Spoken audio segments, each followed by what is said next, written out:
Welcome back, ladies and gentlemen. So if we just resume our seats and we close the doors, we'll commence session 2 of this morning's proceedings. Okay. So welcome back, and in commencing session 2 this morning, the topic is supporting growth and reform, the EU financial framework up to 2020. We'll have presentations by Mr. Janis Lebanowski, European Commissioner for Financial Programming and Budget, and Mr. Professor Carl Whelan, Professor of Economics, University College Dublin. So in commencing this morning's this next session, if I can maybe ask Commissioner Lebanowski to make his opening contribution, please. Commissioner.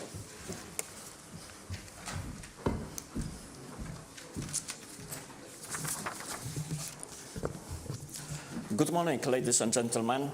Thank you for this opportunity to address people elected by the people in various parts of Europe. My words of gratitude also personally to Mr. Lynch for the nice reception yesterday.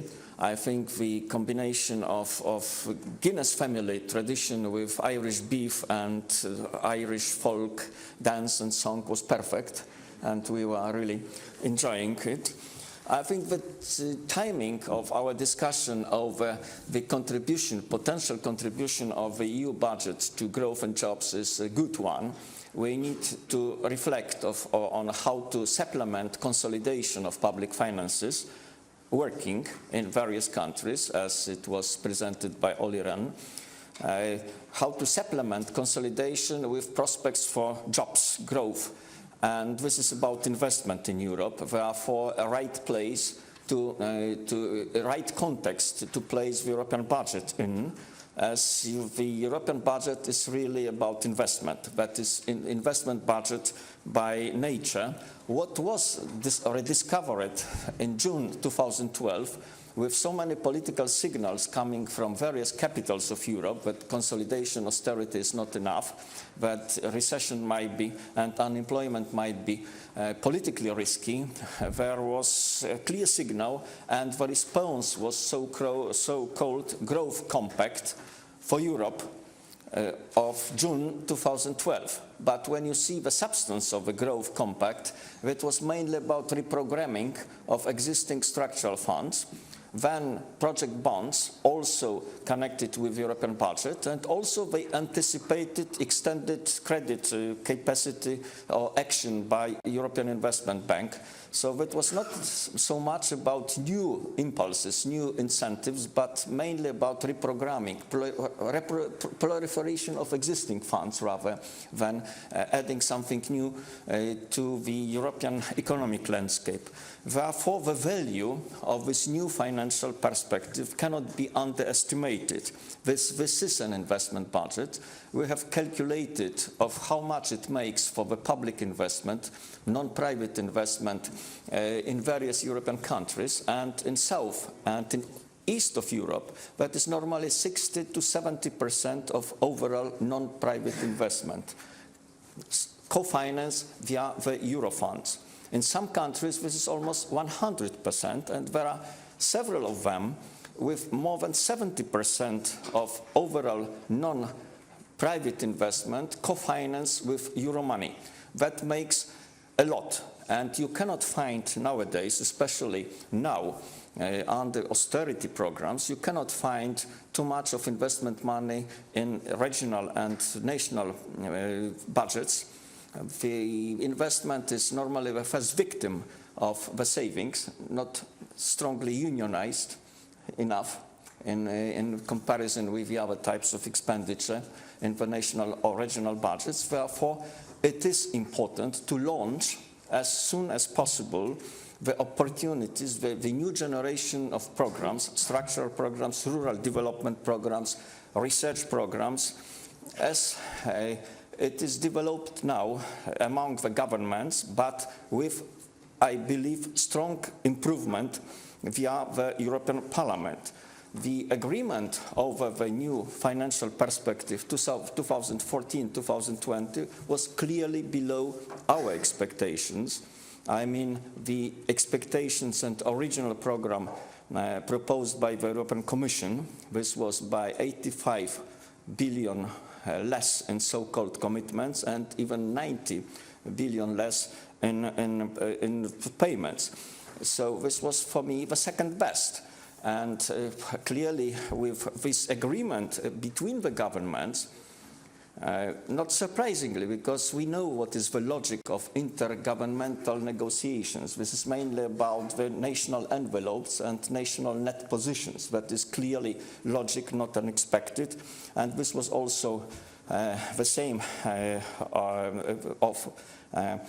of that sort of negotiation this time. However, I do believe that we should welcome the agreement as proof that not as for the substance, volume of budget, but as a proof that the consensus machinery of the European Union is still working. And you can find unanimous agreement under the stress of a crisis between 27 governments. And I know that Croatia is already with us.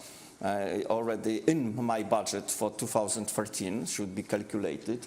So we are starting experiment of how to finance more of Europe with at least one additional member state, and with more of Europe in terms of competences with less money.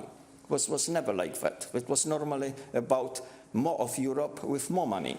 Our original proposal from June 2011, supported by the European Parliament, supported by majority of the governments, of how to finance more of Europe with the same money. So budget not growing in real terms, only inflationary adjustment. But still, even if we cannot be happy with the agreement among the governments, that is below the expectations and below what we probably need for Europe until 2020, I do see some elements of modernization and hope in the budget. So-called competitiveness expenditure is growing by 37%. The same is for various parts of the expenditure, like Horizon 2020, this is about research grants growing. The opportunities for the Erasmus students growing, immigration policy growing, some new elements of external liabilities of the European Union and visibility of the European Union worldwide and globally also slightly growing. So there are some elements of modernization when you include also so-called Connected Europe Fund. Europe is badly connected, still badly connected, and especially as it comes to the long-term infrastructure investment in transportations, you cannot have, under the today circumstances, you cannot have too much of risk-taking. So we would like to upgrade the rating and to reduce the risk via involvement of European budget via so-called project-oriented bonds. And this is part of the modernization of the budget, never to such an extent exploited in the past. We have some conditionalities for better spending. We have some thresholds for greening of expenditure. So, and a new element of youth unemployment scheme of 6 billion euro. So there are still, despite the cuts, probably necessary to find unanimous position of 27 member states. We have still clear elements of modernization and some hope in the budget. But now what comes is of course, there are also some crisis responses. You know that we have upgraded financing via budget and reducing co-financing via the national states for the countries with in clear economic troubles. So this is also about some crisis response feasible via the conclusions between the governments. But now comes the era of European Parliament. I see here key players. Alain Lamassoure is the chair of the Budgets Committee. Michael Theurer, renamed here Michael, is the chair of the Budgets Control Committee, and they are to be key players in this next round. I think Parliament cannot be happy with the outcome of the intergovernmental negotiations. And what should be the major room for improvement, absolutely necessary to have a budget implemented in the future, is the area of flexibility. That is, with low level of expenditure, we cannot lose money. It should be moved from heading to heading, which we should have flexibility from one year to another, as this is in the logic of multi-annual programs in the European Union, not to spend much at the beginning, that is 2014, 2015, but with accelerated pace of expenditure and programming at the final years of the financial framework. That is in the logic of multi-annual programs. They are accelerating at the end. And this is so here is the story of how to make this low volume budget implemented and manageable in the future, although I believe that whoever will be the Budgets Commissioner after 2014, it is not going to be fun. It is going to be difficult. But without flexibility, I cannot say this is manageable. We cannot lose money. It has to be shifted. It has to be spent given the low volumes agreed at the level of this unanimous decision by the states. This is also about simplification we promised to the people. We have a new financial regulation, and this is very much about simplification for grant, especially for the grant beneficiaries. It cannot be killed at the level of sectoral regulations. There is a propensity to over-regulate, to complicate what should be simplified. And here is a clear promise to beneficiaries around Europe. So I believe that what comes is a difficult round of negotiations with European Parliament, with clear task of improvement of what was decided between the governments. But the time is now also to activate the national parliaments as honest brokers between feeling what should be done for Europe now and the position of their own governments. So I see the time for action now, really, to activate also the national parliaments. I am to serve also as a sort of broker and intermediary, although I know what kind of budget I would like more for Europe 2014-2020. But I think we should deliver to the people that sort of predictability of investment, because this is about investment for several years, because this is clearly one of not a silver bullet, not a perfect solution, but this is the partial solution to the shortage of investment money regionally and in the member states. So here is my message for today. Thank you.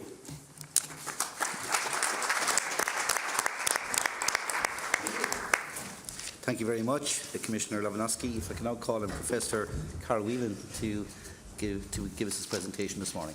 Professor Whelan. Thanks very much, Mr. Chairman. Thank you for inviting me along today and for feeding me a nice dinner last night. So the first part of the headline of this session is supporting growth and reform, and I'll talk about growth and reform. But I'll start somewhere else. I'll start with another important word, which is debt.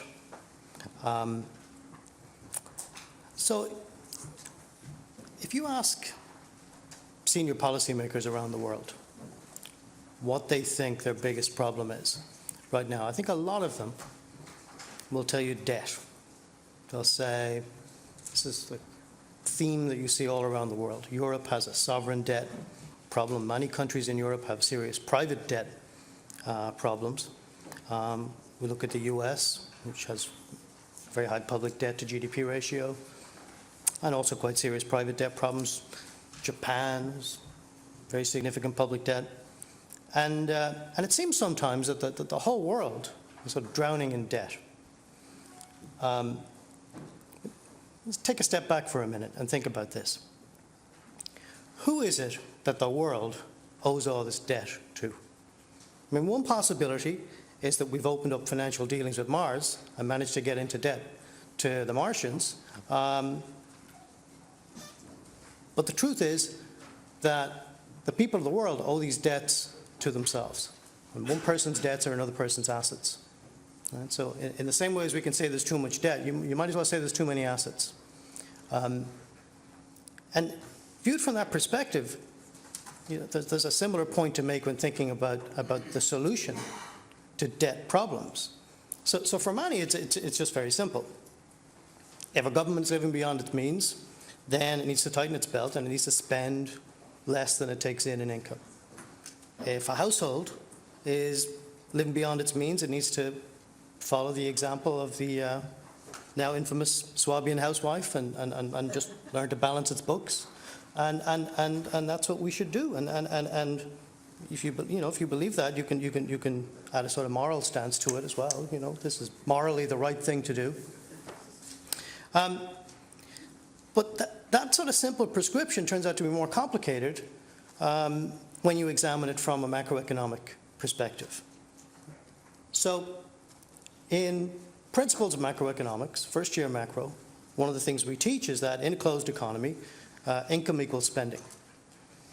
And the world, as best we know, is a closed economy. But all around the world now, you see governments and private sectors that are focused on reducing spending. And the fear that many had when this process started a few years ago was that the primary effect of all the spending cuts would be to cut income. And that's pretty much how things have worked out. I mean, the global economy right now looks a lot like a dog that's expending enormous effort chasing its own tail and getting nowhere. Now, when you look at any individual economy that's not a closed economy, income doesn't equal spending.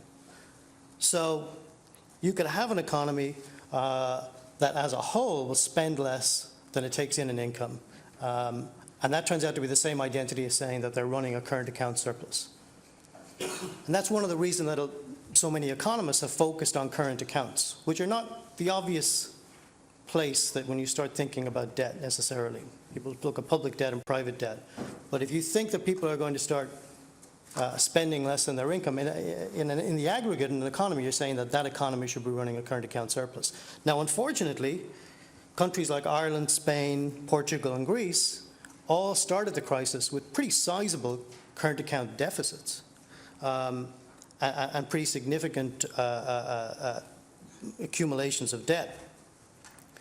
And pretty quickly, financial markets decided that they didn't want to keep making loans to these countries. And now governments, businesses, and households in these countries are under severe pressure to run down these debt levels. And that means that both the governments, the households are all under pressure now to spend less than they take in income. Now, they have all improved their current account positions to some extent or another. Ireland is now in current account surplus. But generally, they're stuck in recession.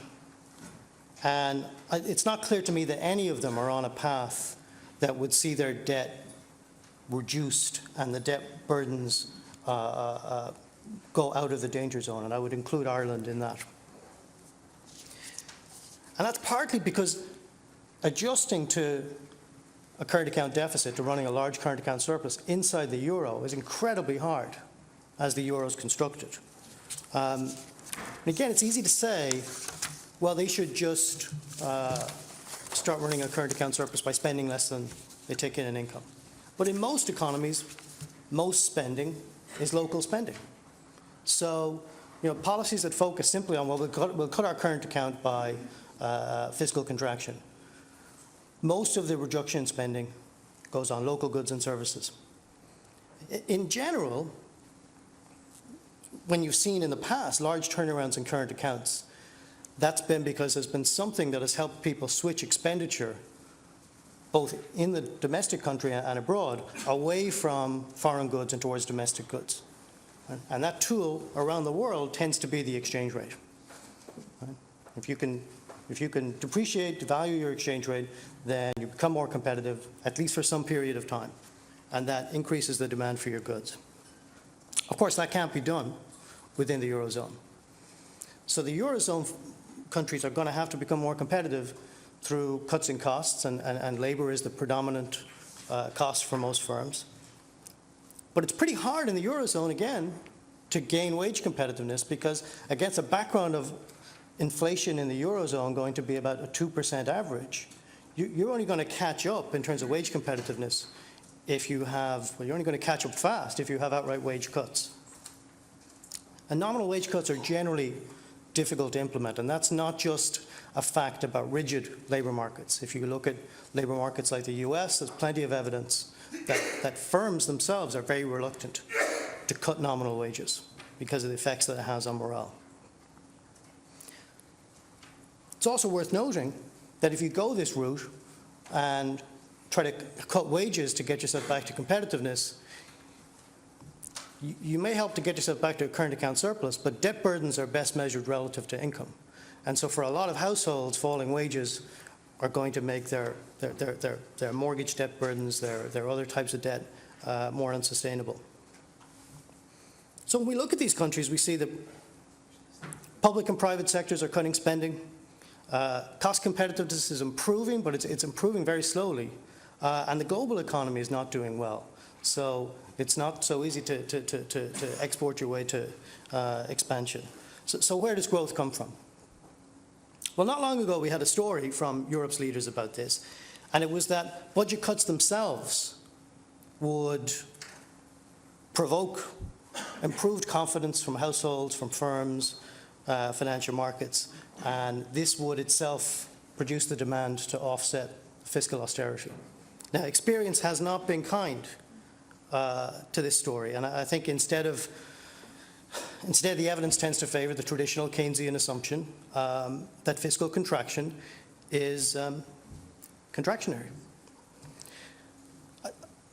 In recent years, I think the story has changed a little bit. I think there's less discussion of Professor Krugman's famous confidence fairy.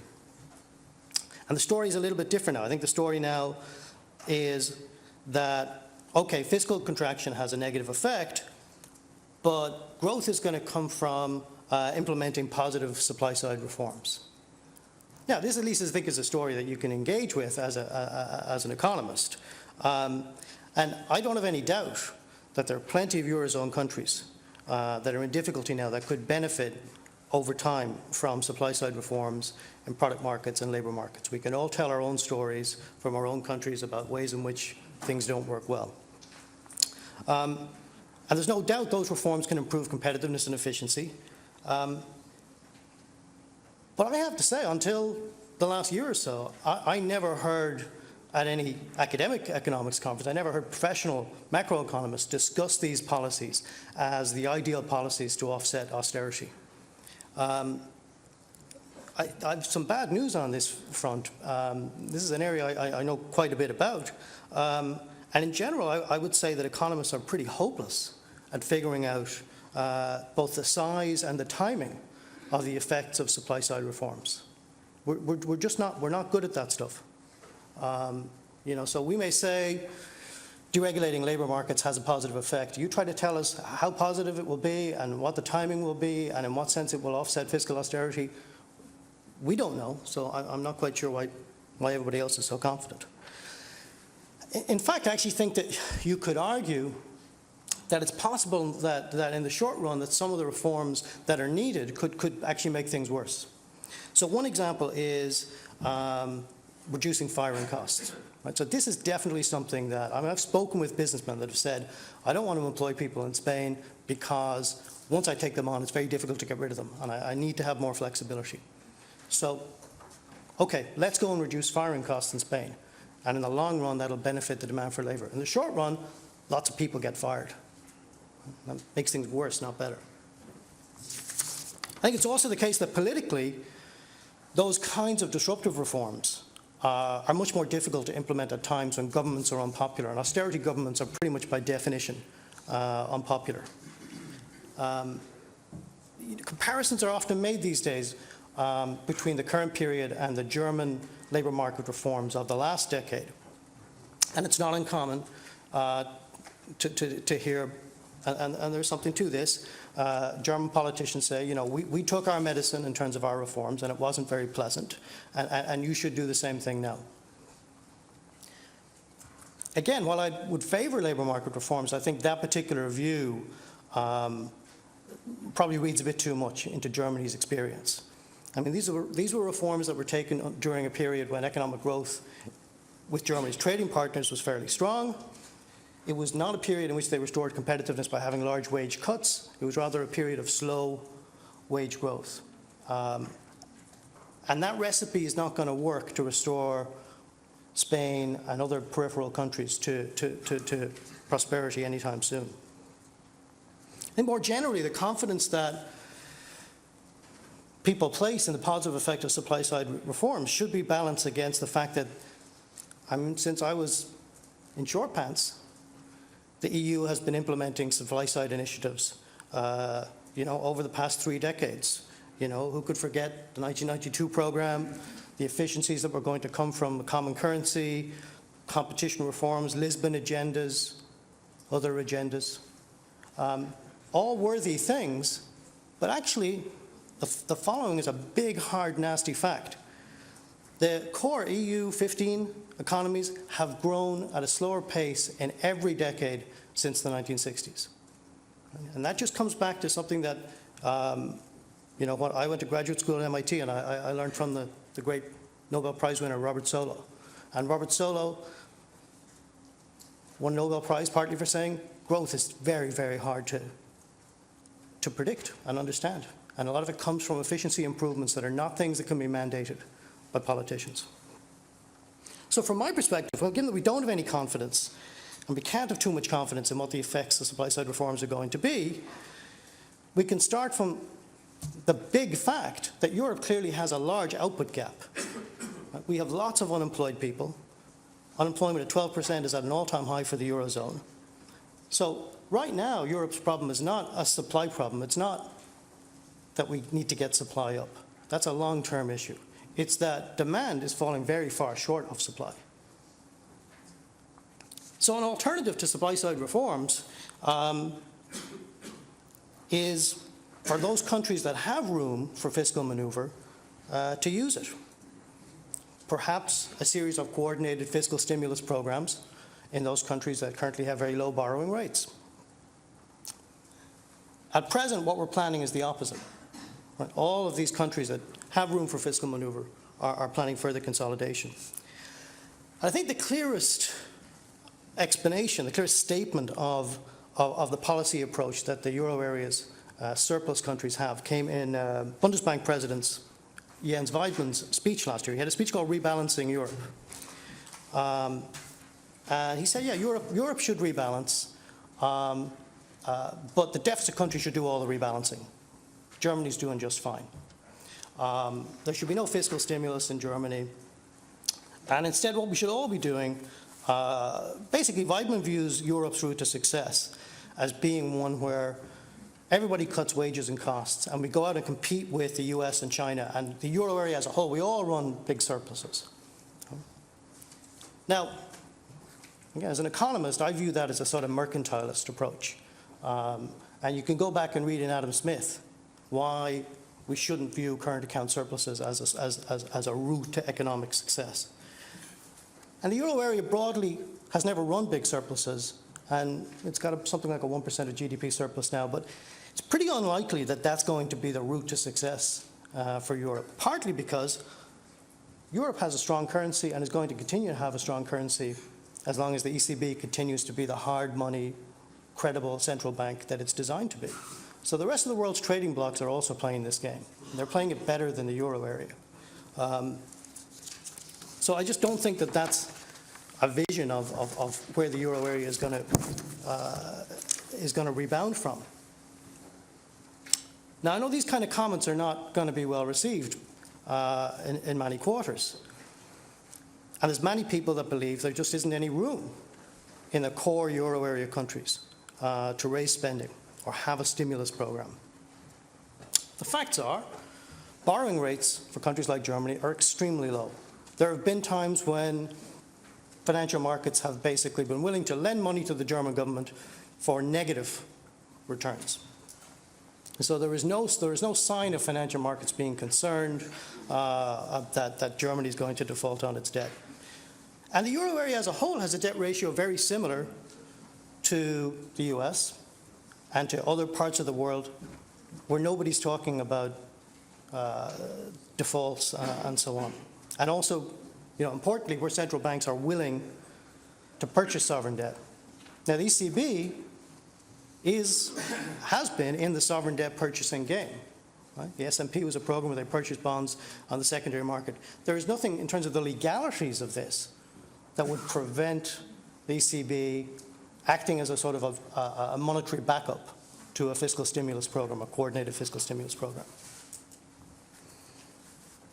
So from my perspective, I think the shortfall of spending that we're seeing that is restraining growth, and I think also reforms in the euro area, is largely due to our own unwillingness to use policy options that are available. And that's a political problem. I mean, ultimately, I think that if the euro area is to succeed as a combined economic entity, we need to understand that we're not as weak as people think we are. Europe has lots of strengths, and if we believe in those strengths and act together in the common interest, I think the euro can be put on a path to success. But as of now, it's not on that path. With that, I'll sit down.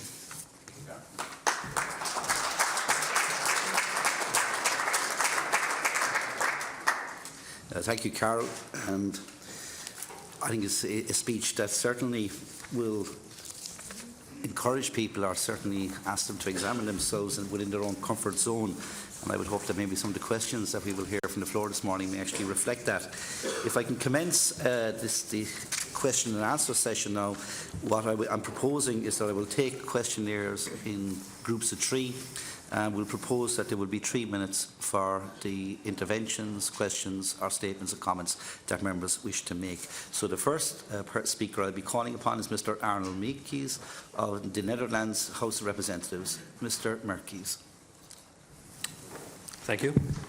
Dear Chair, dear colleagues, a fortnight ago the EU leaders agreed to a total EU budget of 960 billion for the next 7 years. Almost a dizzying €1 trillion. Unfortunately, the EU leaders forgot to agree on measures that ensure the public and transparent accountability of this enormous amount. Let me elaborate.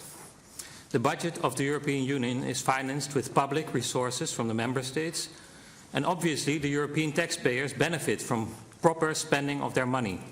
The lion's share of the EU budget, about 90%, is actually spent within the member states.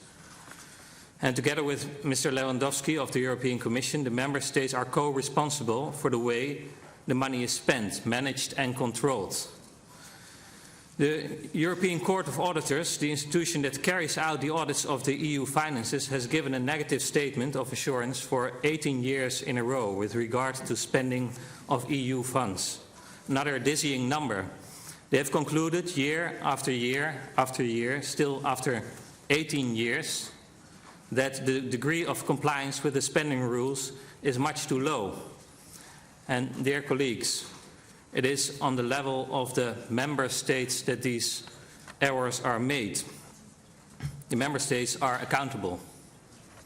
Dear Chair, only 4 member states have a practice where national parliaments hold their government accountable for the way they spend European funds. Those 4 member states do so in a transparent manner. Not only in my country, but also in the UK, Sweden and Denmark, the governments take political responsibility for the way European tax money is spent in their respective countries. Every year, these countries issue a national declaration of assurance.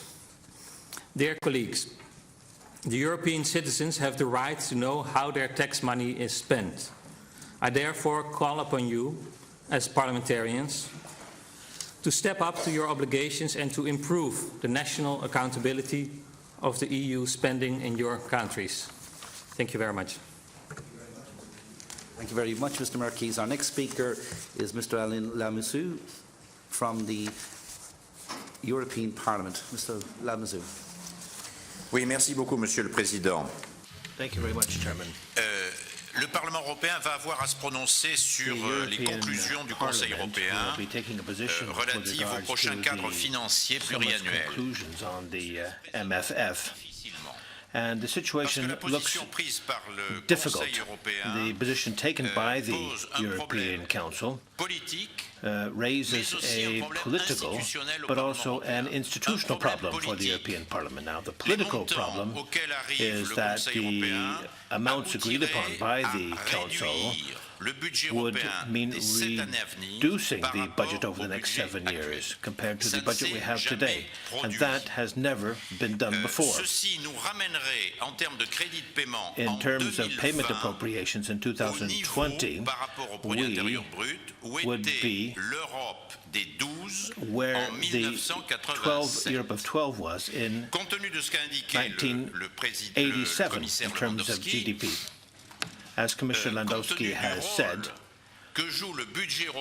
given the role of the EU budget, 14% of which is for economic support,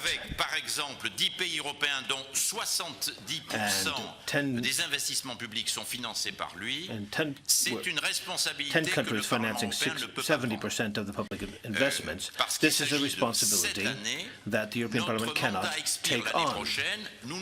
Our term of office is about to end. We cannot condemn our successors to a budget which will be in increasing reduction over the next 7 years. So, as a budget authority in the European Parliament, we require more flexibility, more ability to react, such as to the financial crisis we've just seen. We need a revision clause, half-term revision clause. If the situation has improved by 2017, 2018, then we should review the whole thing. And we need to begin to cut the umbilical cord between the financing of national budgets and the financing of the EU budget. This morning, we thought about how to separate sovereign debt from the bank's debts. In the same way, we have to begin separating, as it was separated at the beginning, the financing of the EU budget and the financing of the national budget. So that's the budget discussion we have. We also have an institutional conflict between the Council and the Parliament. The Lisbon Treaty applies the distribution of appropriations which were adopted by the Council, which are meant to satisfy all of the countries, are part of the legislative power, and the European Parliament has full powers to amend this, and probably will amend this. So the negotiations are going to be lengthy. We will see to it that the programs that we will reach a compromise in order to adopt the legislative text and the necessary projects. Mr. Andrzej Galwaski from my Polish colleague next door to me can probably pronounce that. Kołaszewski. Thank you very much. It's difficult from the Polish Parliament to say, but never mind. Everybody may read my name. Okay.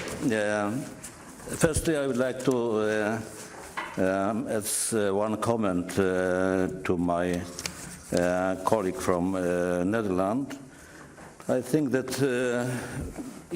situation is different in different countries, of course, and I may say that the EU money is well managed in Poland, and spending is correct, and I think that Poland is a good example of success of cohesion policy. So it's you should compare different situations in different countries. So now, after long negotiations, the EU 2014-2020 budget is accepted by Council. It's not the budget of our dreams, but the Polish Parliament accepts achieved compromise. Now we carefully observe debates and negotiations in the European Parliament, and we expect that negotiations will be finalized in a reasonable time. there is no possibility to change a total sum of money for a 7 years period. So some procedural issues are now on the table. One of them is flexibility of the budget.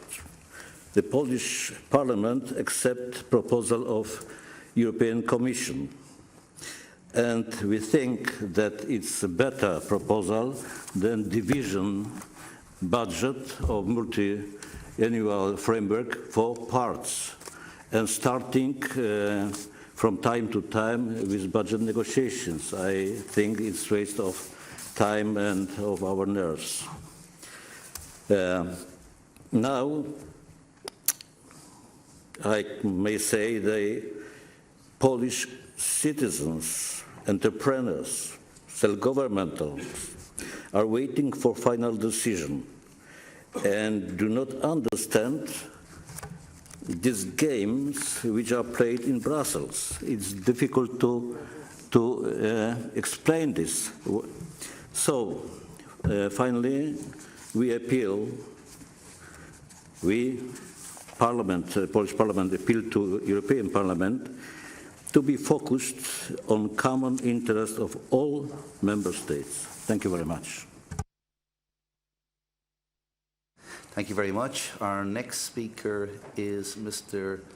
Günther Stimmwohl of the Austrian National Council.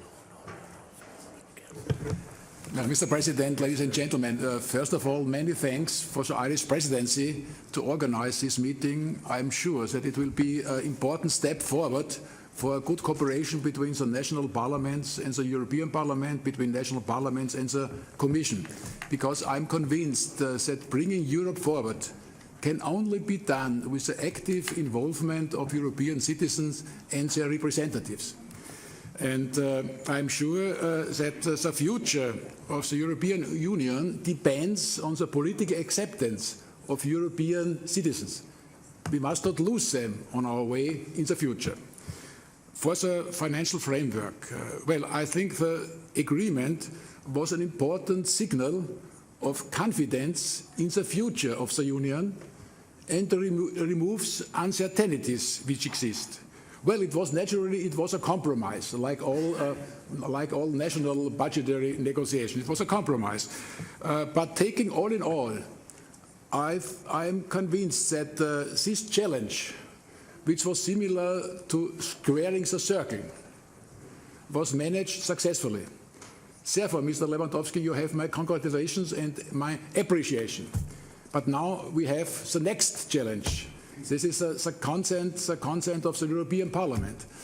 And we have colleagues from the European Parliament here, and my question goes to Mr. Lewandowski and to our colleagues from the European Parliament. How is your assessment of the forthcoming negotiations between the European Parliament and the Commission? And the second question is to Mr. Lewandowski. I always say, when you visited Austrian Parliament in October last year, I said the challenge is a triple one. It must be in line with EU strategy Europe 2020. It must be in line with the Stability and Growth Pact. It must be in line with the efforts of the member states to consolidate their budget, and so on and so on. But what, from your point of view, what's the main instrument to combat youth unemployment, which is in Europe, I think, has a top political priority? And the last question is, I think we have also the same opinion that the key, the important key for sustainable economic growth is competitiveness. Which are the main instruments from this financial framework to facilitate and to improve this competitiveness of Europe? Thank you very much. Back to the panel, and we had issues there with regard to citizenship, competitiveness, the overall EU budget reduction, along with the issues that can it be revised, and is there a requirement for flexibility to be built into the cycle, and also the core member states with regard to the budgetary scrutiny and governance that they can actually apply to how Europe spends its money. So maybe if I could refer to yourself first, Commissioner Lewandowski. Thank you for your comments. And starting with Mr. Merkes, he's right. Yes, 80%, not 90, 80% of the expenditure is clearly the responsibility of the member states. Therefore, we have various standards around Europe. And I think, according to my estimates and knowledge, no longer the East-West division is existing in this respect as to the quality of spending. But actually, what is spent has a double check, national and European, and sometimes we are beyond the optimal point of controls over controls, because this is also costly to impose too much of control upon spending. Therefore, what we hear from the Court of Auditors is, of course, that we have problems. Although this is not about the management by the Commission, Commission is regularly receiving clean assessment on clean books. That is about expenditure really via the different standards in different member states. But they are saying clearly, what is a problem of European budget is over-regulation of formal rules. This is not equal to fraud. Fraud is 0.2% of the overall expenditure, what could be named and suspected as fraud. What is a major problem is irregularities due to these very formal rules, difficult especially for smaller beneficiaries. And they are saying us, without simplification, your error rate, not a fraud rate, but error rate will be huge, because even if we are not placing the flag of European Union or the table, that is already irregularity when the project is not equipped with that sort of table or flag, that is counted as irregularity already. So I think some simplification is necessary also to avoid the problems of especially small beneficiaries. But I take very positively your call for national certification. Yes, Netherlands is one of these models of national accountability. However, it comes much more difficult with federal states, because not always I am not to name too many federal structures in Europe, but when you have the federal structure, not always the finance minister in the capital would like to be accountable for what is the responsibility of more autonomous regions. But generally, this is always a very strong voice of the Netherlands for accountability at the national level, and I like it really, because that is probably what we need in Europe. As for the position of the European Parliament, I know it perfectly. President Lamassoure is making his voice heard on many occasions. And also he's right in saying that this is not the biggest budget. This is 1% of GNI. 4 to 5% of GNI of Europe was the cost of financial assistance to the banking and financial systems, 4 to 5% of GNI. And the European budget is around 1% and is declining as a share of public expenditure, because public expenditure is, despite the austerity measures, still in nominal terms in Europe growing, while the European budget in real terms for the future is to decline. So this is less than 2% of the overall public expenditure, but it makes difference really as it comes to investment opportunities. And I was quoting figures really in many countries, and Hungary is the most extreme case. 97% of overall non-private investment is done via co-financing from Europe. But also there are many countries with 70 or more % of co-financing of investment. So it makes difference as it comes for investment for growth and jobs. And I think the agenda also indicated by Mr. Gołaszewski, that is not only flexibility but review clause. Review is not revision now, what is in conclusions. That is point 9 by 54, and this is like a Greek point with expectations of improvement of macroeconomic data. We should have review by 2016 in hope that we could add something, not to reduce, but to add something. But this is not a typical revision European Parliament is asking for. And also own resources. We have very modest opening as for financial transaction tax, that is still a controversy among the member states, and the question of how to very complicated VAT system. This is really understood by very few experts around Europe, how it is working, how to change into more simple VAT contribution system is still open. Mr. Stumpfel, asking questions on my assessment of what should be the answer of our guests from the European Parliament, really. I do believe that with time, that is so much dependent upon the gaining real progress over flexibility. Without flexibility, it is difficult to manage budgets, because at the beginning, we are really not spending enough. There are delays, and we are behind the schedule. This is a very important message. Last time, the agreement between the governments was in December, and with the Parliament in April. So still more than half a year for preparations and launching of a new generations of programs. Now we are in February between the governments. There is hope for the Parliament under certain conditions for June, so probably delays 2014-15, not spent money. If we are not moving that small amounts as a carryovers, we are losing small amounts of money, and this is really a big challenging task for the Parliament not to lose. As for the market instruments for competitiveness, these are mainly in this competitiveness area. For research is not only grants for scientists, this is also about laboratories, technical equipment, so it makes difference also in terms of equipping Europe with some new capacities. But I really would like to test more what is called project bonds for infrastructure, to connect Europe better, not only in terms of transportation, but for energy security, and this is so clearly understood in Lithuania and Latvia, in Slovakia, to connect Europe. This is a precondition via cross-border interconnectors. This is a precondition of real energy security and diversification for Europe. So here are some instruments I can indicate in the European budget. Thank you for your very kind, as usual, voice. Thank you, Commissioner. Professor Whelan? I don't have a lot to say in terms of...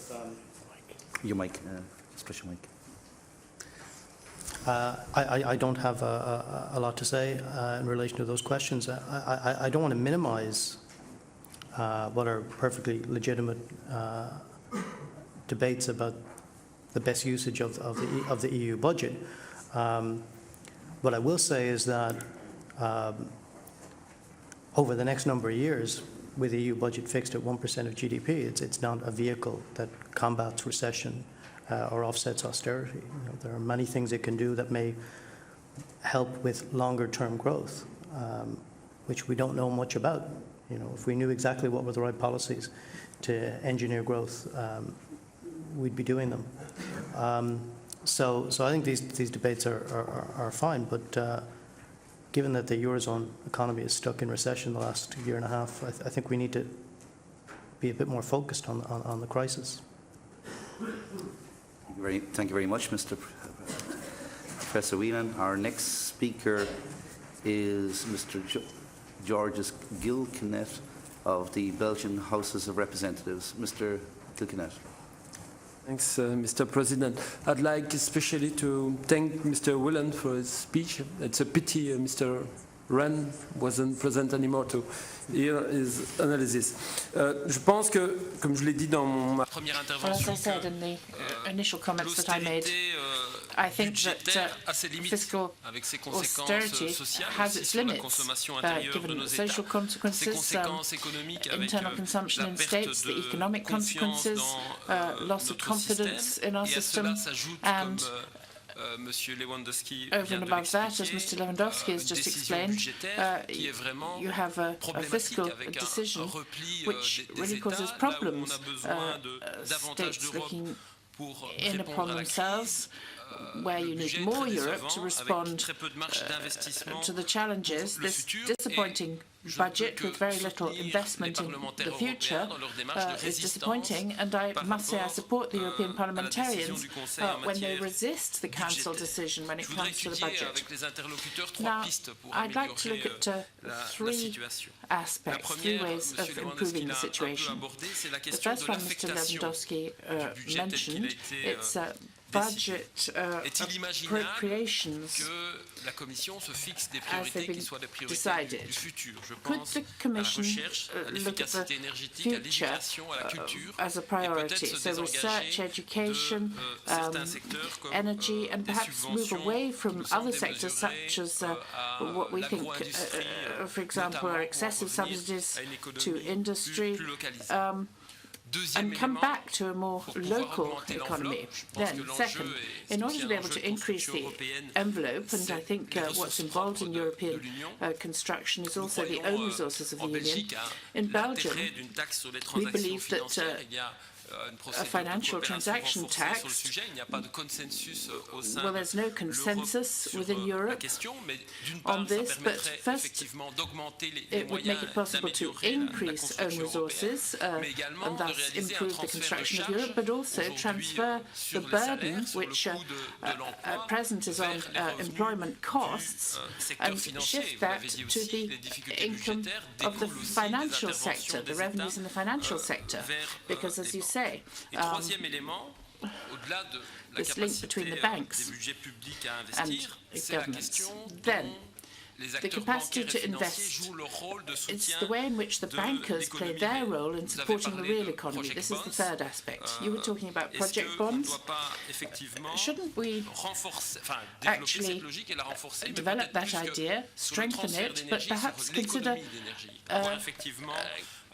not so much the energy shift, the energy switch, but on saving energy. So we want energy effectiveness, efficiency, but also focusing on small and medium-sized enterprises in our company. I think we should oblige the banking sector to reconsider their role in terms of the real economy, and I think that's a way of creating jobs. Thank you, Mr. Gillard.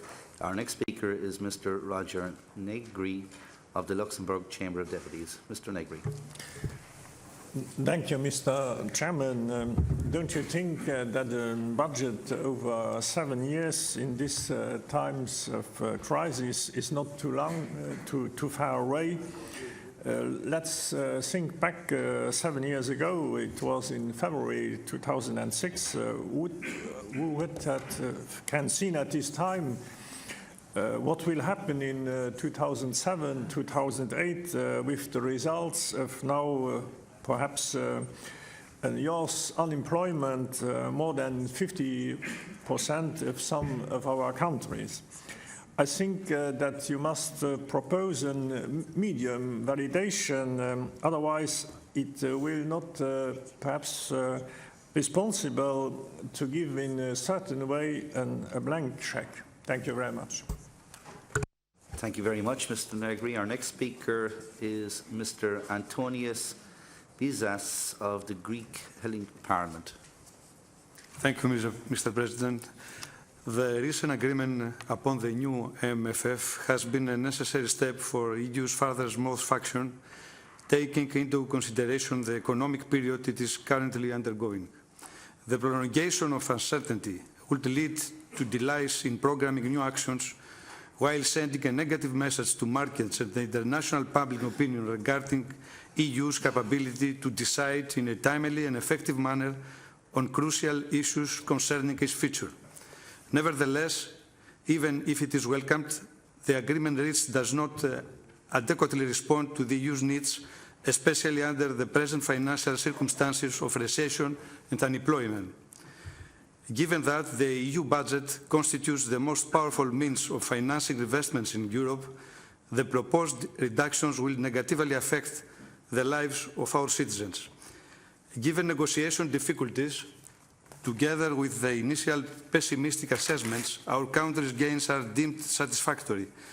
Substantial funds are those of cohesion policy and for rural development, an important possibility is also offered for the support of immigration programs, since Greece is shouldering major costs as an immigrant receiving country in the EU. Concerning the resources, the creation of a mixture of own resources, such as the financial transaction tax and the new VAT, constitutes a basic challenge for the EU. It is obvious that the implementation of this new system will lead to the significant reduction of national budgets.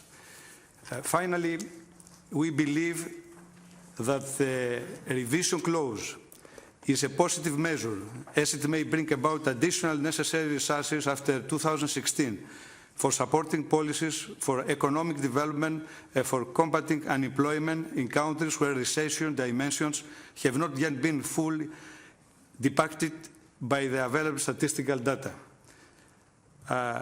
Because of the fact the European Parliament is the main institution expressing democratic legitimacy of EU's decisions, its skepticism about the agreement on the MFF should be dealt with in the framework of a benevolent negotiation with the European Council.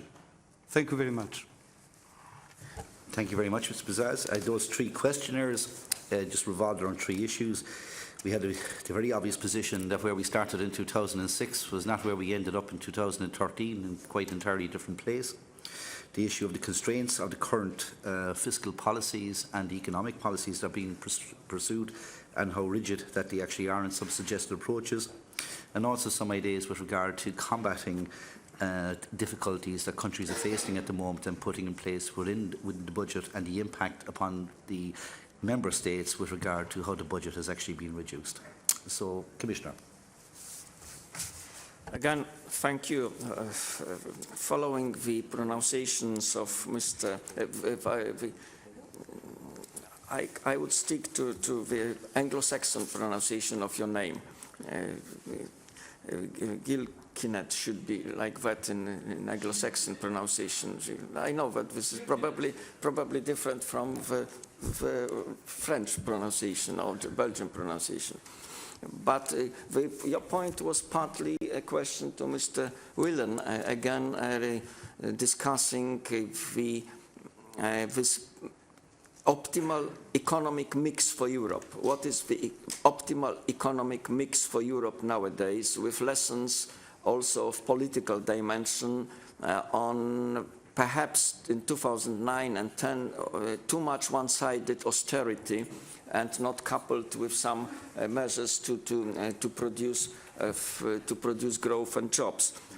Here is the difficulty of Europe, because I understand that in majority of national budgets, due also to the excessive deficit procedure, there is no room for maneuver for the real fiscal stimulus. I think the only country to announce the fiscal stimulus out of their own national budget is Sweden so far, given also some possibilities of a country with more balanced finances. Therefore, the small European budget could be partially the answer, but not a perfect answer, because this is small. It makes difference in terms of investment, but this is really small in terms of volume. So here is the point really for Mr.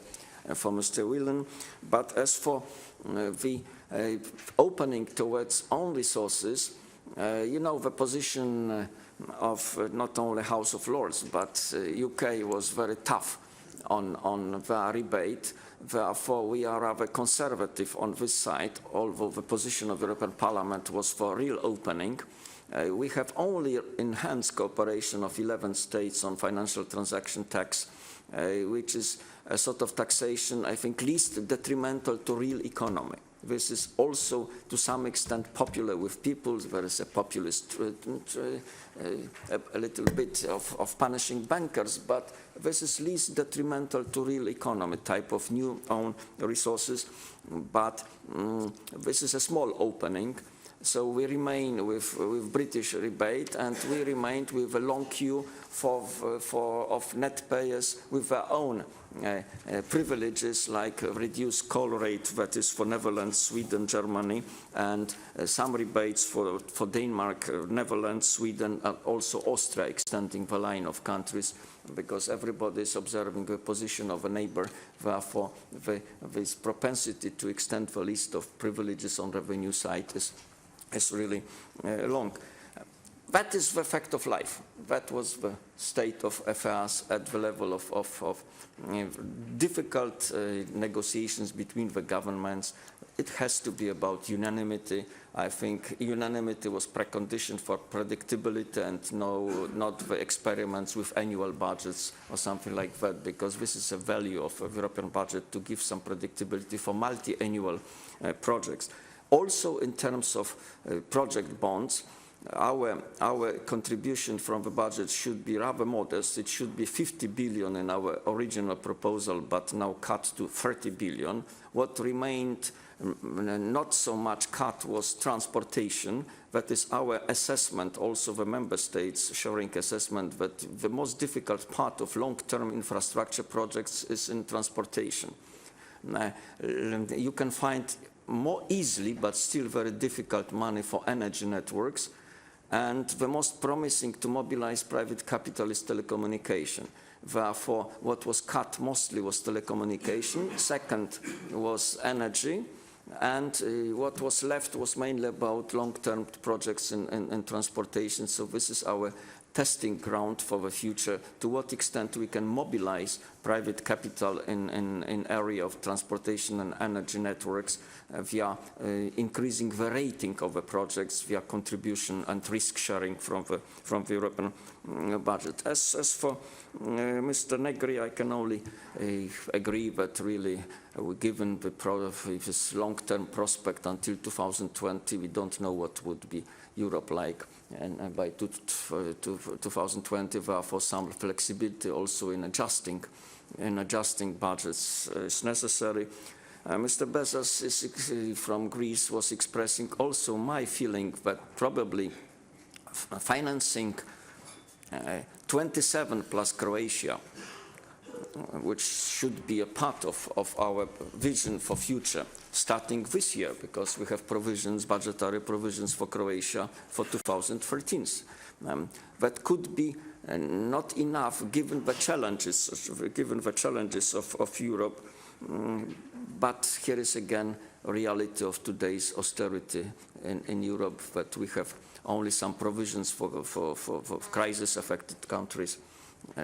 Probably not up to the expectations of Greece. However, Samaras, your Prime Minister, and formerly my colleague from the European Parliament, from the Budgetary Committee, was, I have to say, very successful in the final night. Gifts negotiations, because last minute this is about country-specific, origin-specific cadeau gifts, and this was also about Greece, and I think your Prime Minister was one of the most successful, not to mention Ireland, of course. Yes. Thank you very much, Commissioner. Professor? Yeah, there's a general question here about room for adjustment, and so the Commissioner points out Sweden are the only people to have done maybe a conscious stimulus package. I think how much room there is for adjustment is partly in people's heads in terms of what they think, where they think the right fiscal budgetary position should be. So if you look at the Fiscal Compact Treaty, it says that you should have a structural budget deficit of 0.5%. If you have a debt GDP ratio below 60, you could have a structural budget deficit of 1%. If you combine that with what you think are reasonable nominal GDP growth rates for the Eurozone economy, that's a position where you're saying, well, what's normal is that we should be heading for, debt GDP ratios of a third, or 33% or something like that. Now there's nothing necessary about that. That's not There's nothing in macroeconomic history that says that public debt ratios need to be so low. In fact, you could argue that this would cause a lot of disruption in the sense of, you know, private pension funds that fund themselves with perfectly safe government debt that's trading on markets when debt ratios are 60 or 70%. You know, what are these guys going to do? You know, you have to fund your pension somehow.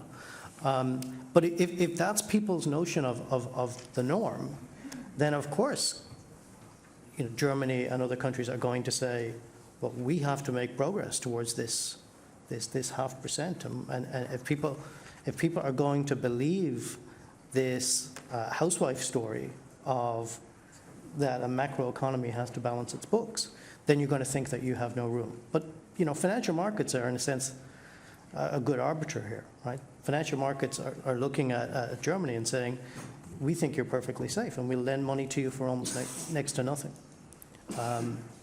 I think a similar thing would probably be true of a combined Eurobond, particularly if, you know, the ECB was willing to indicate to financial markets that that was a project that it supported. So I think there's a lot more room for maneuver than people think, and I think there's a lot less chance that the current developments are going to end in success than people think. Thank you, Professor Whelan. Our next contributor is Ms. Valérie Lebon of the French National Assembly. Thank you, Mr. Chairman. I've heard a comment which were made on the optimal economic mix, and I agree with you, this is a difficult mix to be reached. But I would like to insist on the need to put strong efforts on the growth creation. As we are today, growth is a key factor to help us in Europe to reach the next step, and I would like that all the means we could have in this budget should be brought to this target. I think behind the budget we need also to have a strong mobilization, I would say, of the financial means, i.e. from the loans that could be brought to reach this growth creation. The second item I would like to insist on is on the way that we need to give strong signals to the European citizen on the next step we would like to reach. I will take just one example. What is the next Airbus we would like to have in Europe? It could be energy, it could be different fields, but what is the next one? We need to have identification from our European citizen to the project and to industrial project. Of course, I will not forget all the social signals we would like to have all together in this European policy. I have heard what has been said on the agricultural policy from our colleagues. I just will give one comment on this. This is a European policy that has worked, that I've made for the past 20, 30 years. It has worked, and I think we need to keep the means that has been allocated to this. And to answer also to our Mr. Lamassoure, I agree that we expect that the European Parliament, and I'm very confident, and I trust the European Parliament to be very careful on this target, on this strategy, and these goals, to have our European citizens to give them the right signals on this budget. Thank you. Our next contributor is Mr. Norbert Walter Borjans from the German Federal Council. Yeah, thank you very much. I would like, first of all, to thank Professor Whelan, because I find it very important to point out that there is all in all, you have as much debt as you have properties and wealth. And therefore, I think the major problem that we are facing is that we have a loss in confidence. If you have markets, or let's better say people in the market, who do not think that they get their money back if they give you any money, then you have a problem. Then you have to pay high interest rates, or you don't get the money. And therefore, I think the first thing that we have to discuss is not only austerity, because we see in Greece or in Portugal that if you don't have the money to invest in transportation or in education, then the young people will leave the country and you will not find back the confidence that you need. And therefore, I think what we have to discuss is the balance between public and private debt on one side, between tax income and expenditures on the other side. So we have not a solution that is 0 or 1, but we have to discuss what is the right balance in between. And I think that the problem is to get nearly equal structures in Europe, in, for instance, the financial administration, to get the tax that has to be paid, to fight tax fraud or tax evasion, to get a minimum level of harmonization, and I think that are the real important things that we have to discuss. And I think, Mr. Lewandowski, you may agree that I won't agree if you would say the federalism could be a problem on that point, because I think that the position of Mr. Schäuble is also a result of a broad discussion that we have in Germany, because I'm representing the land of North Rhine-Westphalia, and we have a lot of discussions on that. So I think that the problem that we had a decade before, we not always had the position that we have today. Germany was the sick man in Europe. We were too slow, we were too expensive, we were not enough flexible. So I think there were a lot of reforms. They were very important to get a new speed in the economy, but it is a result of income and outgoing money, and that is what I think we should have in what we should regard.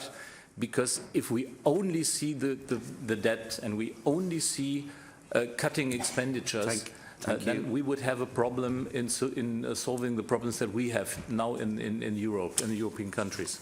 Thank you very much, Mr. Moore. Our next contributor is Mr. Kimmo Sassi of the Finnish Parliament. Thank you so much, Honourable Chairman. As we all know, all European countries battle at this moment with budget deficits. And I think the decision concerning multi-annual financial framework is responsible and right decision, and it's exactly on the line of the Finnish Parliament's position and view on this matter. And as we know, in the European Union, the problem is that we are not able to make decisions, and that creates crises. And in this case, I hope that we could indeed close the book, and the European Parliament should, as soon as possible, approve the deal as it is, without no further negotiations. And as far as the Finnish Parliament is concerned, so we give instructions for the government, the Prime Minister negotiates, all aims, goals were not achieved, but in fact reasonably, and I must thank Commission, they understand country-specific problems and give good bites, so that helps marketing the things in our own country and in the Finnish Parliament. So we approved the decision made by our Prime Minister approving the package. Then when some people say that spending more money means growth, well, you have to, as in the previous intervention was mentioned, you have to gather the money somehow. If you tax the companies, so it means less growth. If you use the money wisely, so then you can maybe create more growth. But basically one can say that it's less growth if you spend more money. And if I look at the budget, so for example, structural funds, if I look how the money is used in most European countries and also in Finland, so money is not always very wisely, very effectively used. Sometimes one asks why we send the money to Brussels, and then they send it back, and then some portion of the money will disappear on the way. However, in this decision, I must say research and development was favoured, and indeed there was a real focus on growth in this respect. So there also structural change in the financial framework in the right direction exactly, from agriculture to research and development, and that I very strongly support.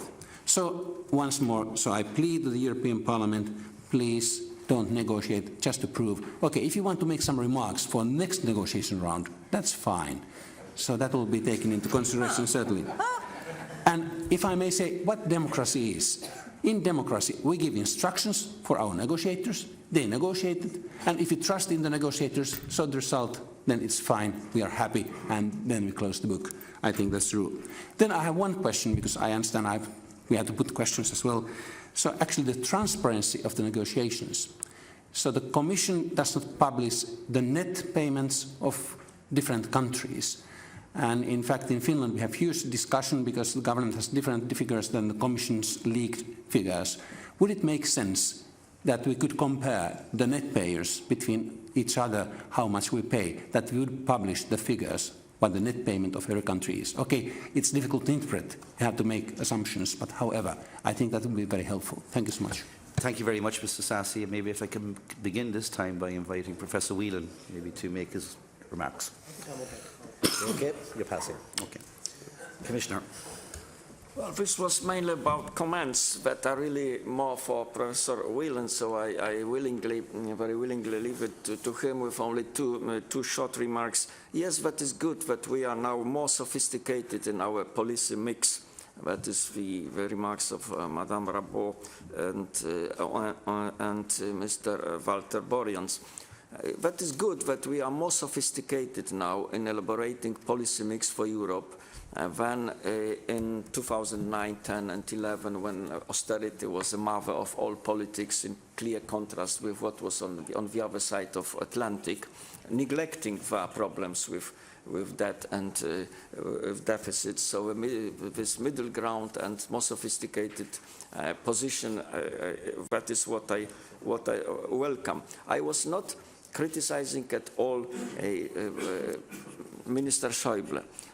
Germany not only due to the homework done before the crisis, but also as to the transparency and quality of spending, especially also in Eastern Germany. Here is the real call for new generation of programs. I know what is the position of Mr. Tillich from Saxony, Brandenburg. They need really investment money starting 2014. This is a good point of reference, the quality of spending and transparency, but with federal structures, this is more difficult to go the Dutch way of this national declaration of assurance, and this was only my distinction, my clear distinction. As for what should be revealed now for this phase of negotiations, the question is to what extent it should be about the national envelopes, producing some jealousy among the neighbors, and whether it shouldn't be more about this value added of Europe money as such, for example, whether we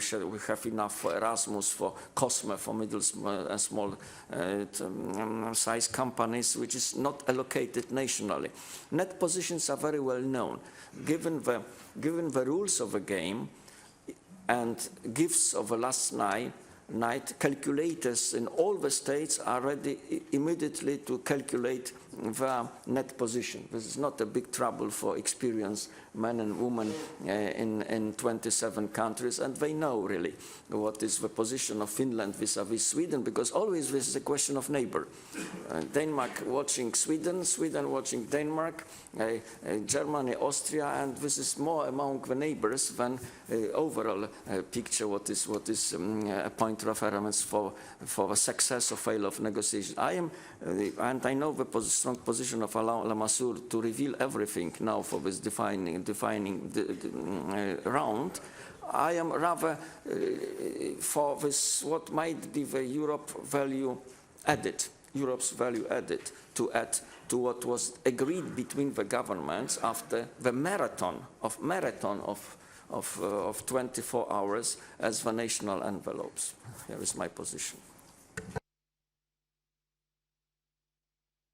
We are now moving into the next cycle of questions, and just to manage, don't worry, I'll be bringing Carol back in, Commissioner, don't worry about it. Just to time manage the remaining questions that are in, I've just been speaking to the administrative staff, so we will need to adjust the question time to 2 minutes in terms of a contribution to ensure that we finish on time. So with members' permission, I'd like you to cooperate with that. And our next questioner is Mr. Michael Traher of the European Parliament. Thank you, Chair, dear Commissioner. I would like to come back to the remarks of our colleague from Netherlands, Arnold Merkies. What he pointed out is a very high concern of the Budgetary Control Committee of the European Parliament.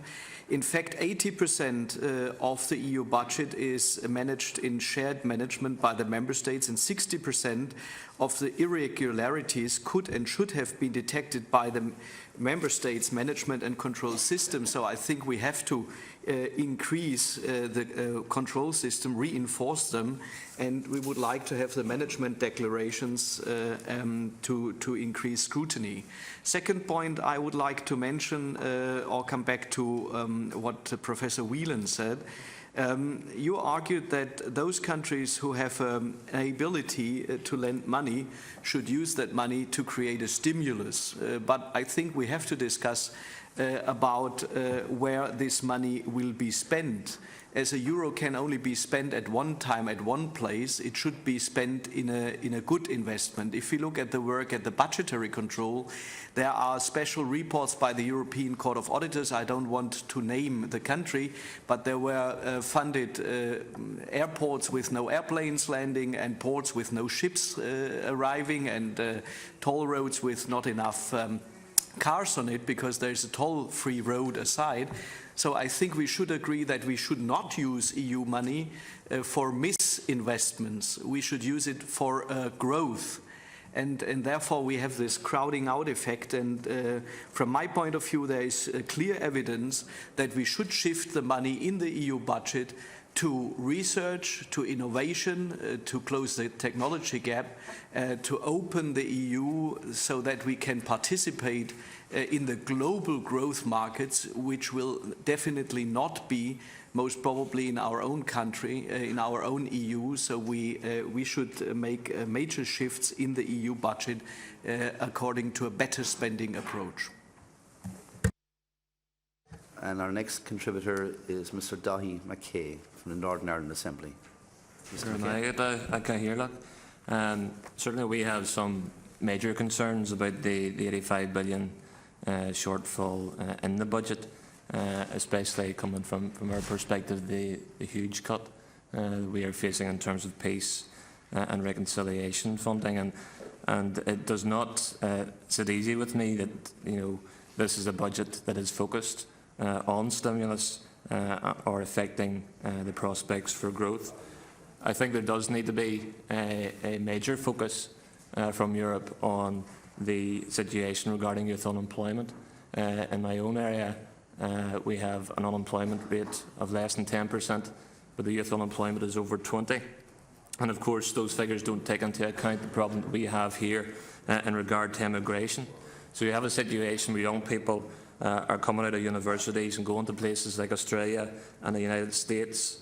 So we are investing in education, we are investing in skills, and then that skilled workforce is moving across the world, and that is of course resulting from a culture of despair in parts of Europe as well. So I think there has been too much austerity. I think the cuts have gone too deep in terms of this, and we're not taking into account the long-term social and economic costs of youth unemployment and the resulting immigration. And of course, we are also dealing with the issue of an ageing population in many of our economies as well, something that China is going to be facing in future decades, and we need to ensure that we maintain and protect the young workforce that we do have. So in general, I think we need to ensure that whilst we focus in some respects on the levels of debt within Europe, we also need to focus on creating an environment for recovery and also ensuring that we have confidence and focus on people's behaviour as well. Thank you very much, Mr. McKay. Our next contributor is Lord London Henry Harrison.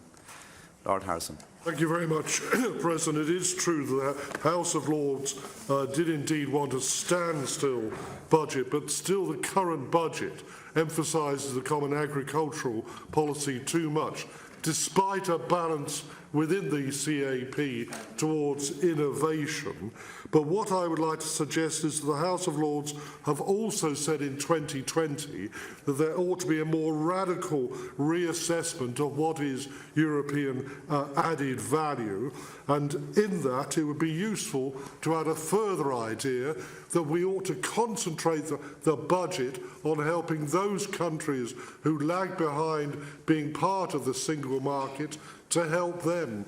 And single market, Commissioner Lewandowski, we want to hear more from the Commission about using the tools we already have, which is the completion of the single market, because that is the route which will bring jobs. Finally, a comment on the financial transaction tax, which the House of Lords has also pronounced against the ideas formulated by Commissioner Semeter. We do understand from one of the earlier contributors today who said it is doubtful whether this can succeed when only 11 out of 27 countries are putting it forward.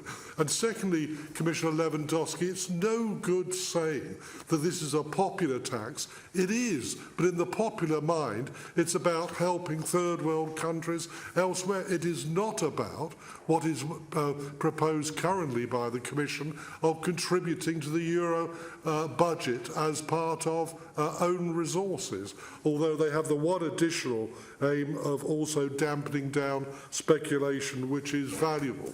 It's not that the FTT is wrong, it's the wrong one that's been presented for us. Thank you very much indeed. The next contributor is Mr. Carl Hamilton of the Swedish Parliament. Mr. Hamilton. Thank you, Chairman. Sweden has been mentioned here, and I just take the opportunity to explain why we could do this. It's nothing strange. We had, together with the other Nordic countries, I'm here, the other Nordic countries, severe economic crisis and banking crisis in the early 1990s. Almost all our banks collapsed. As a result of that, we introduced very strict budget rules and governance rules. And that is really the lesson from our experience, is that if you have such rules at a later stage, when you're back in order, you may be able to stimulate your economy as we can if we want to. So that is no consolation in the acute crisis, of course, but it is an important observation, I think, in the long-term development of new governance rules in the European Union. And Sweden is not a member of the euro, but we will be very constructive and engaged, involved in trying to formulate the new rules, and we have been so far, and we will continue to do so. On the MFF, Sweden is, like Finland, quite satisfied with the outcome of the budget negotiations, the long-term budget negotiations. Again, history plays a bit of a role here. Why we are satisfied with a smaller budget? We became members in 1995. Since then, we have all the time been struggling to reduce agriculture, have more research and development, and also reform the structural funds, the cohesion funds. But we have been unsuccessful. And the reaction after 10 years or 12 years was that, well, we don't want these anymore. We want a lower, smaller budget because we are unable to reform it. So there is a risk to stick to the old recipe or the old formulation of the budget, because some people will say, well, if that is the role for the future or the formulation for the future, we won't accept it. Mr. Hamilton, and our last contributor this morning is Mr. Sergen Gorbachev. Thank you, Mr. Chairman. Honored ladies and gentlemen. Sorry, I meant to give kind of your acknowledgement as well to the Croatian Parliament and soon to become members of the European Union. So welcome very, very much to Dublin, and welcome on your way to the European Union as well. So thank you, Mr. Chairman. Honored ladies and gentlemen. First of all, thank you for all your help in national parliaments for support this ratification of accession treaty with Croatia. And I hope we will finish this ratification as we all planned before the 1st July of this year.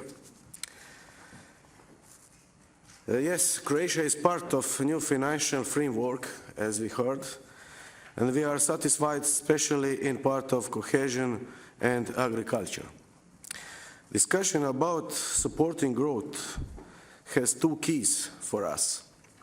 First, reforms, but starting today and doing it continually. In all time, we are expecting to be necessary to reform. The second key, supporting growth with new employees in especially private sector. We agreed it's necessary to be public and private investments in energy, in infrastructure, but all the measures and instruments the European Union need and find new to support the private investors to find the way to have a production higher, better, especially to export. That's the key for new growth. Thank you. Thank you, Mr. Kervik. Now, to bring proceedings to conclusion before we break for lunch, if I can maybe ask Professor Whelan to maybe come in first, but in doing so I just would like to wrap up with some thoughts of my own. If I were viewing this seminar, conference, debate this morning from my television in Ireland or in Finland or in France or whatever, I think there's a view out there when people look at Europe, they see a homogenous group. There's Europe, there's Brussels, they're all over there, they're all doing the same thing. People would have tuned in this morning and they would have got 27 different opinions, and the Croatian one, 28 soon. We'll have 28 different opinions in Europe. And I would empathise with Carol to some extent in that there is a level of frustration taking place in some quarters with 28 or 29 different discourses taking place at once. If Carol is right, or if Carol is wrong, is not what's really important to me. What is important to me is if we have the theory right and we resolve the financial crisis we find ourselves presently in, we actually have a bigger crisis to get over. And the bigger crisis is an energy crisis and a resource crisis. The other crisis is youth unemployment, which is at record levels in Europe right now. And the third crisis is a sense of entitlement that we as Europeans have to a standard of living that we have enjoyed for the last 40 to 50 years. And it's only a sense of entitlement because we're not entitled to it. In 200 years' time, people might read the history books and read Europe as being the most developed part of planet Earth once upon a time in the way they read about Rome, or they read about the British Empire, or read about other districts. So the real challenge for us is how do we as a community deal with those challenges such as energy and resource, how we deal with the challenge of young youth unemployment, and how do we deal with the challenge of actually maintaining and improving upon our standard of living.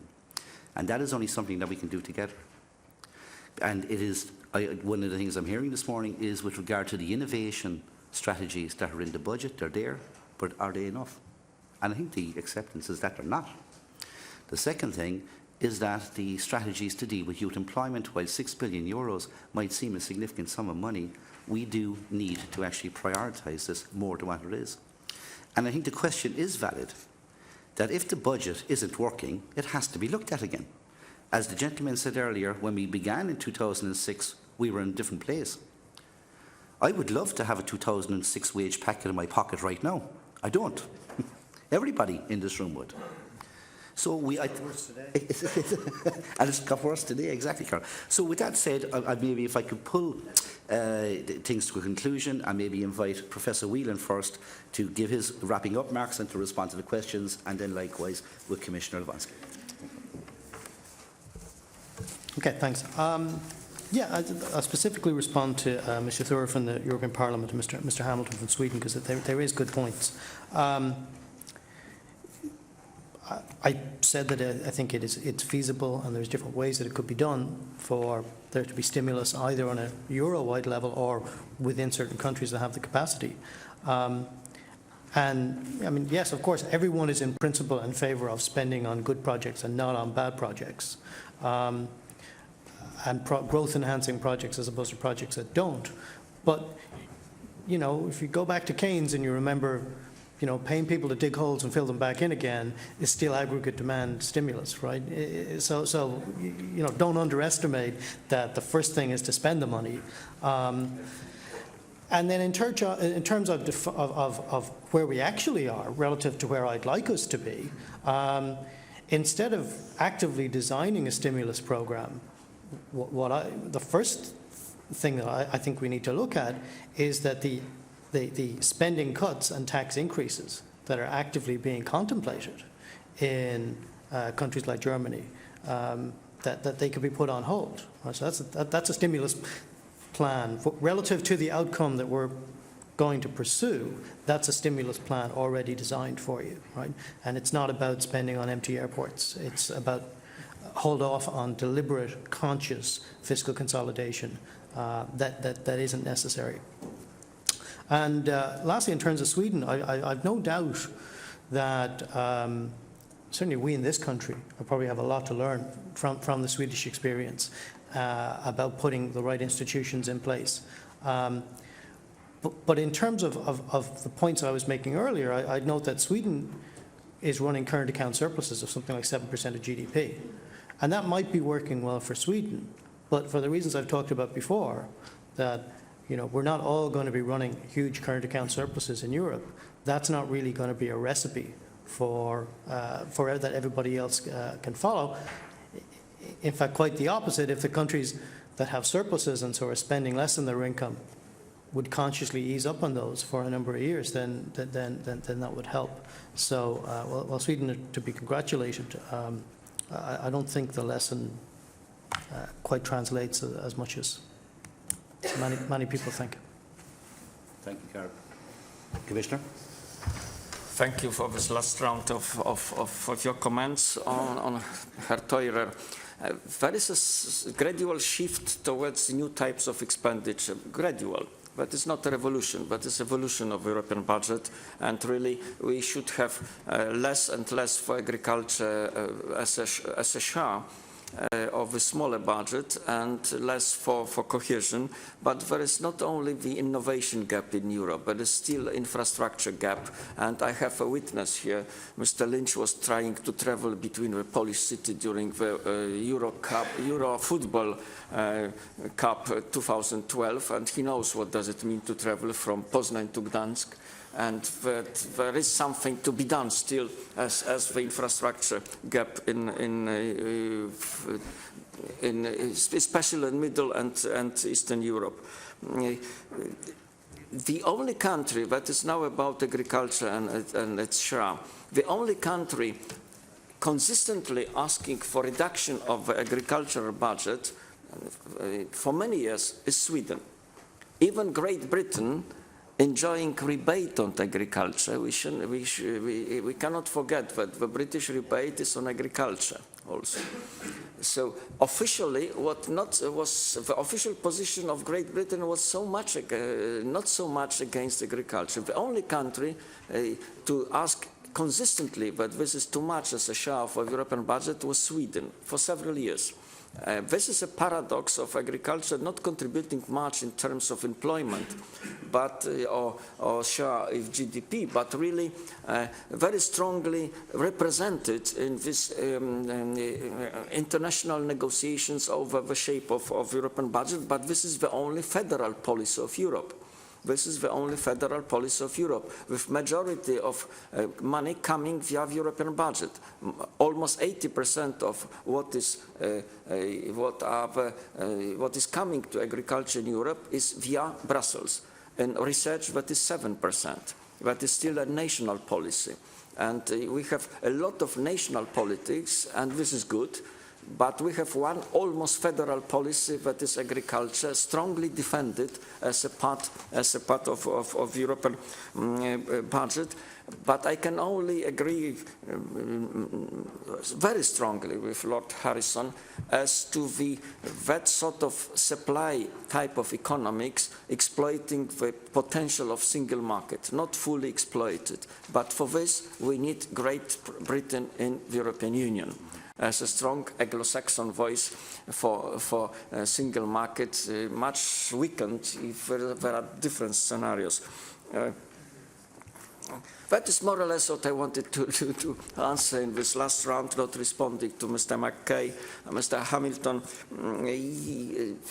indicating really, due to the experience of Sweden in the 90s, that having public finances in good health is really a precondition of sustainable development. That is a lesson also from Sweden. Welcome, Mr. Jurkovic, with amending budget for Croatia coming, 600 million euro for Croatia in 2013. And perhaps for the end, only a small anecdote as to the capacity of Europe to come together to unified strategy. This is one more version of the story of fisherman and golden fish.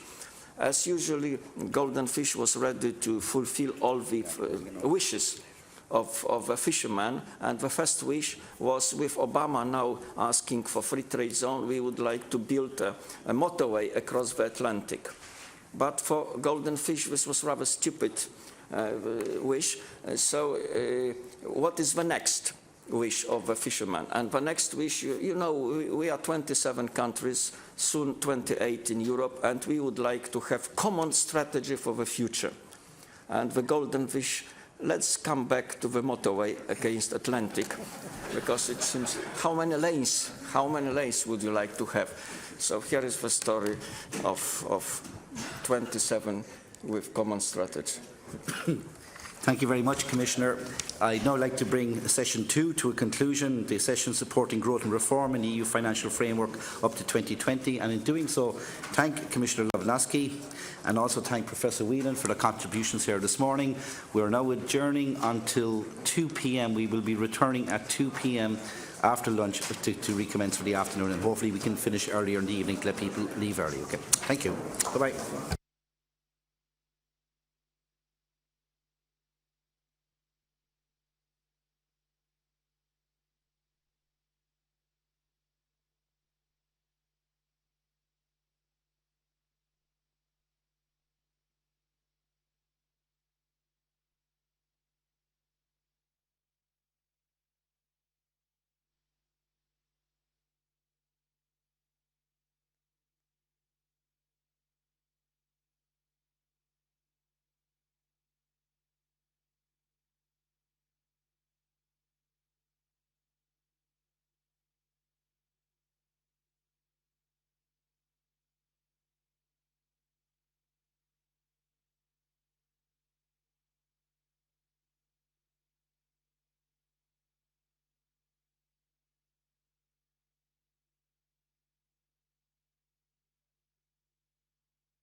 włączam.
So welcome back, ladies and gentlemen. If I could just ask for the doors at the end of the hall to be closed. Thank you. Okay. So we commence this afternoon in session 3 of the title Topic EU Economic Governance and the Role of Parliaments.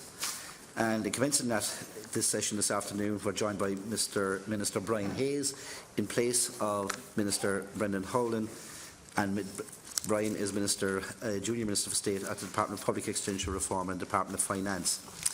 He joins us this afternoon, but regretfully will have to leave at 2:45. The reason why Minister Howlin isn't here is that there are public sector negotiations taking place at the moment with regard to salaries and conditions. That process was to conclude, or was planned to conclude on Thursday, but actually concluded today at lunchtime. So if you can envisage, the department is actually quite busy as a result of that. So on that basis, Minister Hayes will have to excuse himself today at 2:45 also. So to begin, I'd like to welcome, as I said, Minister Brian Hayes, and also welcome Professor Mark Hallenberg of the Hertie School of Governance, Berlin, and both will join us this afternoon. We will engage in the same format of this morning, and maybe if I could ask Minister Brian Hayes, Minister of State of Public Service Reform and the Office of Public Works, to maybe make his opening contribution this afternoon. Thank you.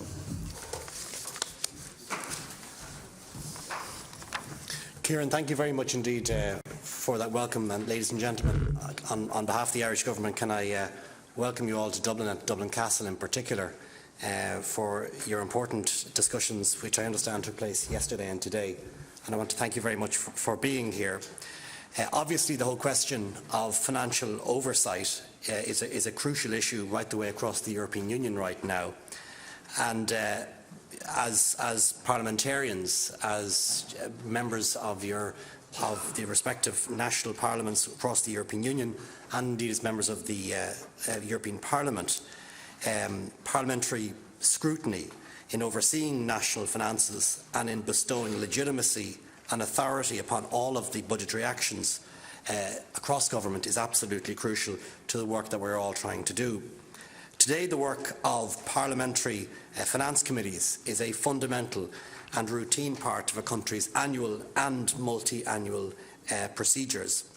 As we know in Ireland, it is perhaps only when matters of controversy and topical issues of interest come to be tackled by committees that the public are reminded of this important instrument for our democracy. But the everyday work of your committees provides the assurance which citizens require that the workings of government are being scrutinised and the accountability is being exercised in their name.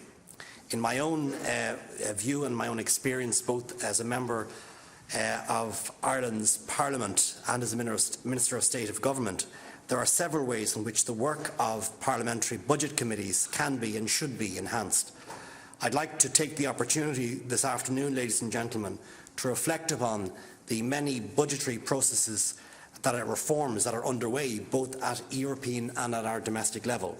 This is obviously a very topical issue, and with our current presidency of the Council of the EU, Ireland will play a very constructive role. I look forward to hearing our discussions later today and how we can take these issues forward. This government, our government, has been in office for just 2 years. During this short time, we've introduced a number of budgetary reforms aimed at enhancing the openness and the transparency of the budgetary framework and improving expenditure management across all government departments.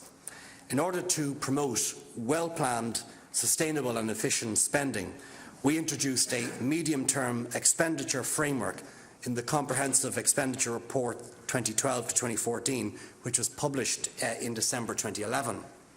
The medium-term framework sets out fixed spending allocations for the next 3 years for each department and promotes the responsible management of expenditure by all departments through the use of incentives and transparent reporting requirements. Medium-term forward planning of this nature provides an opportunity for all stakeholders, and especially national parliaments, to step up their level of engagement in the national debate upon budget priorities. In my experience, parliamentary committees need to know not just how much money is being spent, we need to know what it's actually delivering, how efficiently it's delivering, and the impact it has upon services. That's why the Irish Government has placed increased emphasis upon the performance and delivery of services right the way across our public sector. We've modernised the annual estimates process, building performance information into the heart of budgetary documentation. This is in keeping with the broader government commitment that performance information should feed into the decision-making process at all levels, and that active performance management should be a key feature of how projects are delivered and continually evaluated within the public service. It goes to the heart of parliamentary oversight that ministers and public service managers should be held accountable against clear targets set out in their budget. In November 2012, my colleague, the Minister for Finance, introduced the Fiscal Responsibility Act, which came into effect on the 31st of December last year. The Act imposes a duty on the government to ensure that the budgetary rule and the debt rule, introduced as part of a wider EU fiscal reforms, are actually complied with.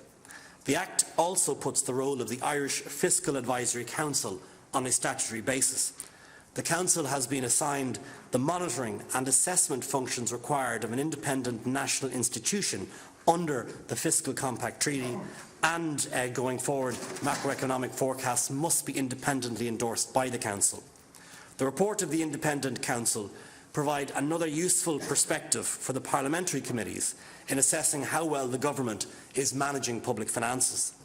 Aside from these domestic reforms that have now been introduced, Ireland is committed to adhering to and implementing the wider fiscal reform measures that have been introduced across EU member states.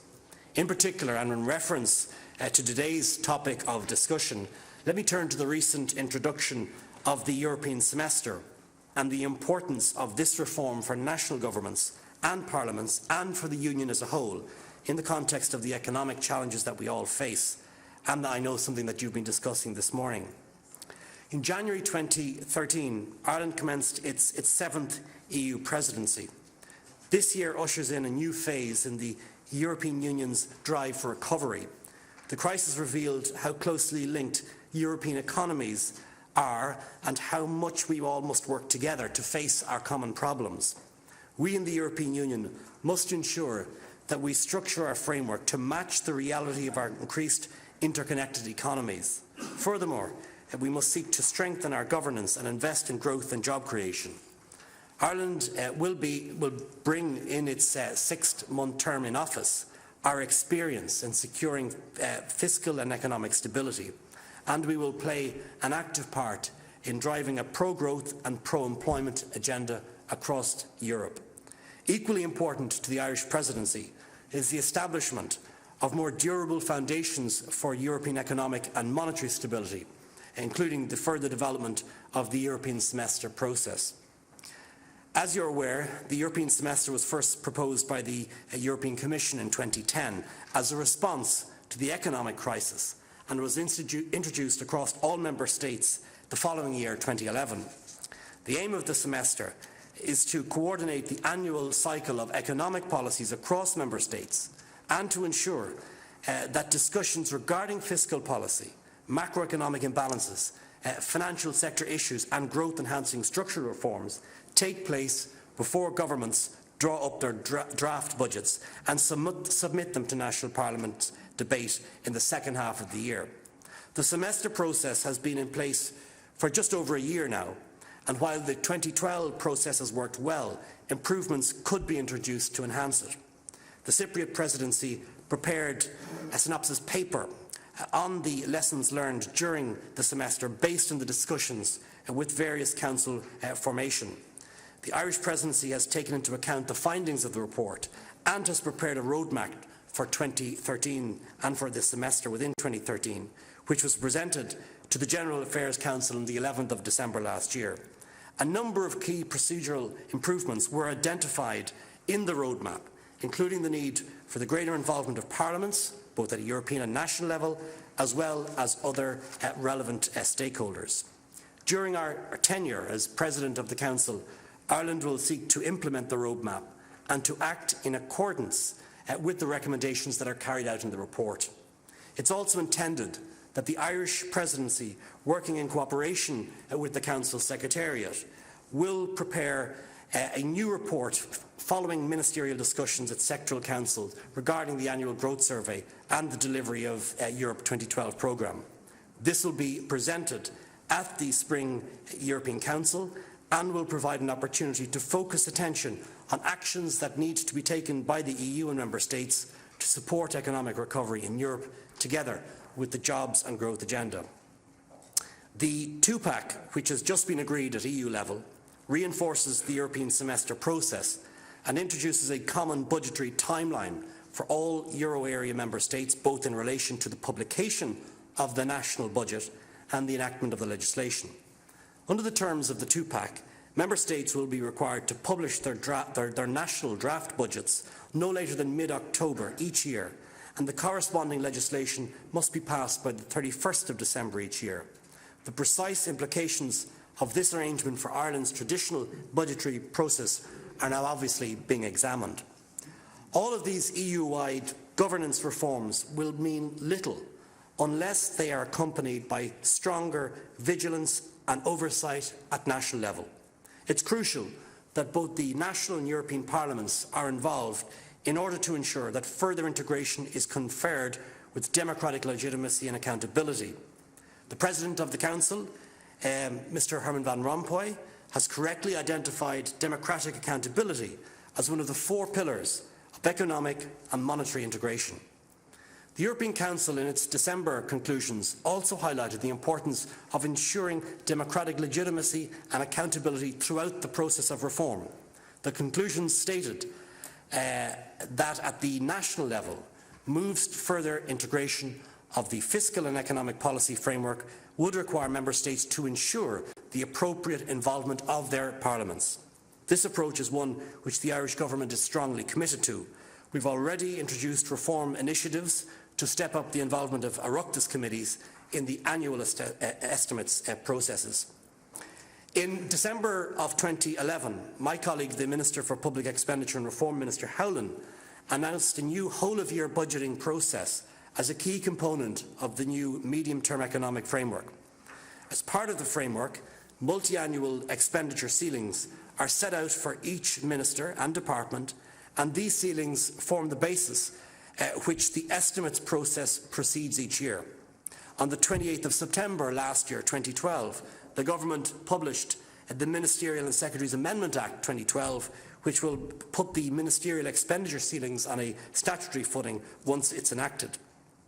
The whole-of-year budgetary process enables Oireachtas committees to participate in the annual estimate process in an ex-ante fashion with departments from the earlier part of each year, rather than wait until detailed estimates are published and discuss these estimates in ex post fashion.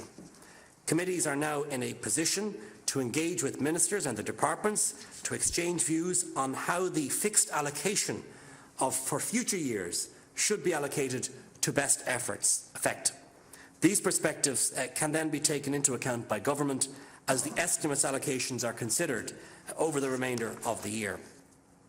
As the annual estimates process becomes more advanced, Irish Parliament, our Oireachtas committees, will have further opportunities to engage on specific policy proposals.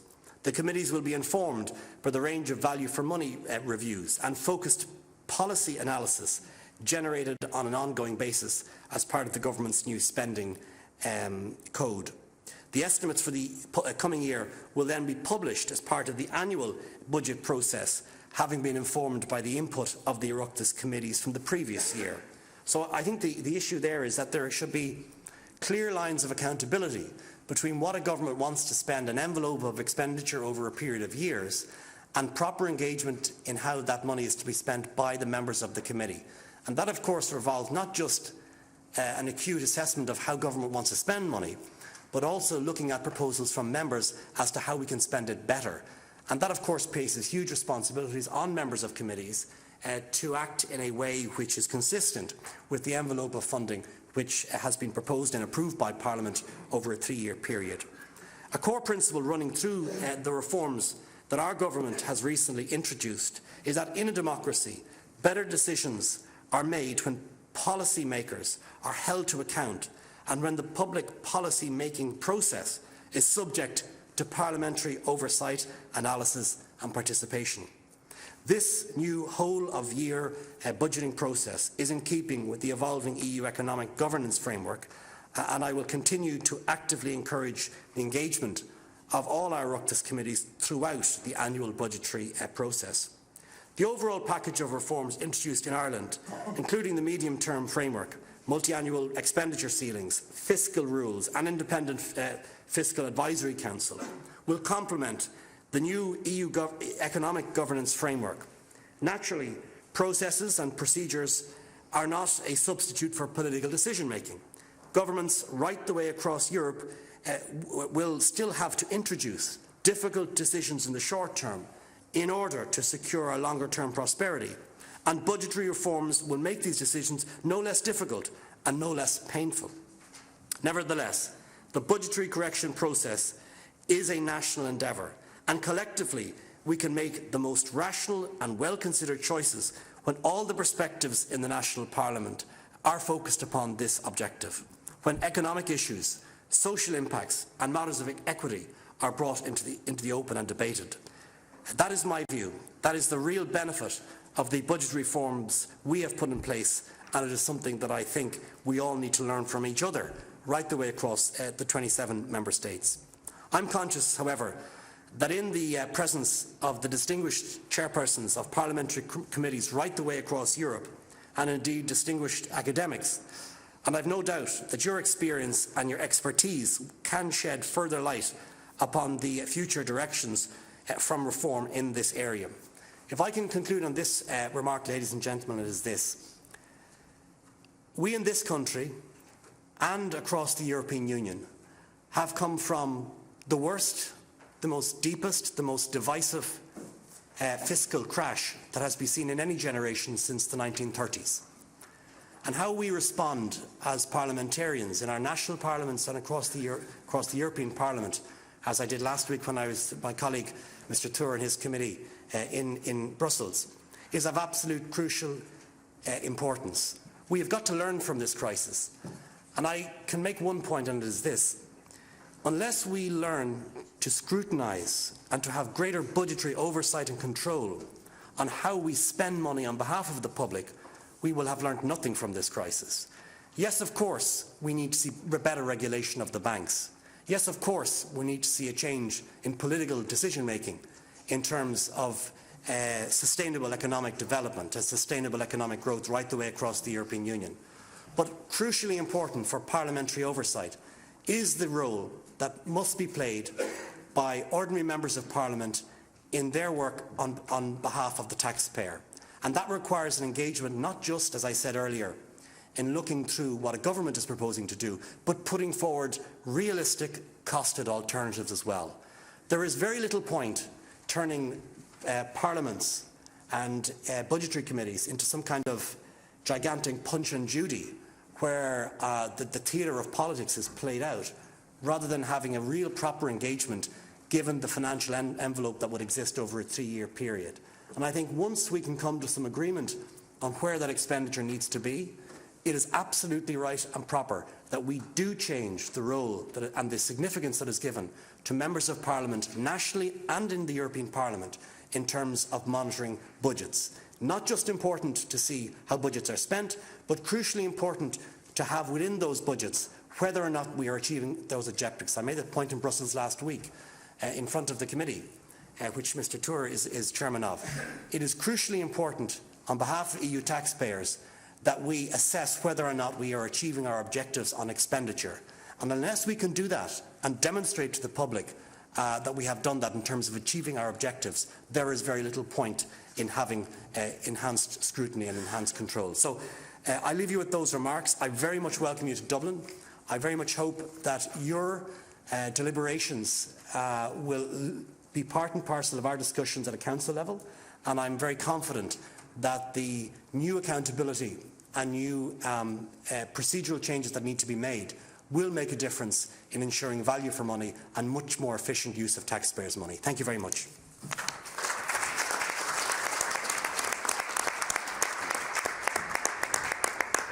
Before we continue, If I can just remind colleagues this afternoon as well to get their question slips ready if they wish. It's the tangerine coloured one. It's probably the last one left in your pack this afternoon. And I would hope to be allocating 3 minutes per question as we move on to the last session this evening. So with that said, I'd like to thank Mr. Hayes for his contribution, and now I call upon Professor Mark Halleberg to address the meeting this evening. Thank you.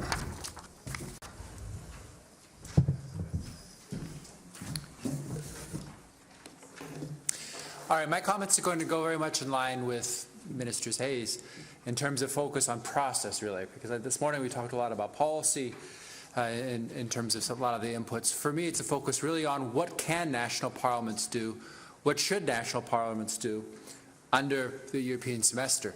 Now, this is co-authored work that I did with Benedicta Martinato and Gudrun Wolf at Bruegel. If you'd like to read more, you can read an assessment of the European semester. This is something, in fact, we wrote for the Economic and Monetary Affairs Committee of the European Parliament that we presented to them last fall. That document's almost 170 pages. There's a lot of good stuff in there if you really want to get into the details. But you can, of course, download this, a shorter version, which focuses specifically on issues of effectiveness and legitimacy. Is about 25 pages, and there are copies in the back if you'd like to see that as well.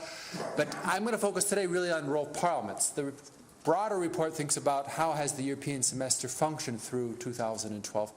I want to focus on what have national parliaments done under the European semester.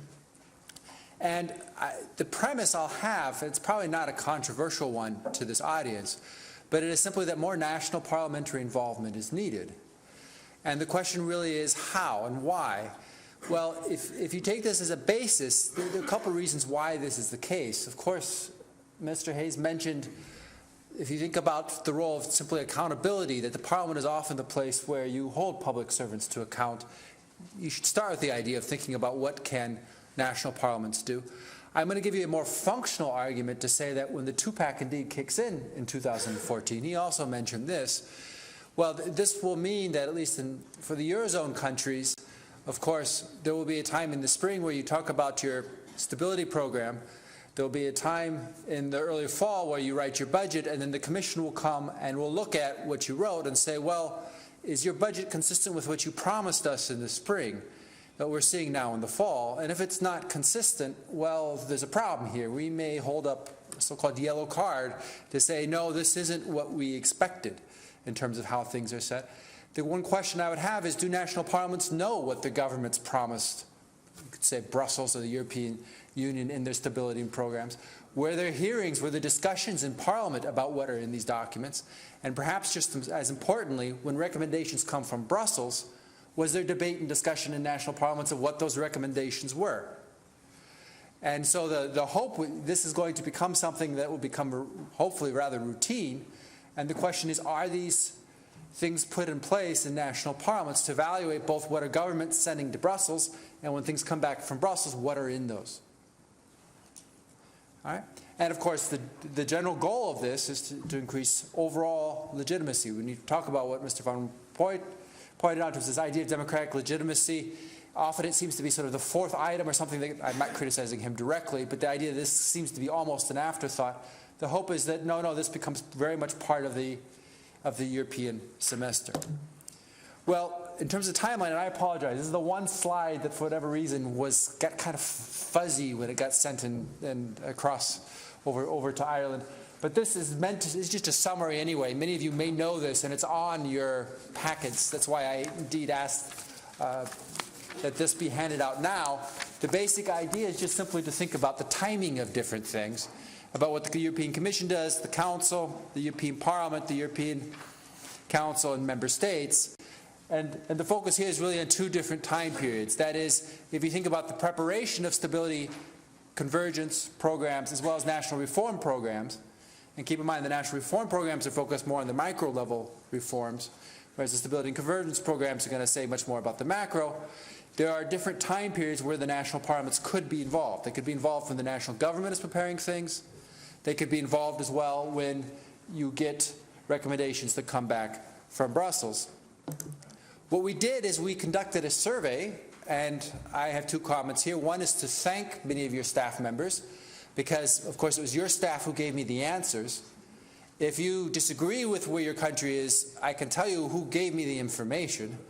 It was somebody from your staff. But of course, things change and evolve. I am also very, very interested in updating this also for 2013. I just learned several things about Ireland. In fact, I didn't know about the changes in December. I'd like possibly to hear from others of you, and you might, somebody in your staff might even get an email asking for some additional input in terms of how things go. In terms of transparency, you only know what's happening if you respond, and I want to very much thank you for that input. But the question is, were national parliaments involved in the stability and convergence programs? Were they involved in national reform programs, the micro, the macro? At what level? Were there plenary debates? Did the full parliament discuss it? Were there committee debates? If there are committee debates, which committees were involved? I should say the committees that were normally involved were either your committee, the Finance Committee, okay, or the European Affairs Committee. There are one or two countries where other committees like employment got involved, but in general, other committees did not get involved. It was either one of these two committees. And a focus as well is when you got recommendations, did you do something with them? When they came back to the national capitals, was there a discussion of them? All right, and these are things we asked. We had other questions too about how strong is your parliament, what sorts of things does the parliament do, but I'm going to focus on these questions in the brief amount of time I have now. The survey was from, I should say, 26 of the 27. We were not able to get responses from one parliament, but from all the other parliaments we did have good data. We sent these in February 2012. We received replies between February. One came in late August. I think it was actually the French one because of French elections. But in general, these came in after, I'd say around the springtime. We had data for 2011 and 2012, but the data I'm going to present is from 2012. Well, what's the data look like? Let me walk you through and talk you through these sorts of tables. Because what this is plenary involvement. Were there debates? You can think about, well, are there debates in Parliament about multi-annual fiscal plans that your government proposes? Are there debates about multi-annual plans that you send to Brussels? Well, you'll see that about 3/5 of the country, indeed, there are debates of the government's multi-annual plans. Okay, there's some attempt at accountability with Parliament of what it is that my government is planning. If you look at plenary debates of the stability and convergence programs, however, these are much more rare. It's about 1/4 of the time. Now you may say, plenaries, that's not the setting you'd expect to find debates about stability and convergence programs. What do committees do? Okay, it's really more of a committee thing instead of a plenary issue. This compares what was done with stability and convergence programs with what was done in national reform programs. And you'll see that in terms of stability and convergence programs, 11 of the countries in our sample had both a finance committee as well as an EU affairs committee that indeed debated what it is the government was going to send.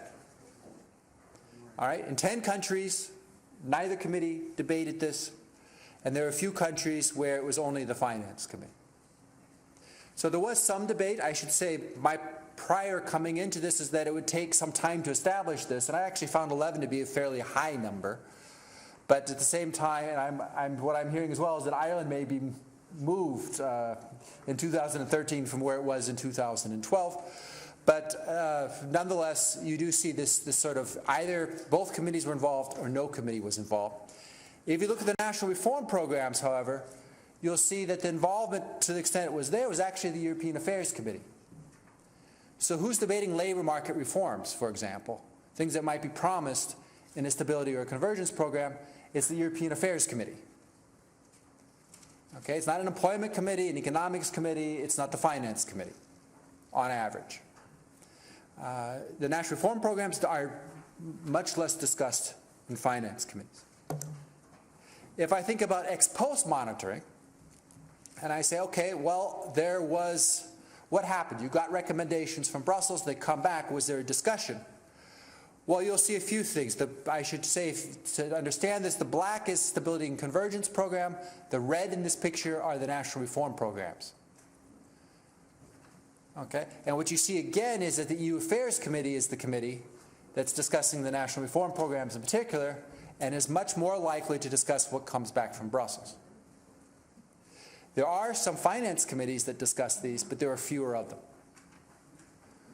Okay, so you get recommendations, the Commission says something, it comes back to the capital. When it gets to Parliament, it's not necessarily the people who are making the budget who are reading what it is that the Commission is saying, it's the people who are really involved in EU affairs. So in terms of conclusions, we'd like to see more involvement. I was showing where there was some, but for this system to function well, you'd like to see much more involvement of national parliaments. I would argue, and one reason why I'm so delighted to be here in this audience, I'd argue that you should be more involved in this process. In some of your countries you are, but there are several countries where this is not the case. And I'm talking only about debates. You could think about other sorts of involvement in terms of how things go that may be Parliament specific. I don't know if you actually want to take votes or the like, but to really scrutinize what it is that your government indeed is promising to do in the coming years. And then also when there's outside comments from the Commission and from the Council on what it is that you should do, that you have a debate and you talk about, do you agree? How do these things work? Okay, I think that's part of a well-functioning democracy, and it will make this European semester not be something abstract, but something that maybe has some real effectiveness in terms of pushing Europe forward. Well, I look forward to your comments. Thank you very much, Professor Hallam. Okay. So we now move on to questioners, and our first questioner this afternoon is Mr. Arnold Merkies of the Netherlands House of Representatives. Mr. Merkies. Thank you, Mr. Chairman. With regard to the discussion on the parliamentary conference on the basis of Article 13 of the Treaty on Stability, I can say that the Netherlands did not ratify the Stability Treaty, and therefore the views of the Dutch on the establishment of such a conference are still provisional. But in relation to the scope of purpose of the conference, we would prefer to stick as much as possible to the words of Article 13, so to discuss budgetary policies and other issues covered in this treaty. We do think it is appropriate for the conference to discuss the banking union, the fiscal union, the economic union, and the role of the national parliaments. We think it would be inappropriate for the conference to have a decision-making competencies. It should focus on discussions. We don't see the added value of a special committee for the Euro countries within the conference. The presidency of the conference should be with the national parliament of the member state, with a rotating presidency of the council. It should have a rotating secretariat for the of the conference, if necessary, and it should decide on the place and the venue of the meeting. The determination of the agenda of the conference should be with the national parliament holding the rotating presidency, and the size of the delegation conference should be as practical and efficient as possible.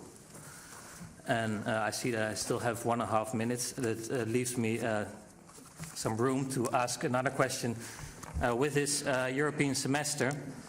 And if you have this discussion in the spring, what kind of discussion will this be? Will this not be a very vague discussion about so the stability convergence program, because you don't know exactly what the outcome is? What is the?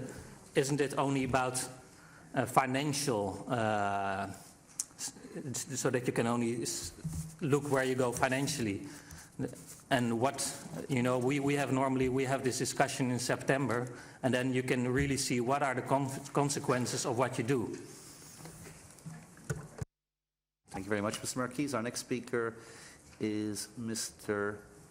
Peter Gariskini. Thank you very much. Mr. Chair, I'm here, yes.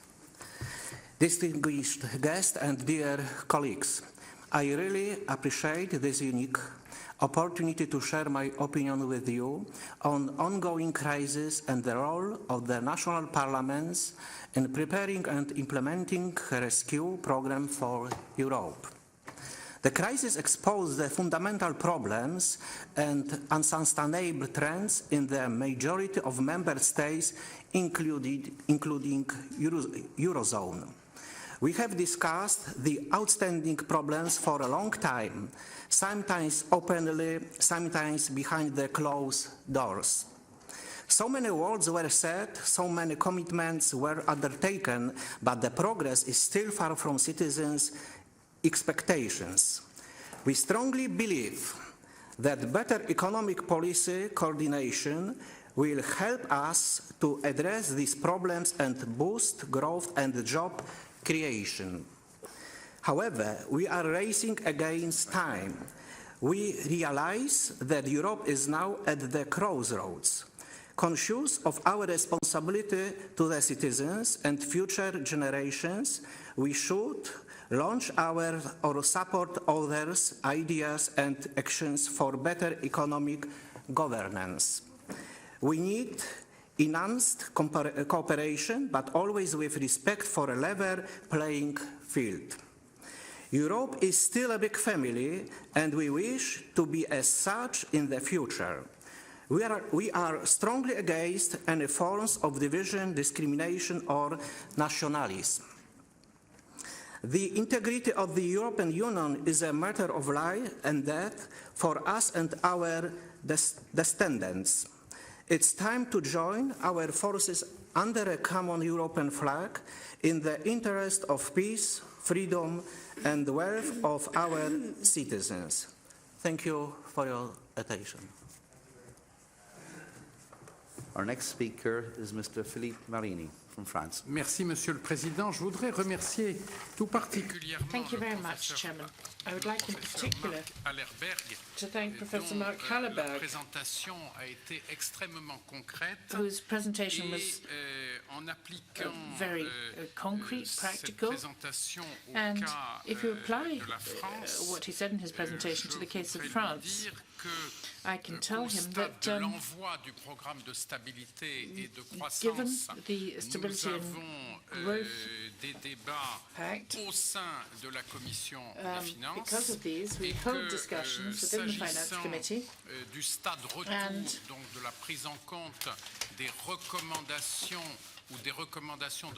taking into account recommendations relating to recommendations from the Commission, in 2011, we held a public hearing in which we looked at this text, and this gave rise to a vote on a motion for a review of the 2008 legislation. Well, then we had presidential elections, so we weren't able to repeat the exercise subsequently, but there can be no doubt that in 2013 it will be necessary to do the same thing. And on the basis of our procedure, the text of the motion is drafted by one or more political groups, then debate is animated thanks to the work done in the relevant committee, which is the Finance Committee. And I think as the years go by, this is going to become an essential stage in drafting the budget, because it takes place we're at the end of the first semester, and the budget for the year N+1 is something that is still very malleable, both in terms of expenditure, but also in terms of resources. Could I express the wish that the independent committees and independent bodies that we're setting up in our individual member states should be able to compare the way they see things, work together. On the 1st of March, we're setting up a High Council for Public Finance, and the statutes will be made public at the end of this week. And the purpose of these independent bodies is to create the link between European concepts and the internal drafting of financial legislation on macroeconomic subjects, but other areas too. So what I would wish to see is that the Commission could ensure that these bodies can be in touch with one another so that their working method can be as harmonised as possible. Thank you very much, Mr. Marini. If I could ask Professor Halleberg maybe to address, and then I'll invite Minister Hayes. Well, thank you for your comments. I saw two in particular I will address. In terms of the second question from the Netherlands, I mean, there are two pieces. You ask, well, what do we know about the financials in the spring? I mean, you can do some planning, of course, already in the spring. In fact, my understanding is that in the Dutch case, a lot of the rough numbers show up in a coalition agreement. And so the basic idea is that in the spring, you should know enough to be able to say, this is what we're planning in the future. And of course, if growth is much lower than expected by the fall, you can always adjust this. But one of the reasons why the two-pack is there is a sense that countries would promise things in the spring, and then in the fall, when they pass their actual budgets, they didn't look anything like what was mentioned in the convergence or stability program. And that's why the two-pack is there and why there's a sort of check. I think it's useful for Parliament to review what it is that's written. I won't mention specific countries, but when I've done interviews, there have been times where a different ministry writes the convergence program or the stability program than the ministry that makes the budget. And they rarely talk to one another. It was something that was simply sent away. And the goal is to make this a serious process. And I think having the Parliament also check what's there is useful. And also, again, as you plan the budget in the fall, have someone in Parliament say, well, we promised something that was in the spring. In terms of what happened in France, I should say, one thing in terms of the French data, you'll see that, I say France, there was no ex post check, but of course that was because there were elections. I mean, in the French case, the response was we won't have it this year precisely because of the elections. But you'll see we do have France looking at, the French parliamentary committees looking at sort of the ex-ante checks in terms of how things are set. That is always a bit of a risk for these sorts of evaluations. To find out what the Italians are doing right now, well, they're voting. I mean, it's not something that's very useful given the elections, and there will be some strange things that are here.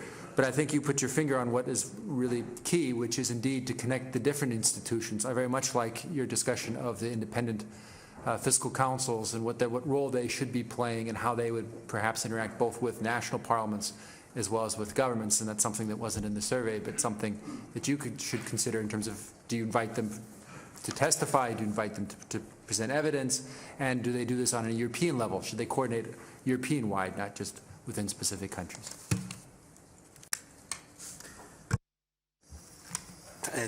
Firstly, can I make the point that, responding to our Dutch colleague, I mean, surely the argument now is, even where there is an election, that if you come to some agreement following the survey and following a debate on that survey, at the very least there should be some agreement as to the envelope of expenditure that should exist for a number of years. And by virtue of the fact that the process is in place in terms of the two-pack, it actually will help. It will help frame election campaigns if political parties agree with the envelope of expenditure. I'll give one example. Of course, it's easy to do this if you're in a financial program because the lender of the last resort is here, and as a consequence, you have to agree to a framework. But in the most recent general election here in Ireland, there was broad political consensus on reaching a budgetary target of 3% by 2015, which the great majority of parties accepted in the context of that election campaign. Now, how you do that in terms of tax and expenditure and where you expect growth to be is a separate matter. But it does help to frame an election debate if there is broad political agreement about where one sees the economic circumstances. Our Polish colleague spoke about citizens' expectations, and I think you're absolutely right in that. I actually think there is a lot of popular support to the idea that the European Commission and the Parliament and the Council would have a look, would have a detailed assessment of where they see each individual economy within the 27. I think that actually adds to the independence of evidence in terms of the macroeconomic picture for each of those countries. And that is something that I think, particularly when you come from an enormous fiscal crisis that we have gone through, is of huge benefit. I think there is popular support to the idea that other people would look at your budgets, come to some assessment as to whether that is a fair view as to where you see the economy and whether on the tax and expenditure side that you have the balance right. I think that is utterly fair, particularly in a country that has gone through such an enormous economic shock that ourselves and other countries have gone through. On the question that our French colleague spoke about, I think it's a very, very interesting question. We had a very substantial debate in our Parliament on the Fiscal Responsibility Bill, which established the Independent Fiscal Advisory Council. And in both Houses of Parliament, there was a very extensive debate on the remit for that council, who should be members of it, if it should speak with one voice, should it speak with the chairperson, whether or not public hearings should be held and all the rest of it. But I do think it's a very interesting concept now that we have in place independent bodies who look at macroeconomic surveys right the way across the European Union and each member state. It's a very useful thing that they would coordinate their work possibly with other independent bodies which have been produced in each of the member states. And I think we now have a situation in Ireland when the Minister for Finance sets out his economic projections for the next year in terms of GDP growth. What will happen is the next person who will commentate on that is the chairperson of the Economic Fiscal Advisory Council. So in a funny way, because the council is there, it has provided an automatic independent agency who gives assessment on what the government is saying. And I think that has to be good for public policy. It's also good for Parliament. And of course, in our situation, the independent agency will come before the Finance Committee on a regular basis. Can I make one other point? I don't see this just as a role for a Finance Committee. It's a role for each departmental committee. If you say that a government department in expenditure terms is going to spend X billion over a 3-year financial envelope, it is a matter for that committee also to be involved in how you scrutinise public expenditure, not just a role for finance committees. Thank you, Minister. Our next questioner is Mr. Michel Truer, European Parliament. Thank you, Chair. Dear Mr. Hayes, first of all, I would like to congratulate the Irish Presidency for having us here, and we discussed in the Budgetary Control Committee, just as he has mentioned, the topics, accountability and a better transparency in public budgets is a very crucial question. And first of all, I think we all agree that we have to have scrutiny, democratic control on public expenses. Therefore, we have the discharge of the Commission. You just presented the Council recommendation. We discharge the EU agencies, and I hope we will find a way to solve this discharge matter with the Council. What I wanted to manage is, you mentioned the performance management approach. I think that is a very modern approach, but to have it and to implement it, we have to be accountable against clear targets. And where are these targets? They are laid down, for instance, in the European Union in the EU 2020 strategy. But sometimes we have the impression in the European Parliament, I don't know whether the colleagues in national parliaments agree on that there is a strategy, and everybody has discussed it, but later it is difficult to commit ourselves to this strategy in all 27 member states. So my question is, we do certainly need not only a two-way street, but a common understanding of a common economic and financial policy as the fiscal power in the European Union, and that is a difference to the United States, is allocated in the member states. We need the member states to commit themselves on a common strategy with no moral hazard and with no free ride. That is the problem with that, and perhaps Professor Halleberg, you can share us your ideas. What do you recommend? What can we do to speed up this opinion building process, this exchange between all bodies? Because as far as I know from the discussions in the European Parliament, we are very much interested to take an active part in that discussion. Thank you very much. Thank you very much, Mr. Truer. Our next questioner is Mr. Alexander Dominowczyk. Thank you, Mr. Chairman. Distinguished guests, dear colleagues, first of all, thank you for the invitation and for the opportunity to be part of this conference, which is truly very important for Montenegro as a candidate country. And I don't want to take too much time. and my questions will be very, very short and simple. Actually, I put two dilemmas. First, will the Parliament secure better oversight of the public finances and budget process with or without fiscal rules as a part of national legislation? Simple. Who will be in charge to secure real and relevant statistical data for fulfillment of these fiscal rules? Central banks or some statistical bureau or some fiscal council which already oversized and controlled by government? And second, what we're going to do as a parliamentarians with the independent regulatory agencies and bodies, even in central banks, especially regards an FTT, public and state enterprises, all of them with very, very big and crucial influence on the public finance, and how far we can go in the supervision of supervisions or control of controllers if we don't want to disturb their independence. Thank you. Thank you very much. And our next speaker is Mr. Stuart Hosey of the United Kingdom House of Commons. Mr. Hosey. Thank you, Chairman. Minister Hayes spoke about stronger vigilance and oversight by national parliaments and concentrated on the domestic budget setting. And Professor Hallerberg spoke or presented mainly about debates and where they were held and which committee held them. But vigilance and oversight is about more than debates, and economic governance is about more than just budgets and spending. Indeed, if we look at the last crisis, it was mainly to do with the failure of banking and regulation and supervision. So what role in particular would the Minister see for national parliaments in terms of their oversight of the supervisors? A question that Mr. Damjanovic has just asked as well, in particular in relation to the creation of the single supervisory mechanism. This is important because it won't just affect the Eurozone countries, it will affect all 27 plus Croatia. And the reason I ask about domestic parliaments and their scrutiny of the supervisors is because every single country, every single state's banking sector is different.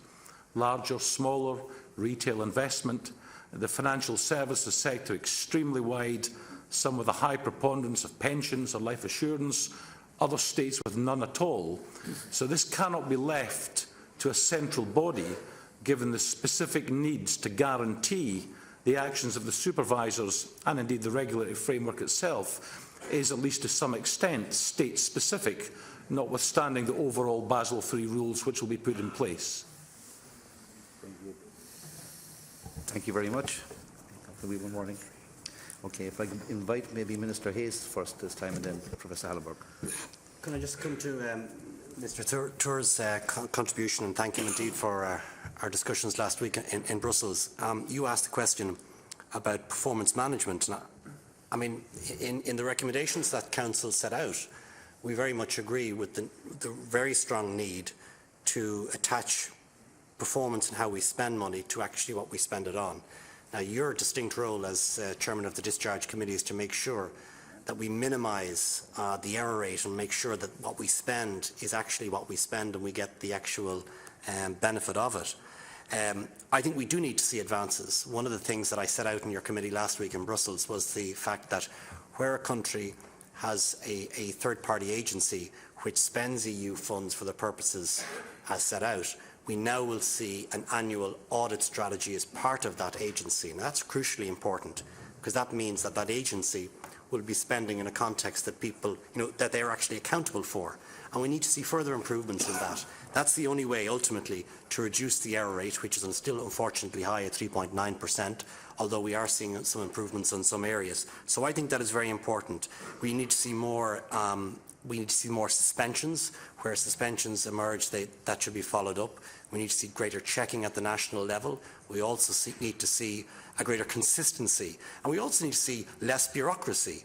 The fact of the matter is this: errors occur from complicated systems that people cannot understand, across Europe and within each member state. So the simplification agenda is absolutely crucial, and that's an issue for the European Parliament, and equally it's a matter for member states as well. So we are at idem with your view about the need to make further progress in this regard. I think a really important question was posed by our colleague from Montenegro when he spoke about coming to some agreement between, say, Eurostat and the National Statistics Agency. It's really important that there is some convergence here, because otherwise we won't be able to look at what we're actually comparing. And I know this is an issue, I think, I know Commissioner Semeta, I think, is taking this piece of work forward. It is important that we make progress on this so that it's clear for all to see that we are comparing like with like. Mr. Hosey from the UK Parliament spoke about then the single supervisory mechanism and what will follow from that. From the Irish presidency, I mean, this is going to be a crucial issue because we have found agreement just last December. We now have to put that agreement in place in discussions with the European Parliament. And that's something that we want to prioritise. The Minister for Finance has said that very clearly indeed.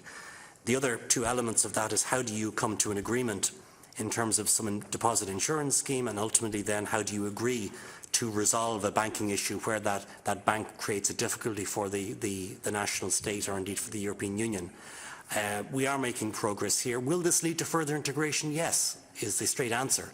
And I think Wolfgang Schäuble, when he was at the last ECOFIN meeting, made that point exactly, that this particular train is leaving the station. And it will be a matter for countries to determine how they will adhere to that. How we actually come to an agreement on this is absolutely crucial to ensure that this crisis never comes back and that we have the policy instruments at our disposal which is strong enough and firm enough to make sure that we have a banking policy and a banking union which actually says what it's supposed to do. So I think this, if anything we've got to achieve in 2013, it's credibility. And I mean credibility around the question of a banking union which is fit for purpose and which can withstand the shocks that in previous years we were unable to withstand. And there will be questions for countries who do not want to be part of that, or indeed there will be questions for countries because of the domestic banking arrangements within those countries. But I think there is a firm view across the Union that we've got to make progress in this, and that it's something that the Irish Presidency wants to proceed with. Thank you, Minister. Professor? And all good questions. To get this question of who controls the controllers, I mean, one issue, of course, is always determining what it is that the controller is supposed to be doing. If it's about independent data, I mean, you need to have some sort of oversight to check to see if the data is still consistently biased.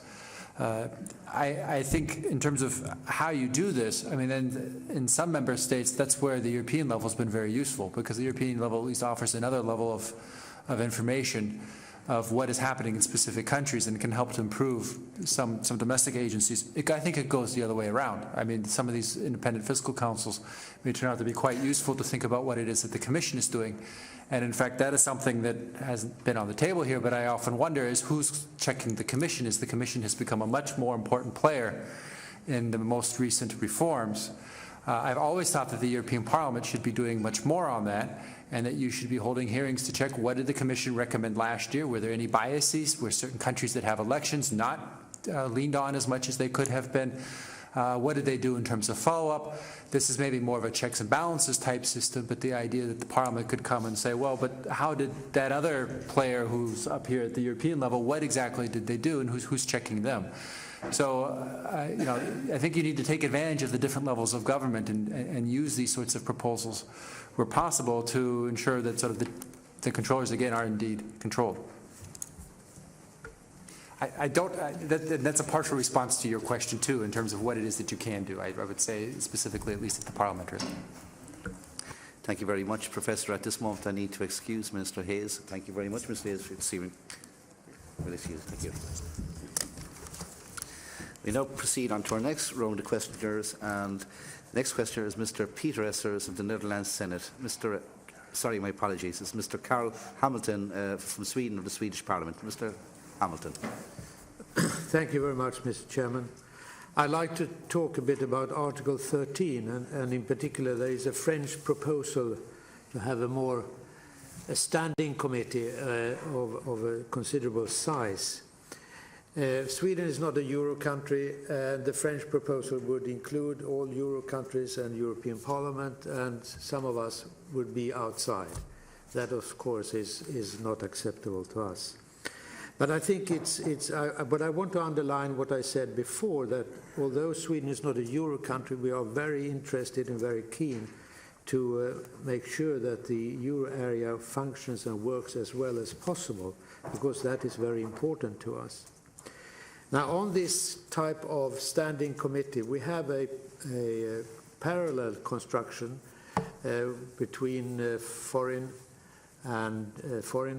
affairs committees and defense committees, and I must say that that is not such an encouraging experience to compare, to see how that has worked, and I've been a member of it too.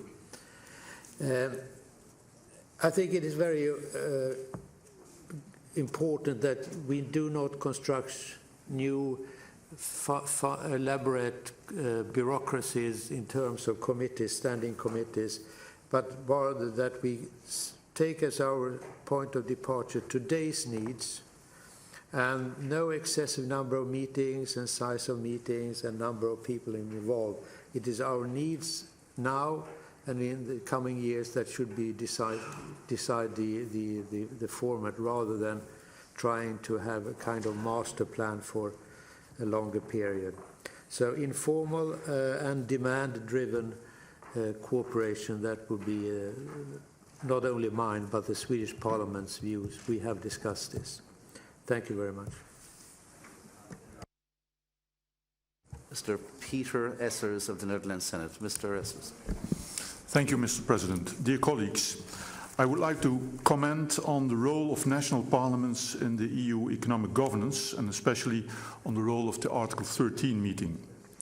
Last year, the Dutch Senate has asked the Dutch Council of State for a memorandum of explanation with respect to the strengthening of democratic control on reform and economic governance in the EU in order to combat the financial and economic crisis.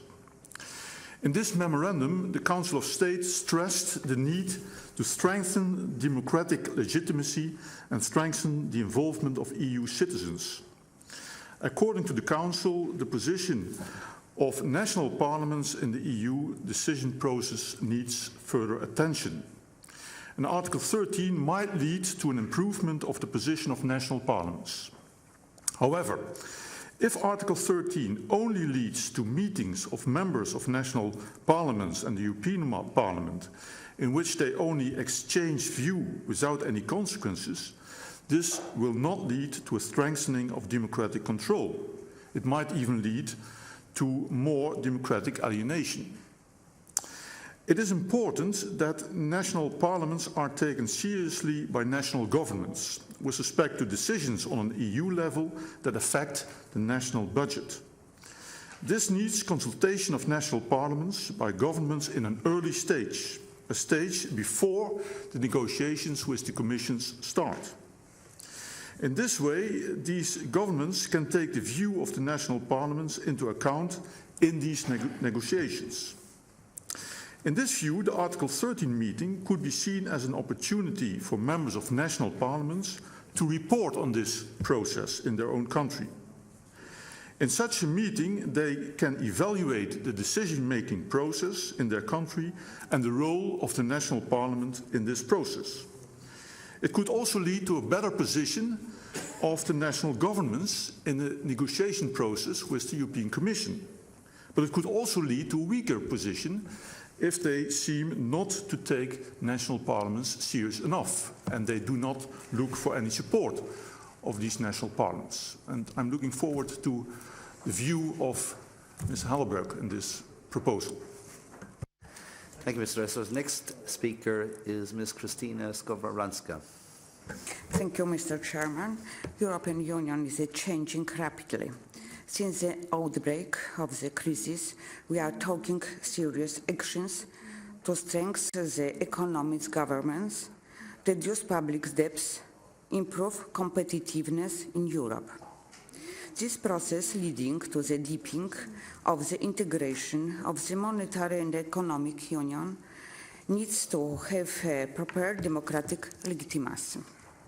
In this context, it is crucial to increase the role of the parliamentary dimension of the European Union, especially It reflects to the Article 13 of the Treaty on Stability, Cooperation and Governance in the Economic and the Monetary Union concerning the new interparliamentary concerns on budgetary and economic effects. It's vital that such conference be established as soon as possible. However, we should consider combining it with the existing forms of interparliamentary cooperation, for instance, finance committee meetings or meetings on the Europe semester.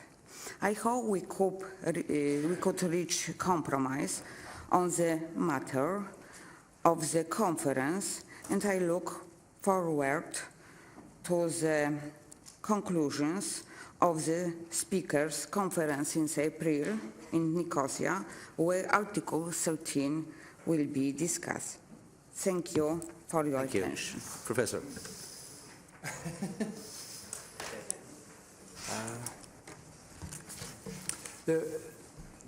Well, there are several comments about Article 13 of the Fiscal Compact. That's not what I was directly presenting, so this is a bit of an editorial, I guess. And also there's a discussion of the role national parliaments can do to be, in terms of strengthening accountability and the like. I just want to be very clear about the main point that I had is it's very important to have national parliamentary committees look at what their governments are saying to the EU level, and that when things come back from the EU level, that there's national level accountability.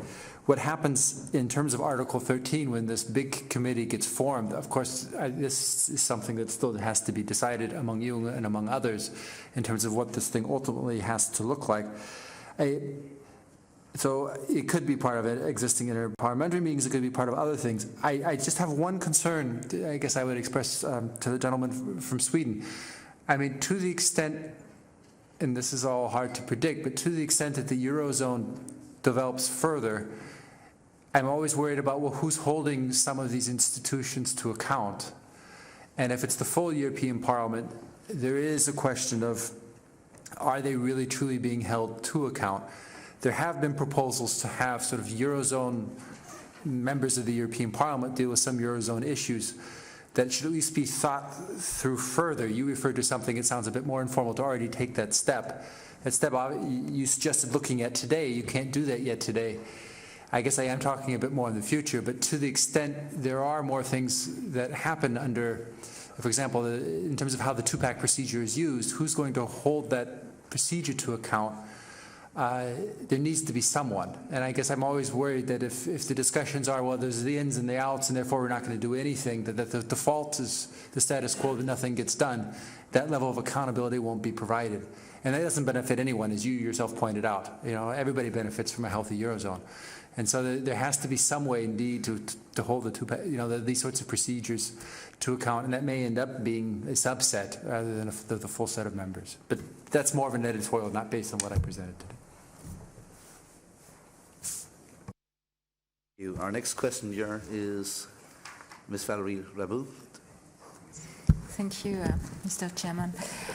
J'ai deux questions très concrètes, donc ça va être assez rapide. Le premier porte sur les slides que vous avez présentés, notamment sur la question de savoir si les comités débattaient ou non des recommandations du Conseil. Et on voit qu'il y a une grande majorité de pays pour lesquels ce n'est pas le cas. Donc j'aurais souhaité avoir votre précision là-dessus, notamment parce que je trouve que la France est concernée. Et par rapport aux autres décisions ou préparations qui peuvent être prises, on voit que c'est une grande majorité qui ne discute pas après les décisions proposées par le Conseil. L'autre question porte sur la mise en place de la conférence budgétaire interparlementaire telle qu'elle est prévue par l'article 13, puisqu'effectivement pour le mois d'avril, il doit y avoir un rassemblement à la fois de représentants des parlements nationaux et du Parlement européen. Donc j'aurais souhaité savoir, connaître l'état d'avancement de cette réunion qui normalement devrait être prévue pour le printemps. Thank you, Mr. Raboul. Our next questioner is Lord Lydon Henry Harrison, from the United Kingdom House of Lords. Mr. President, I too would like to comment on my colleague, Mr. Hamilton from Sweden's observation that it would be a bad thing to have a separate standing committee concerned with the euro. And even Professor Hallerberg's suggestion, which I think he made right at the end of a subset, I think would be dangerous and I think should be avoided. Many years ago, when I served in the European Parliament, I was a member of the monetary subcommittee of the then Economic and Monetary Affairs Committee that held hearings to listen to Monsieur Lamfalussy, who eventually became president of the European Monetary Institute, then Mr. Duisenberg, and then Mr. Trichet, who became presidents of the European Central Bank. Now we have this further development with Mr. Draghi assuming a function which wasn't usual before. Whilst I believe the inviolability of the ECB president and his colleagues to take the decisions on monetary matters, I do think it's reasonable and proper that we have proper parliamentary oversight of the function to supervise the banks.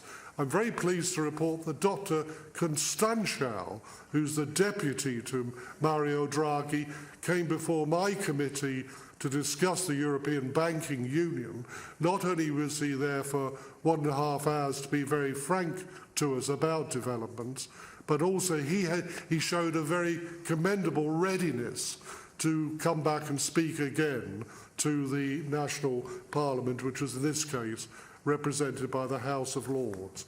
This leaves a residual problem. I think the European Parliament is the natural place to do these matters, but it must be buttressed and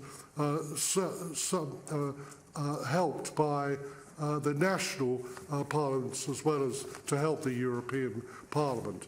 The problem is if you have 27 and 28 national parliaments, how will Mario Draghi and Dr. Constantiou keep up with themselves and not make decisions they should be making if they are having to report to all these national parliaments? So there is a problem, but I do think it's a commendable approach that the ECB have taken, because I know that Mario Draghi appeared before the Bundestag in a 2-hour private session, which again I think was highly commendable. So we've got to find ways of doing this, but let's make sure that accountability on the supervision of banks is there. Thank you, Lord Harrison. Our next speaker is Ms. Sharon Bowles from the European Parliament. Ms. Bowles. Thank you very much. I've just been sort of prompted to respond to some of the things that it has been said about to whether the European Parliament could do more scrutiny. I think we do quite a lot already, but you have to bear in mind we've had about 50 pieces of legislation to do with the financial markets to deal with as well. We already have, I think, something like 4 times as many meetings as any other committee in the Parliament. So bear with us. We have had about 7 ministers already come to an economic dialogue, and we've also had other meetings that are non-web streamed. You have to bear in mind, sometimes we get more out of them when it's not public and web streamed than when it is. And then we have to worry about, well, what do we do with that information? But we do try. And we certainly quiz commissioners, again, both in public and private. I think I'll admit that we're squeamish in our resolutions when it comes to singling out a particular member state, but that's usually because the MEPs from that particular member state and various others and ministers will gang up on us telling us not to do that. So maybe we have to learn to be a little bit more robust in that. But I mean, we have gone on and on and on, for example, about fiscal multipliers. I'm sure Ollie Rehn is praying that we never ask him again about them. But you also have to realise that a lot of these issues are also very much on the political divide, as we found out for ourselves in the discussions that we had in the meeting previously in the European Semester Week. So the left thinks differently from the right on these things, and that can be challenging. We scrutinise the country-specific recommendations for spillover, and we use that scrutiny and the intelligence in legislation in order to pave the way for more and better scrutiny, ideally with teeth, because this is a travelling process and it's ongoing. We met actually with committee finance chairs in a discussion meeting in the Economic and Monetary Affairs Committee when we started out work on the two-pack, so we involved the national parliaments there, and I'm certainly open to trying to experiment with more and better ways to do that, maybe by video link so people don't have to travel. We are also hoping to try and get in earlier on the stability and convergence and national reform programmes by having a semester that's going to be in April of this year, because as we keep doing these things as we go around the semester again, we have to work out how to get in ever earlier, and also we have to press the Commission at times to give us more time.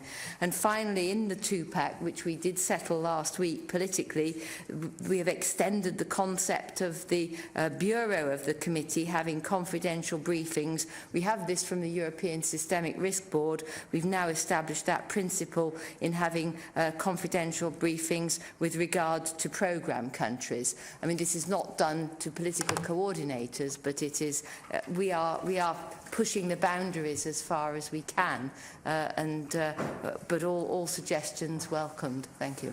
Thank you very much, Ms. Bowles. And our last contributor this afternoon is Mr. Kestis Glavekis. And I think you also want to refer to the forthcoming Lithuanian presidency as well, Mr. Glavekis. Thank you very much. Dear Mr. Chairman, dear colleagues, it is a great honor for me to congratulate Ireland on this 7th successful presidency of the Council of the European Union. Please accept our singularly gratitude to the Irish colleagues for the well-organized, warm welcome and traditional Irish hospitality. Today we have met here in Ireland in the beginning of this year to discuss very important European Union budget and finance questions. I hope that springtime emotions which we could feel here will contribute to the implementation of the ideas and decisions accepted during this meeting. As you know, in the second half of the year, Lithuania will hold the presidency of Council European Union. In the name of the Budget and Finance Committee of Lithuanian Parliament, I would like to invite all of you to participate in the next meeting of Chairman of Finance Committee of National Parliaments, which will take place on 15 to 16 September in Vilnius. The topic we would like to suggest discussing in prevention of smuggling of goods subject to excise and custom duties. We will have a good opportunity not only to discuss the questions put in our agenda, but also to analyze the emerged new issues and challenges in the finance and economics of the European Union. Looking forward to meet you in Vilnius in September. Thank you for attention. Thank you very much, Mr. Gakis, and we look forward to going to Lithuania in September, and thank you for giving us notification this evening. So if I could maybe ask Professor Halleberg to address the questions put to him, and if you wish to make some concluding comments as well, please do so. All right, thank you. The first question concerned how many committees debate the recommendations from the Commission and from the Council. You got the gist of really my recommendation, which is that many more should. And that's one reason why I'm happy to be here, is I hope that people see this and say there needs to be more of these sorts of debates, because there just haven't been that many. The reason why, I should say, I know the European, your second question on Interparliamentary Council, that's something I'm not involved with, so I can't answer if it's in April how things go, but there may be others here who can address you during the coffee break and give you more direct information on that. In terms of, is my suggestion dangerous to involve Eurozone member only to deal with certain types of issues? I mean, we've already made the decision that in the Council, under the Treaty of Lisbon, there are certain procedures that are only Eurozone countries, if you're a member of the Eurozone. And there should at least be a discussion of what this then implies for parliamentary scrutiny. I mean, I don't know why it should only be the Council and not necessarily the Parliament on some things.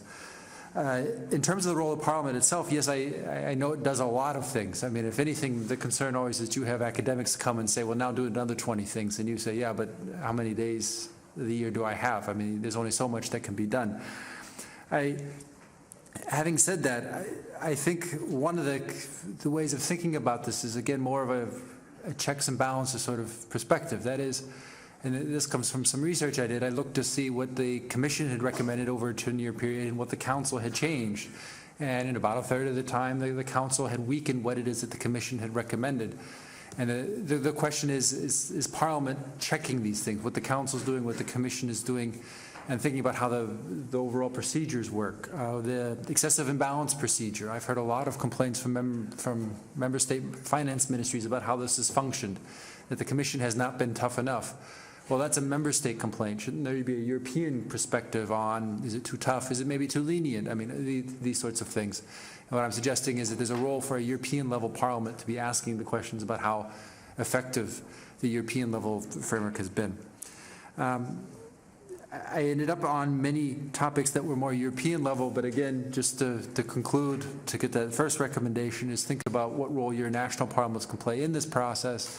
And at least hearings is one start, but that there's a lot more that indeed could be done. And please stay in touch if you get a chance and you do make some changes. I'd love to document and report them.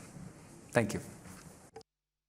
Thank you very much, Professor. So I now just move on to the conclusion of today's event and maybe just add some concluding remarks, and we'll bring proceedings then to an end. Ladies and gentlemen, colleagues, in my opening remarks this morning, I referred to the context in which our citizens continue to bear the burden on a journey of austerity and who need sight on the horizon of a clear social vision. Following on from today's debate and listening to contributors, it is still my firm belief that we must continue to ask ourselves what an overall vision for sustainable growth in Europe actually is, and how does this underpin and maintain the European standard of living and the social model to which we have become very proud of. We have heard today from Commissioner Rehn regarding the winter forecast. We have debated the future of the Economic and Monetary Union, and we have touched on some important proposed technical measures such as bank resolution. And we have heard an update on progress under Ireland's EU-IMF programme from Minister Noonan. We have had a stimulating discussion on the role and size of the multi-annual EU budget and prospects for stimulus within the EU, especially relating to youth unemployment. Finally, we have turned our attention to the role of national parliaments, and we as national parliamentarians are crucial to the evolving economic governance of the EU. And that is very much reflected in the comments and concerns and the energy expended on that issue this evening. We are also central to the need to communicate a better and more open European dialogue, and to fashion a European philosophy that increasingly delivers a social return to all of its citizens. As I said yesterday in welcoming you, Céad Míle Fáilte, the traditional Irish welcome, I would also like to thank the Troika for their support, but personally I would much look forward to saying Slán na Bhaile, which is the traditional Irish goodbye. And maybe we hope to do that, given Minister Noonan's response this morning, at the end of the year, when we do plan to see the Troika exiting Ireland before Christmas. An early Christmas present, we would hope. So colleagues, ladies and gentlemen, thank you for your contributions. There's nothing left but to ring the traditional bell, which we'll be hearing again in Vilnius in Lithuania in September. So with that said, Slán na Bhaile to each of you, and have a safe journey home.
Welcome to Dublin Castle. And I hope you have recovered and you're in full health following last night's evening in Farmley Castle. So, ladies and gentlemen, excuse me, distinguished guests, good morning, and you're all very welcome to Dublin Castle for this meeting of the chairpersons of finance committees. I hope you enjoyed your dinner yesterday evening, and I thank you for your cooperation this morning, given the early start. In line with the tradition first established under the Czech presidency in 2009, I would now like to formally call the meeting to order with the ringing of the ceremonial bell, which is passed from one holder of the presidency to the next. So we'll give it a good ring. So the meeting is now in formal session, but before we get into the substance of today's meeting, the theme of which is future strategies for integration, growth and better budgetary control, there are a few housekeeping matters to which we must attend to. In each of today's 3 sessions, it is my intention to begin by allocating 2 minutes for each contribution to the floor, and questions will be put to the invited speakers in batches of 4 to 5, depending on the quantity. In order to facilitate running of the meeting, I will request that you would complete a request from the floor form, which is in your delegate pack. There are colour-coded green for session 1, ivory for session 2, and I'm told tangerine for the final session. There are additional forms available at the back of the hall on the document table, and I would ask that you fill in your request from the floor at the start of each session and then hold it up, and staff will collect the forms and bring them to the Secretariat.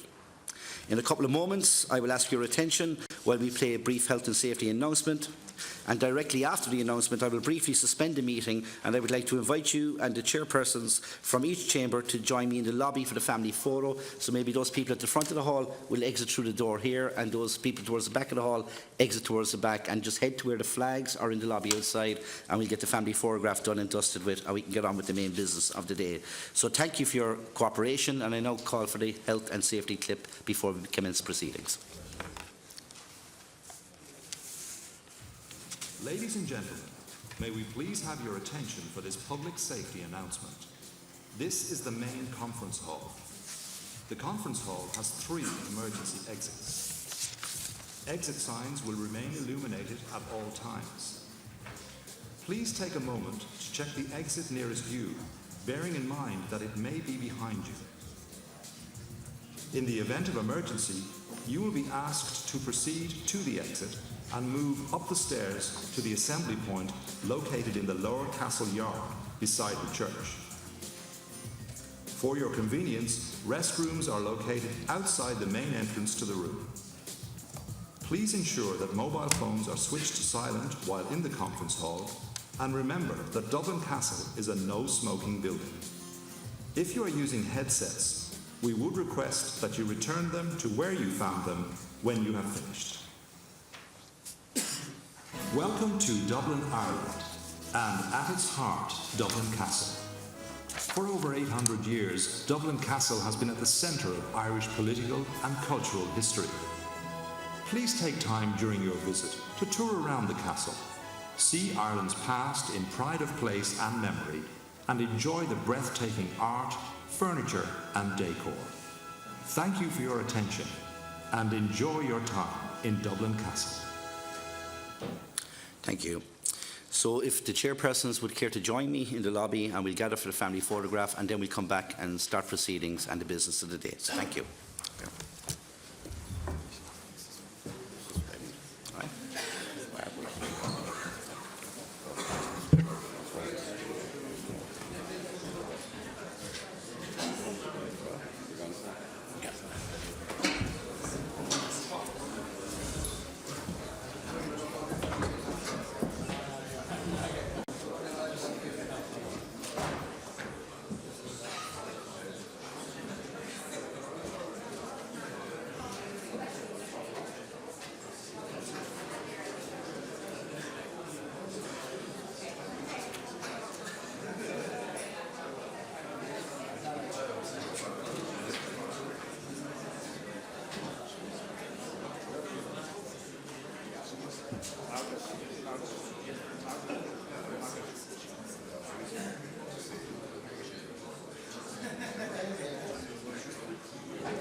Okay.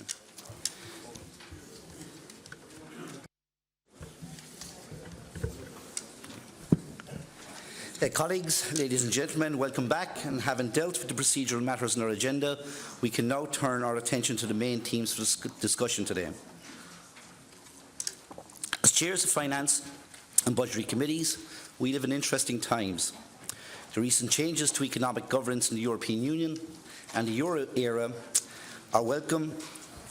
And if I could just, in terms of welcoming you here this morning, just say that Dublin Castle has been one of the premier venues in Dublin. I would hope will prove to be a very hospitable and a very welcoming and very, very profitable venue for this morning's meeting. So as chairs, the recent changes of economic governance in the European Union, the Euro area, are welcome and very necessary developments. And in particular, the European semester, now in its third year, the Council agreement on a single supervisory mechanism for banks, the Fiscal Compact Treaty, agreement in the European Council on the MFF earlier this month, and the two-pack proposals for strengthened budgetary surveillance. These are highly significant developments which will greatly enhance the EU's ability to deal with economic challenges and the difficulties it faces. So we are dealing with the crisis, and the next phase is focused on driving recovery in Europe. In particular, we must ask ourselves, what is our overall vision for sustainable growth in Europe? From both an economic and social perspective, a key area that needs to be addressed is youth employment. It is in our national interest and the wider European interest that we create employment opportunities for our young people so that they too can become active citizens of the European Union. We cannot leave young people behind, we cannot leave them with no hope, and we must harness their energy. In a graveyard in the west of Ireland there's a headstone. On it says, "You are where I once was, and I am where you will be." With the oil crisis of the 1970s and the economic crisis of the 1980s, we have been where the youth of today are now. And if we do not deliver sustainability, we will fail not alone the past generations, but almost certainly condemn future generations to economic and social turmoil. In the Irish language, there is a saying, "Mullin oiga agus tuffig shad," encourage youth and they will blossom. Today, in fixing the problems that we face in the European Union and the Eurozone, we need to better communicate and open a new European dialogue to fashion a European philosophy that is increasingly delivers a social dividend. And I believe that the time for that dialogue is now.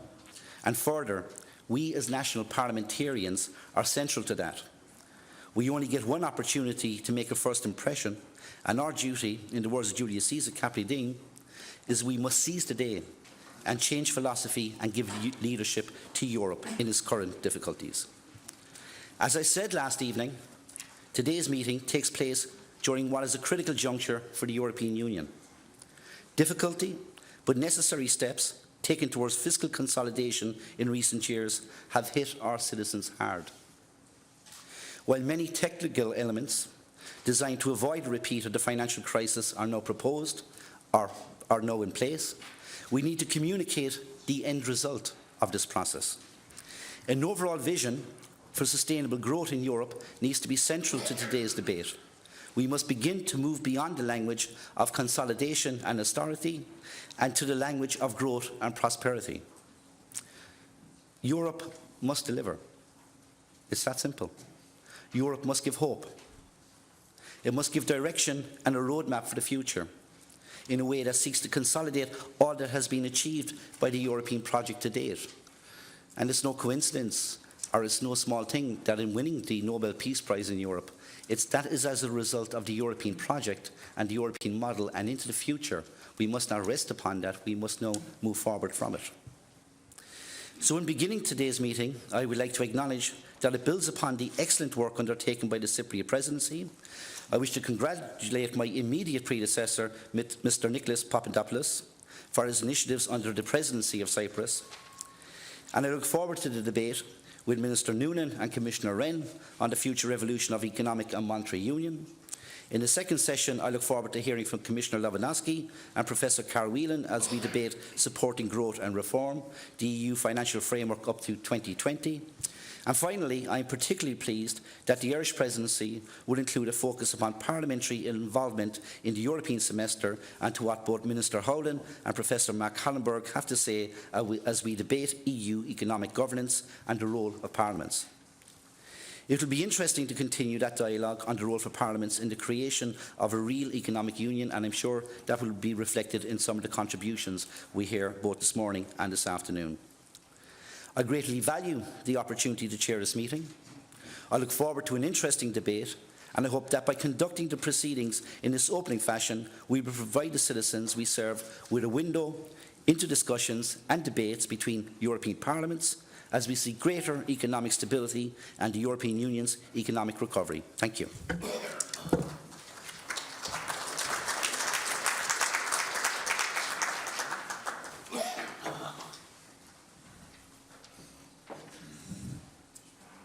To get proceedings formally underway, if I could call Commissioner Wren to the podium, please, to make your opening address. Commissioner.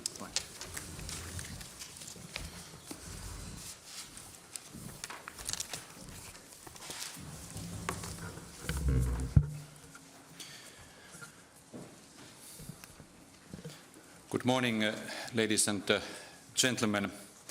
Minister, dear Michael, honourable chairs of Finance and Budgets Committees of the national parliaments and of the European Parliament.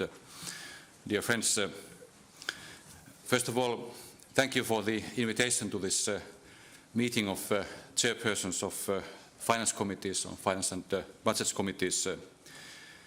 The theme of today's discussion is to look forward, as it should. However, seeing this meeting is taking place here in Ireland, I first of all want to underline the great efforts that have been taken in this country throughout the crisis.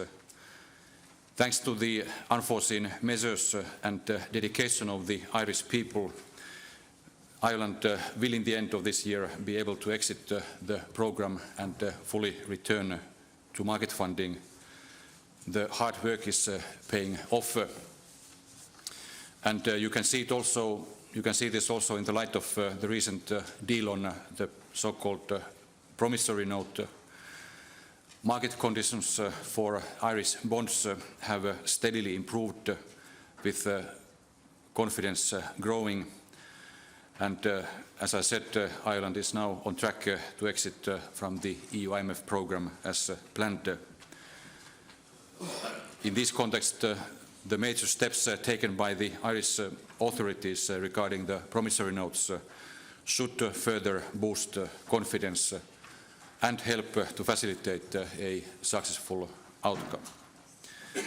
And as Michael and the Irish government and the Parliament, and I trust the Irish people, know, the European Commission stands by Ireland and by the Irish people and supports them in this very important objective.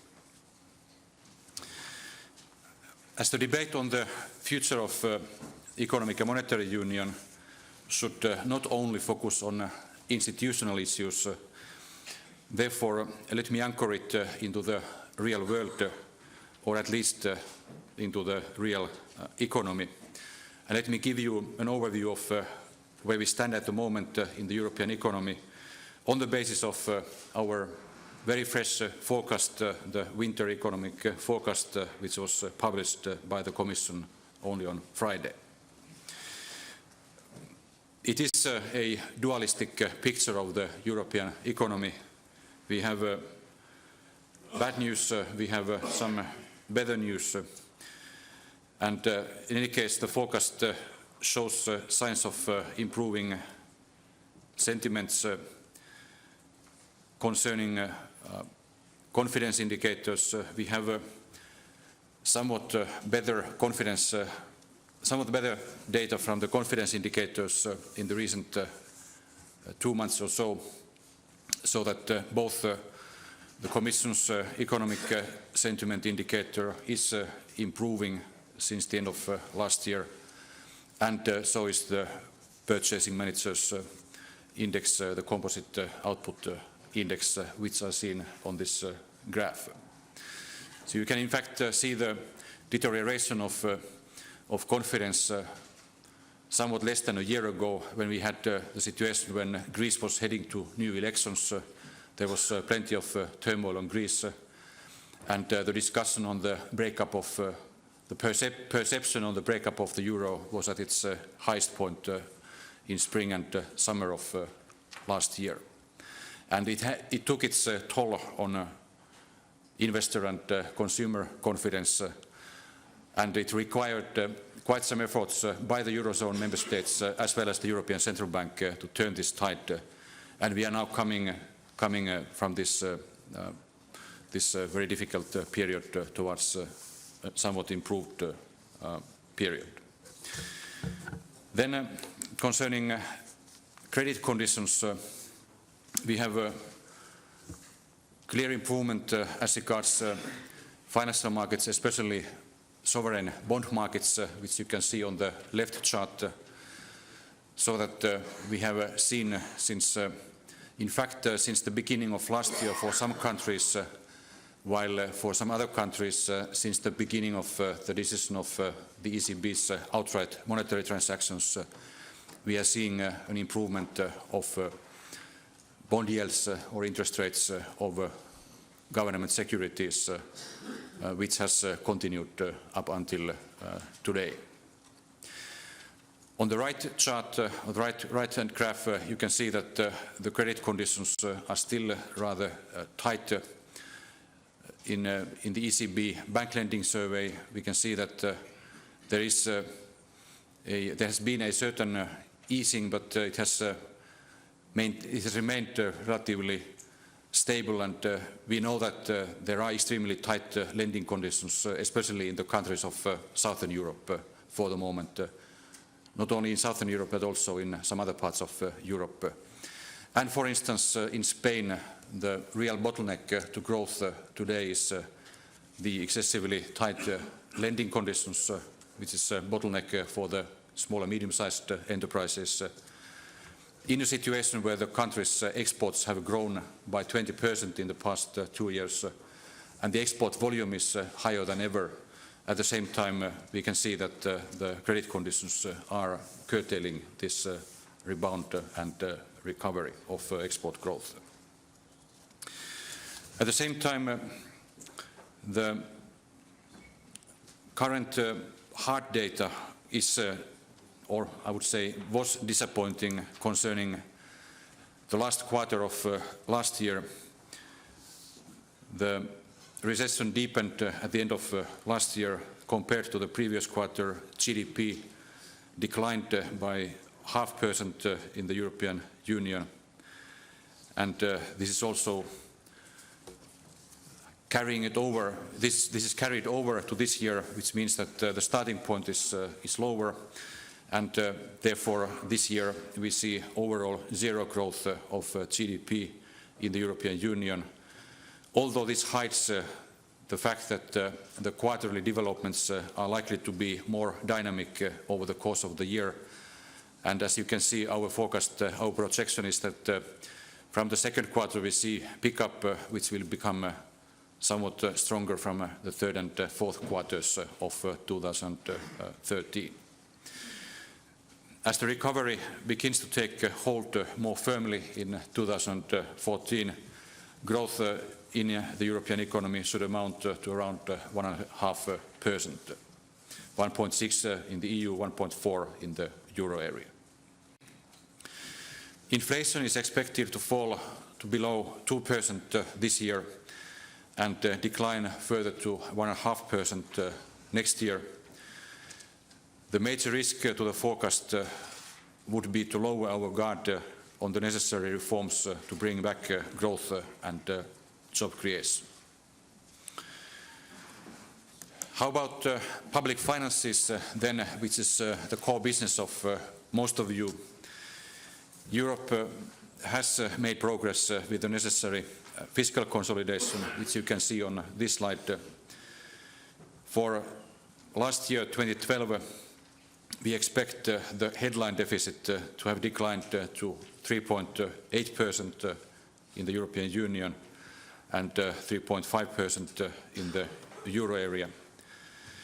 In the euro area, this reflects a fiscal consolidation effort of about 1.5% of GDP on average. Given the progress made on the basis of 2013 budgets, we expect further measures of about 3/4 of GDP. So the pace of consolidation is about half this year compared to last year, 3/4 instead of 1.5% of GDP on average. And this should bring the deficit below 3% of GDP this year in the euro area and soon also in the rest of the European Union. You can also see that the government debt is reaching 90% in the euro area this year, next year, and that is, of course, a worrying development, even though our projection is that it will stabilize at this level of 90%. Then the worst news comes from the labor market situation, because that's where you see the time lag of improving economic conditions. We have normally first an improving investor confidence, then we have improving growth, and then only improving employment.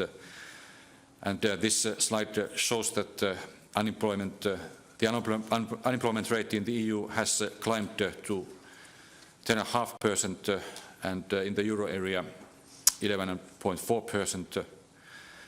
These figures mask large differences between the member states, but in any case these figures underline the necessity to combat youth unemployment and intensify active labour market policy. And the Commission is a close partner of EU member states in this effort. So what does this forecast essentially tell us? If you look at the European economy from a more medium-term perspective, backwards and forwards, it reflects the large adjustment challenges that some member states are still facing, despite the progress made.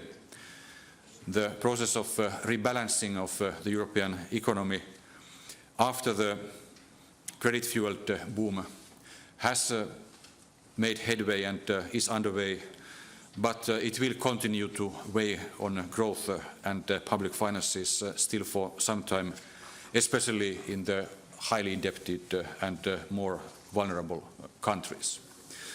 But this rebalancing is underway. That's important. That's been going underway in this country since 2008.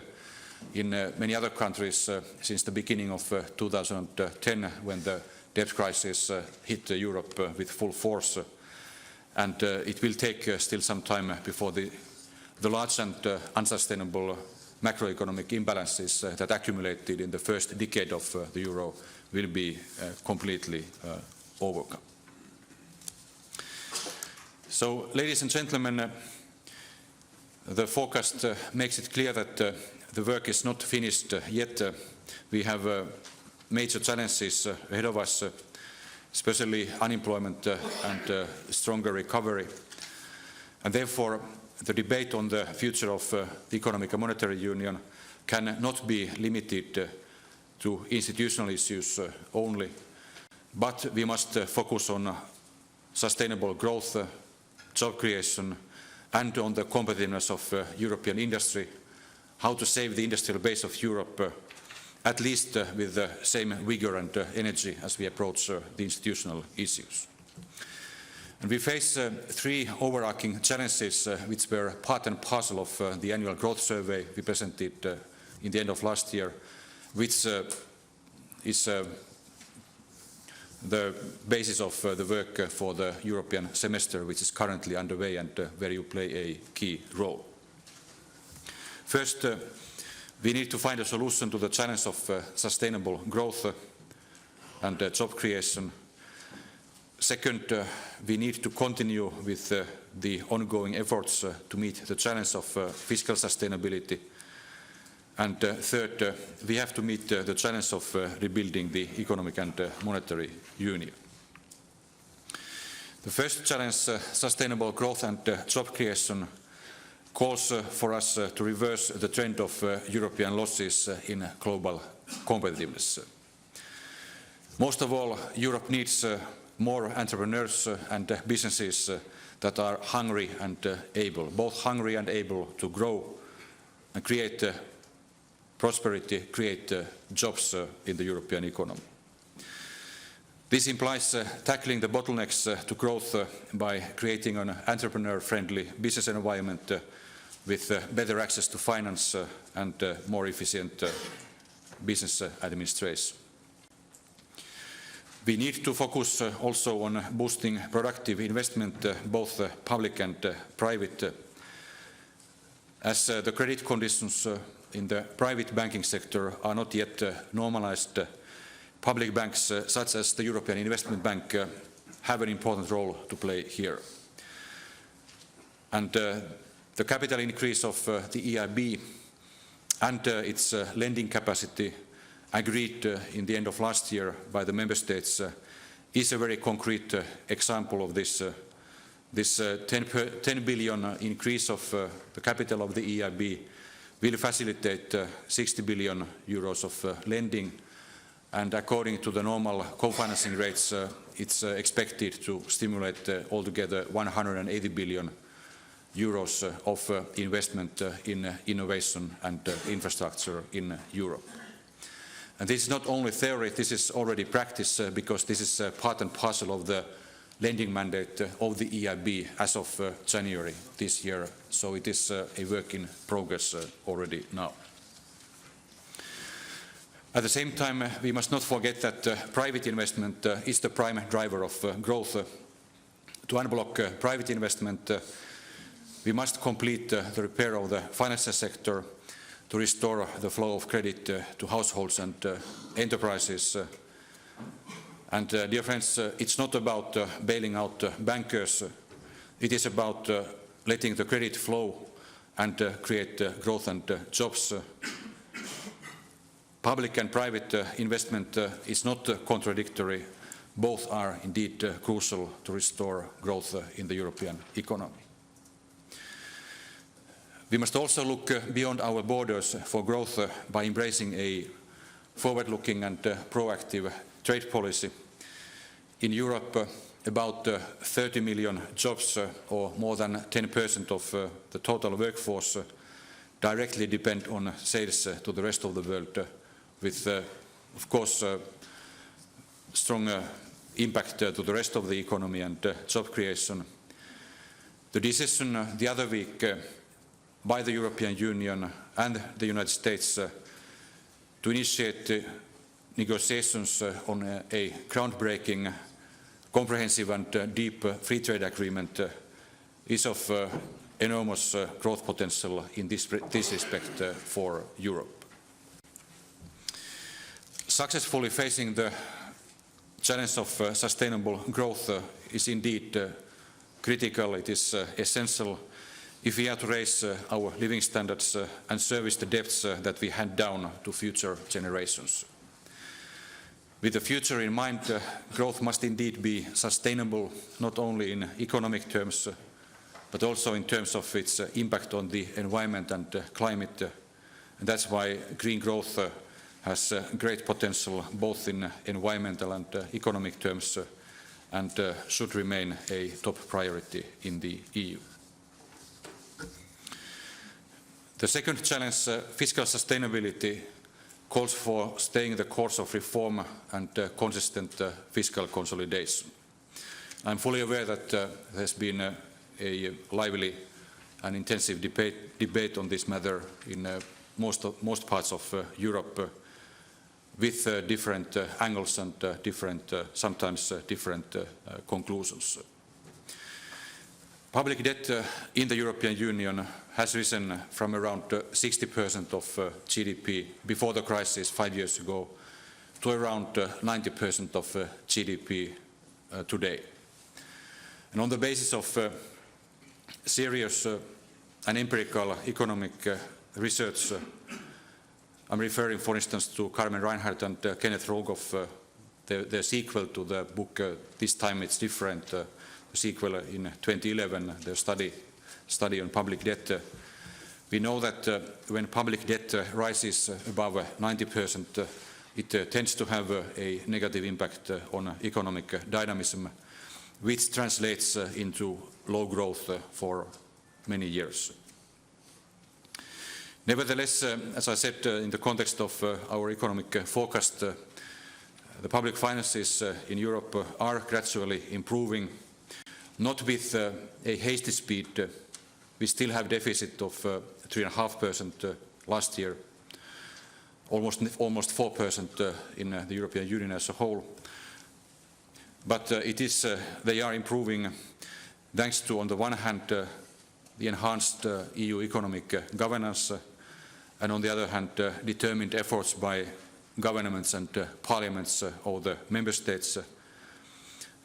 And this is mirrored by an increase in markets' confidence in the actions being taken by EU governments. The situation does, however, vary substantially among EU member states, and that's why we apply a differentiated approach to consolidation, taking into account the specific challenges of each and every member state when determining the structural fiscal effort needed for every EU member state. This means, in other words, that if growth deteriorates in an unexpected manner, a country may receive additional time to correct its excessive deficit on the condition that it has first delivered the agreed structural fiscal effort and second does the necessary structural reforms to underpin medium-term stability and growth. And this, dear friends, was my message and the policy advice of the Commission to several member states in the context of the winter forecast on Friday, which is a core part of our renewed and reinforced economic governance and a core part of the European semester as well. And finally, our third challenge is rebuilding the economic and monetary union. In fact, in this regard, much has been done already, and as you well know, the economic and budgetary surveillance has been integrated into the European semester. Surveillance is undertaken in a coherent setup over the first 6 months of each calendar year, allowing all member states to take country-specific policy advice into account in their national budgetary processes over the next 6 months, i.e. before next year's national budget. The adoption of the package of 6 legislative acts, known as the six-pack, in 2011 took this further. It strengthened budgetary surveillance and also introduced the macroeconomic imbalances procedure to prevent and correct macroeconomic imbalances. And I can inform you, I have a great chance to inform you on this. I use this chance. In other words, in March we will present our in-depth reviews for around a dozen member states, in which cases we found that there are likely to be excessive macroeconomic imbalances and divergences in competitiveness, and we will in that context provide our views as regards how to address these macroeconomic imbalances. This overhaul has made the Eurozone and EMU much more robust and sturdy than it was at the onset of the crisis. The crisis has clearly demonstrated how much the economic interdependence, economic and monetary interdependence of our economies has increased since the foundation of the EMU. That's why we build on this work that has been done already to reinforce economic governance and we suggest steps to move forward. Last November, the Commission put forward a blueprint which presents the economic rationale to bring about the completion of EMU and outlines a roadmap with short, medium and long-term actions to that effect. It aims at balancing both increased responsibility with increased solidarity, which we see as both part and parcel and essential building blocks of the future EMU. It also indicates the possible need for treaty changes as far as deeper economic and political integration is concerned.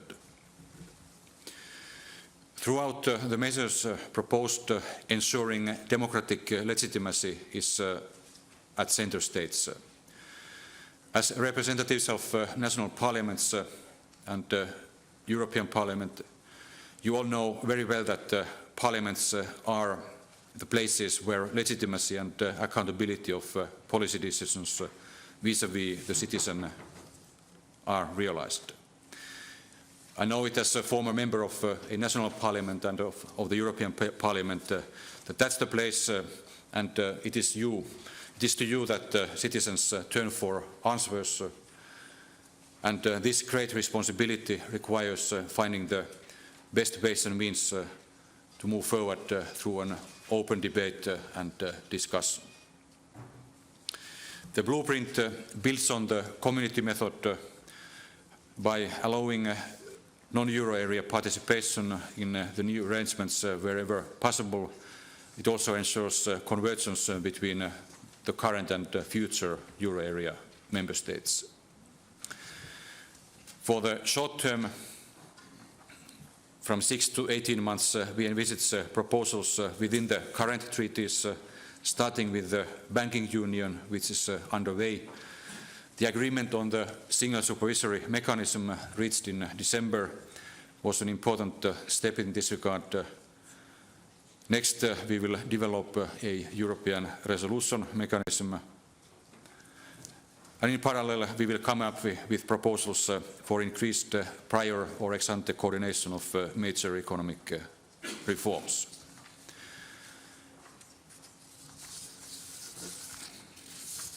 We will also need to strengthen economic policy coordination and secure stronger ownership of reforms through contractual arrangements, aiming to facilitate the implementation of structural reforms.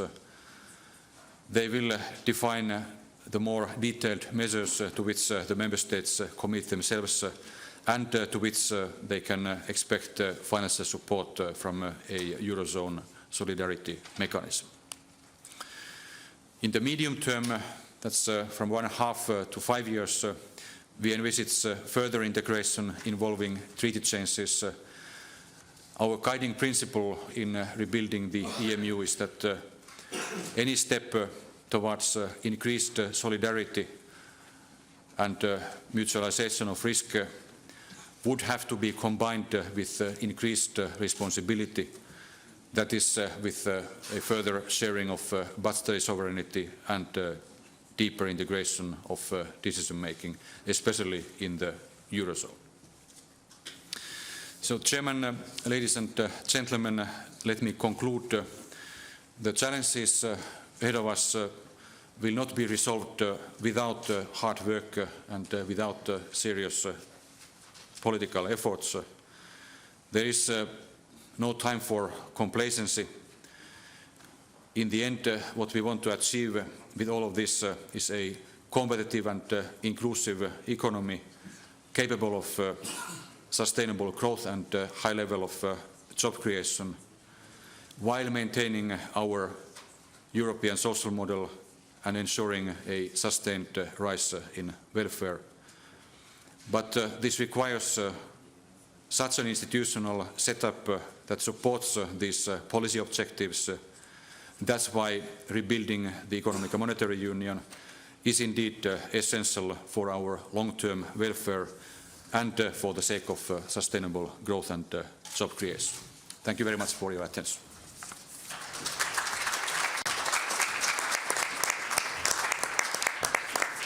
Thank you very much, Commissioner Wren. And just to remind members and colleagues this morning that it's the green form for session 1 if you wish to make your intervention and ask your question.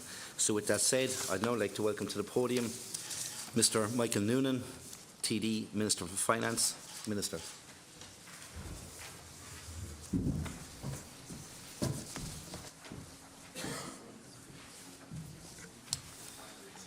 Chairman Kieran Lynch, chairpersons of the relevant European Parliament committees and chairpersons of the sovereign parliamentary committees.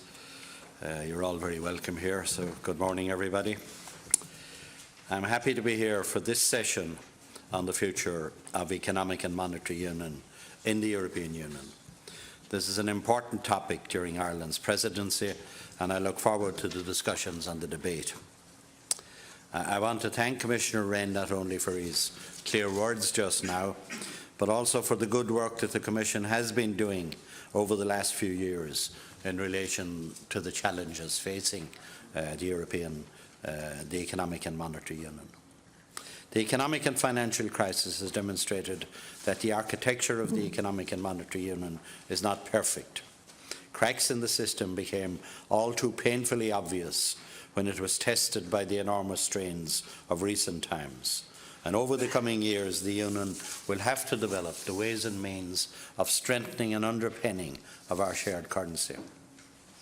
The last few years have made it crystal clear that stability and well-being of the euro area and the entire European Union are inextricably linked to the stability and well-being of our currency. Weakness and instability and uncertainty surrounding our common currency have had a markedly negative impact upon member states. It has become increasingly clear that the euro needs to be grounded on the foundations of a strengthened economic and monetary union. Together with President Van Rompuy and the valuable input of the Commission, we are in the process of carefully assessing what needs to be done. Only then will we move to determining how best to take those steps forward. It is critically important that we get this right. EMU is a core project of the European Union, and if these reforms do not succeed, the EU itself may not endure. I do not propose going into the detail of the history of the development of the economic and monetary union. However, I would like to draw some conclusions on what we can learn from the past, even from the very recent past. Before the crisis, there seemed to be a fairly clear structure with respect to economic governance within the EU. The central bank was responsible for monetary policy, and the governments of the member states were responsible for economic policy, including fiscal policy. The treaties established a loose framework seeking to ensure national fiscal discipline and the coordination of economic policy more generally for all members of the European Union. Although Eurozone governments recognised that national economic policy had an impact on economies of the member states, it is evident that they did not appreciate the strength of these feedback loops and the ultimate effect on their own economies. The Stability and Growth Pact then was the main instrument for coordination of member states' national fiscal policies in the EMU, but regrettably it was not enforced consistently, and some of the transgressors were the bigger states and the strongest economies in the Union.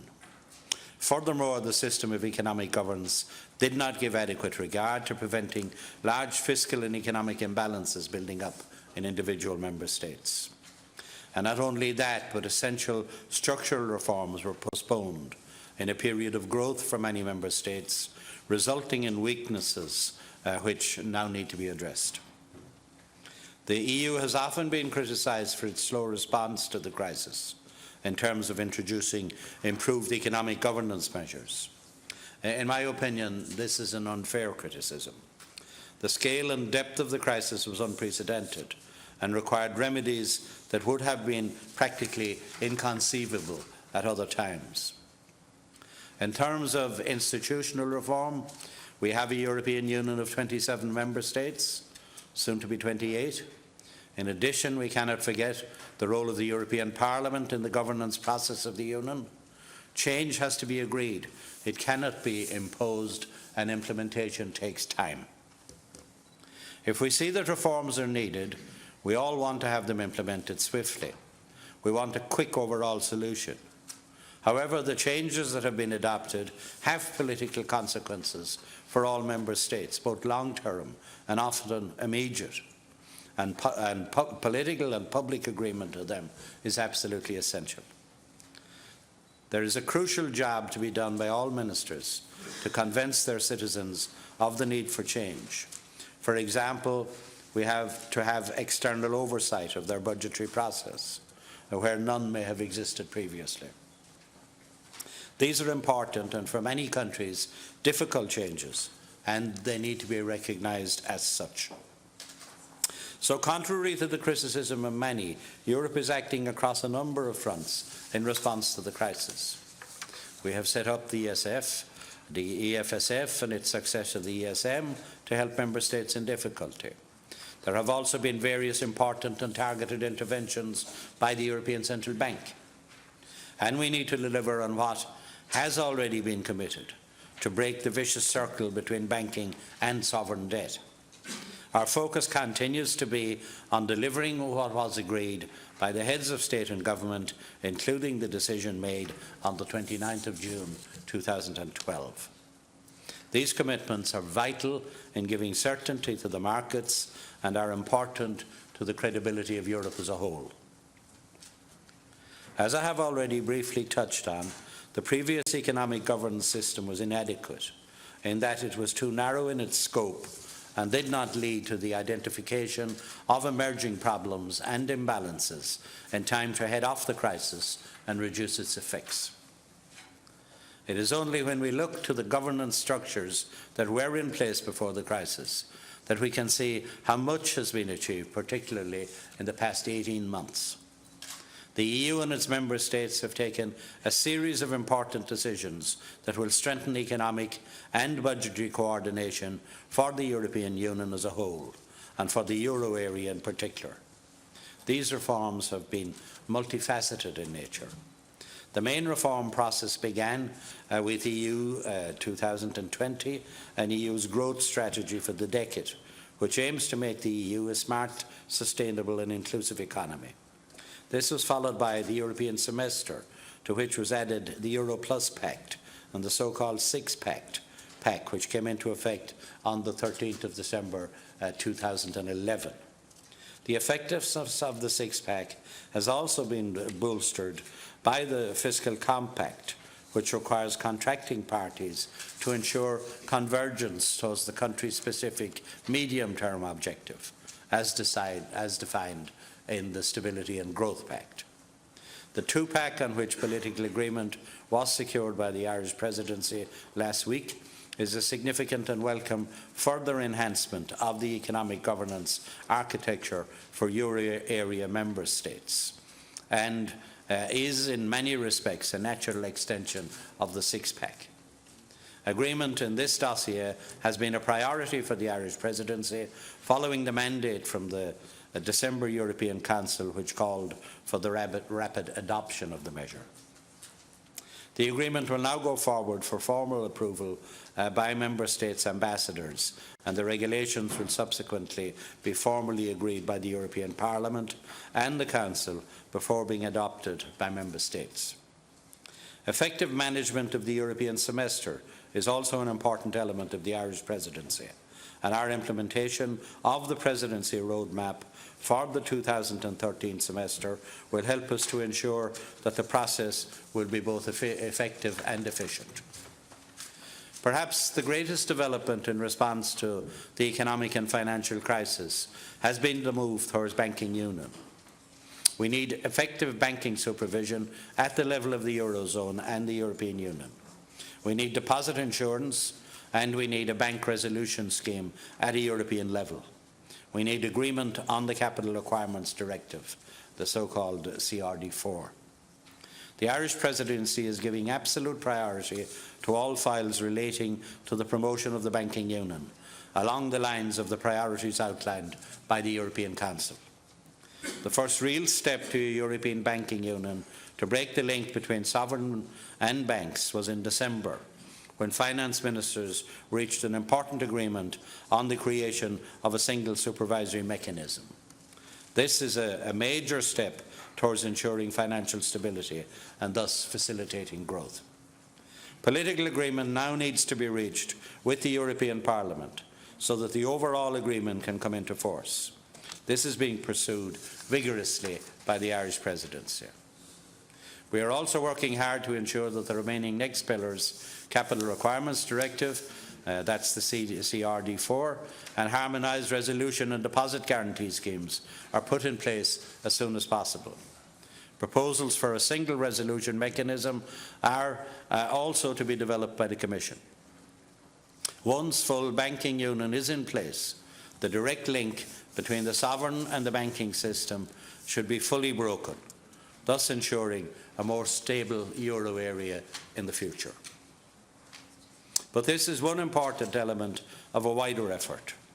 The Four Presidents' paper of December, entitled Towards a Genuine Economic and Monetary Union, has laid out 4 areas of necessary progress: more integration in our financial, budgetary and economic policy frameworks, and enhanced democratic legitimacy and accountability.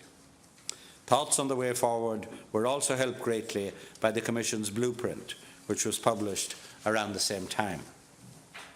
I very much welcome the respective contributions of President Van Rompuy and the Commission on the next steps in relation to strengthening economic and monetary union. As agreed by heads of state and government at the European Council in December, a number of issues of deeper integration of the EMU, including ex-ante policy coordination and the idea of contractual arrangements, will be further examined at the June European Council. These are wide-ranging and complex issues, and I welcome President Van Rompuy's efforts to make the process as transparent as possible. Discussions at national level have just started on these issues, and specific proposals are still to be tabled. Many Member States have yet to develop a formal position. At recent Council meetings, views appeared to converge more on the issue of ex-ante coordination, while more uncertainty and diverging views were noted on the issue of mutually agreed contracts, and even more so on solidarity mechanisms. The contractual commitments proposed will warrant further consideration. These ideas need to be examined so we can be clear on what might be involved. They raise many questions and complex issues, but yet they may ultimately have a contribution to make. Before I conclude, I would like to comment on the proposals on economic and monetary union on the enhancement of democratic legitimacy as part of the process. As a parliamentarian, I believe that we need to strengthen our institutions at European level, that we ensure that they do not become more remote from our citizens. In fact, the opposite must be the case. In Ireland, we have direct experience of the risks of people feeling disconnected from decision-making at a European level. There is, of course, a tension between acting quickly and decisively and engaging in wide, open-ended consultation.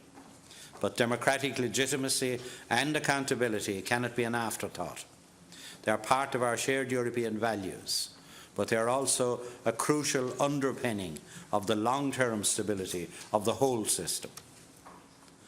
Any agreed changes require democratic debate and agreement. The role of our Parliament and the European Parliament is central to this debate. The Irish Presidency will continue to work closely with President Van Rompuy as he explores options for the further evolution of EMU, one that offers a suitable response to the great challenges that we face. The process leading up to the June European Council presents us with an opportunity to take stock of the important progress we have made in recent months and to outline a vision for a prosperous future for the European Union. A strengthened economic and monetary union is critical to the stability and well-being of the euro area and indeed the entire European Union. We have been tested, and the pressures brought to bear on EMU have been almost unprecedented. But do not doubt for 1 second that our economic and monetary union will not emerge stronger, clearer and more sustainable from the crisis.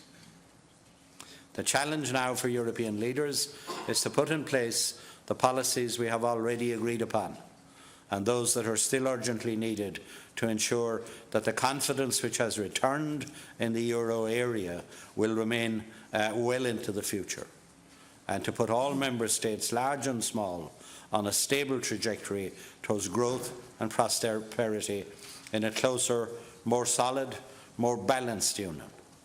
And we, as Presidency, will be on the forefront of these efforts. I'd like to thank you very much indeed.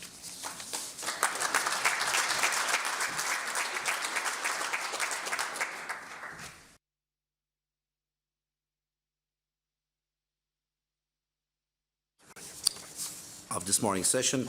I'll be taking questionnaires and contributions in batches of 5, and colleagues are free to make either a contribution, make a comment, make a statement or ask a question, but regardless of what they choose, they will be limited to 2 minutes in that approach. So if your priority is to ask a question and you spend your time commenting and then expect a question, that won't be facilitated. You will have 2 minutes specifically to make a contribution. So with that said, the first person I'd like to call in this morning, the first contributor, is Monsieur Philippe Marini from France. Monsieur Marini. Merci beaucoup, Monsieur le Président. Thank you very much, Chairman. Je me réjouis de cette réunion comme des réunions précédentes organisées entre parlementaires nationaux. At this meeting, as I was at the previous meeting of members of the national parliaments, the TSG in pour les parlements nationaux foresees a certain association of national parliaments. What I would like from the presidency of the Council and from the Commission and European Parliament is that this association of the national parliaments be organized in a very specific fashion, as we're now doing here today, on the basis of subjects, so to structure our discussion. And I would like to make a proposal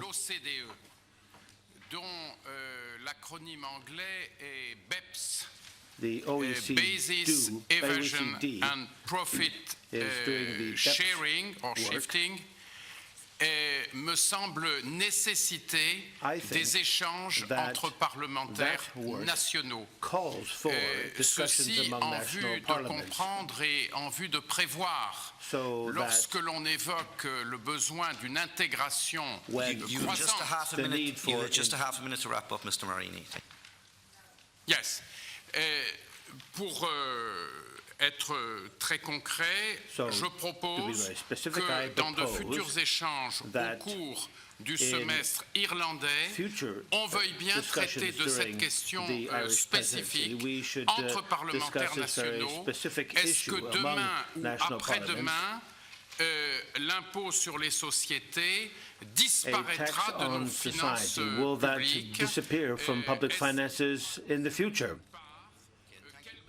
Should we keep a part, and which part, and how can we see to it that our fellow citizens be better involved in the choice of fiscal policies?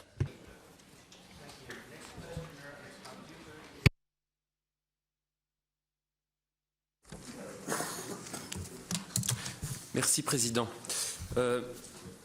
Monsieur le commissaire, je voudrais apporter une dimension supplémentaire et m'inquiéter. Add a dimension here and think about these fiscal policies which focus on expenditure, employment. You talk about the poverty levels and you talk about the conditions that have to be fulfilled for a situation in which we can create jobs, respond to the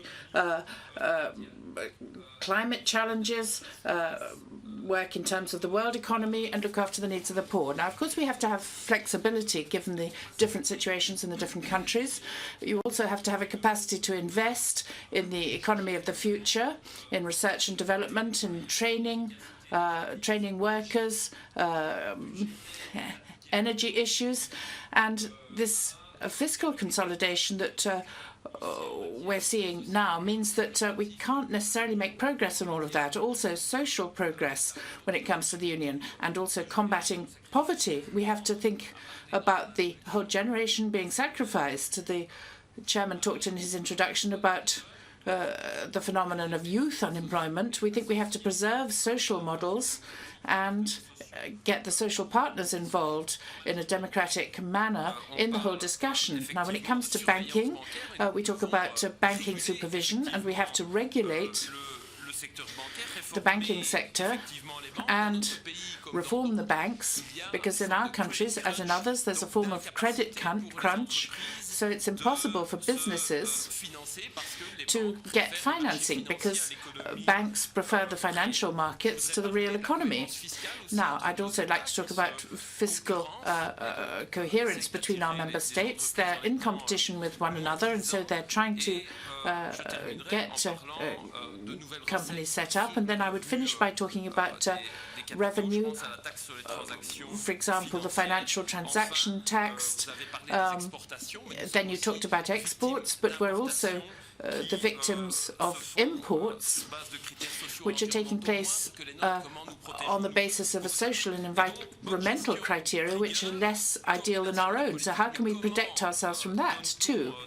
So how can we have to do all these things, but there also has to be hope that it'll be possible to invest in the economy of the future, not only in green growth, but also in energy production, energy capacities, which might then lead in turn to the creation of large numbers of jobs. Minister, first of all, the economic and social models in the EU are challenged by the economic and financial crisis. The question is the role of the state. The state will not be able, from my conviction, to stop the structural change. Therefore, we should concentrate to use our money to try to influence the structural change. We have the demographic change, we have markets which are saturated, we have the climate change, and we have a lack of innovation and a technology gap, and we have a political dilemma. Citizens turn in crisis back to national approaches. But we lack of institutional integration in the EU. We learned that a common currency needs an institution securing common interests, and therefore I would like to put some questions. Where do we draw the the border to the fiscal integration? And do we have a roadmap? I think we have the alternative to speed up or to split up the European currency union. And my question is, does the presidency of the Council has a roadmap to speed up, to introduce and to strengthen the community method? Thank you very much. Contributor is Lord Lydon Henry Harrison from the United Kingdom. Lord Harrison. Colleagues, my committee published an important report on the banking union shortly before Christmas, and in the aftermath, our third appraisal of the euro area crisis. In each of these, we concerned ourselves about potential complacency from the United Kingdom government. But I also draw attention to potential complacency as a result of my attending in January the European semester in Brussels, where everyone was looking forward to the kind of changes outlined by Commissioner Olli Rehn. But of course a vote may go wrong within the European Union this evening, which could throw all these matters into disrepair. So I do say to the Commissioner and others to take heart from Mario Draghi's decisive intervention last summer in terms of the ECB doing whatever it takes to save the euro. And in that respect, I pose to Olli Rehn what is happening to the single resolution mechanism which you will outline this summer. We must have clear views on that.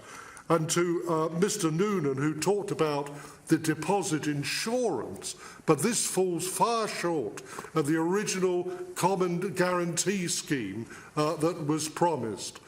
May I also just take the opportunity to say that we should have a drive for the single market, perhaps each country prioritising the most important element for them in the single market. That Olli Rehn's mention of trade is hugely important and much neglected by parliamentarians throughout the European Union, and I'll mention that in the afternoon session. Thank you very much, Chair. Very much, Lord Harrison. I know our final contributor to this session, before I bring in the Commissioner and the Minister to respond, is Ms Sharon Bowles from the European Parliament. Ms Bowles. Thank you very much. During the moves to greater integration, the Economic and Monetary Affairs Committee of the European Parliament has always been looking for ways to enhance the accountability to citizens via both the European Parliament and the national parliaments. And we've done our utmost to put those things into legislation, and we're learning and improving how to maximise on what has been established in the semester and the six-pack. And this involves the economic dialogues with finance ministers, which I have to point out is also a platform for a member state to explain where it might differ from the views of the Commission. And we have also done, of course, the European Parliamentary Week as our sort of ongoing improvements on the semester dialogue. As has been mentioned, we have reached agreement on the two-pack. This transposes parts of the fiscal compact into secondary union legislation. We'll be formalising the votes in March, but we do know that as soon as we've completed this, the Commission will come forward with the next phase, which I believe to be legislation on competitiveness and convergence. I'll turn now just to update you on the Banking Union SSM proposals. Now, these are before us in trialogue at the moment, and on many issues the Council and the European Parliament made similar amendments to the Commission proposals, but I think again it's fair to say that the European Parliament gave stronger provisions on accountability. We're very conscious that we are still a long way from severing this bank sovereign link, and at the moment national parliaments have some sovereignty over banking supervision, and we cannot have the situation that that is not replaced either at the European level or at the national parliament level. One of the largest outstanding items will be how is the chair going to be appointed and the role of the European Parliament in that. No questions, that was just a statement and update. Thank you. Thank you very much. In inviting Commissioner Wren and Minister Noonan in is I might move between both of them as they deal with different points. So I'll commence with asking Commissioner Wren to address the 5 questions and statements that were put to the Chair and the panel. Thank you. Thank you very much for very pertinent comments and questions. I try to be as concise as I can so that we have more time for discussion. I take the last first, i.e. Sharon Bowles. Many thanks for your very important work in order to ensure further improvement of our economic governance. And I think the political deal achieved on the two-pack last week was indeed a major stepping stone. And I can tell you that it is the essential foundation of the whole exercise of rebuilding the economic and monetary union.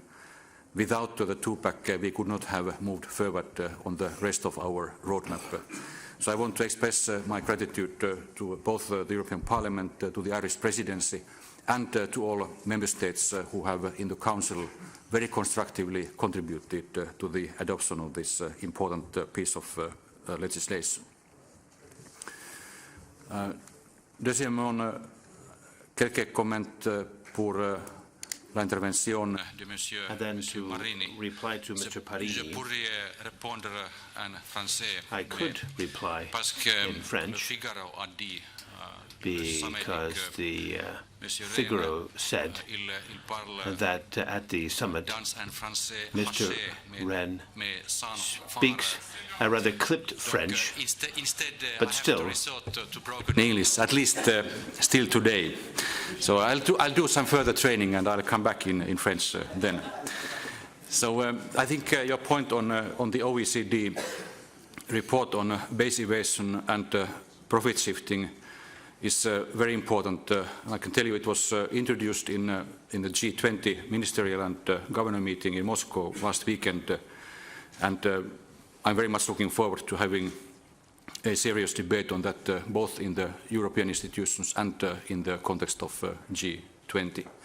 The fight against tax evasion and further steps in tax policy should be an essential element of the reform of the economic and monetary union. Mr. Gilginet referred to many important issues, employment, capacity to invest, fight against poverty. I very much share your objectives, and I see that we have to work with a dual strategy of both advancing the sustainability of public finances and boosting economic growth and job creation.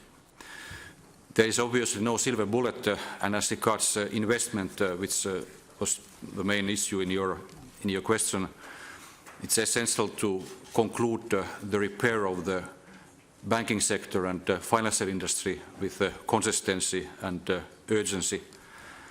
If you recall what the United States did immediately after the financial crisis, because the crisis hit first, as we know, in the US and only 1 or 2 years later in the European Union, the first thing the US did with a considerable degree of success was the repair of the financial system, which helped to restore credit and helped to restore economic recovery. We have done the same, but mainly due to the complexity of the European Union compared to the political structure of the United States. It has taken a little bit more time, but we are on a good path on this. And for instance, Spain, to which I referred in my introductory remarks, we are making a very strong effort together with Spain in order to complete the repair of the Spanish banking system so that credit can flow again in Spain. The same story in the rest of Europe. At the same time, the EIB is a very important instrument which will, in line with the Compact of Growth and Jobs, provide further resources for investment. And then we have the discussion of further mutualization of economic risk and public debt. This brings me to the question of Michael Theurer, who called for a roadmap from the Council, but maybe the Commission can also respond to you. As I said, the two-pack was extremely important, and in that context, when we have the vote in March, the European Commission has committed to make a declaration in which we will say that we will set up an expert group that has a timeline until March next year, and this expert group will look into alternatives. And partial ways and means of finding alternatives to national issuance of public debt. In other words, this expert group will look into the options of partial substitution of national issuance by European joint issuance of public debt, such as the well-known proposal of the redemption fund, or in fact debt redemption pact of the German Council of Economic Experts, as well as the possibility of introducing some more short-term Eurobills. We will look at both the economics of this, the financial market aspects of this, as well as the legal issues related to any possible partial replacement of national issuance. In other words, this will be brought into the European debate. And as I said in my opening remarks, our view is that the guiding principle of further rebuilding of economic and monetary union needs to be that the increased solidarity must be accompanied with increased responsibility, which basically means we need to further reinforce economic governance in order to be able to have further solidarity mechanisms in the Eurozone. Very finally, I want to express my gratitude to Lord Harrison for the excellent reports of the House of Lords, which we always study with great interest, both on the Eurozone crisis and financial regulation. And I want to also thank the United Kingdom for major contribution to saving the euro by providing the venue to the speech of President Mario Draghi in July during the Olympic Games. Thank you very much. Thank you very much, Commissioner Wren. Minister Michael Noonan. Thanks very much, Chairman. Firstly, I'd like to be associated with the remarks made by Commissioner Wren on how constructive and effective Sharon Bowles is in her committee. She maintains the parliamentary position, but at the same time is willing to negotiate to advance projects. And I think that's an ideal position for the chair of a committee. So thank you very much indeed, Sharon. The Commissioner has dealt with practically all the issues raised. I think Lord Harrison raised one issue about the deposit guarantee scheme, which would run from a banking union. And, you know, as it develops and as discussion takes place, the guarantee will be guaranteed by way of an insurance scheme. But it's work in progress. There's no final paper yet, and that's being developed. But I can assure you there's no resiling from the general principle of having an effective guarantee on deposits up to a certain limit across the union in the context of banking union. A number of references have been made to the impossibility of having growth and job creation while austerity is the main programme across Europe.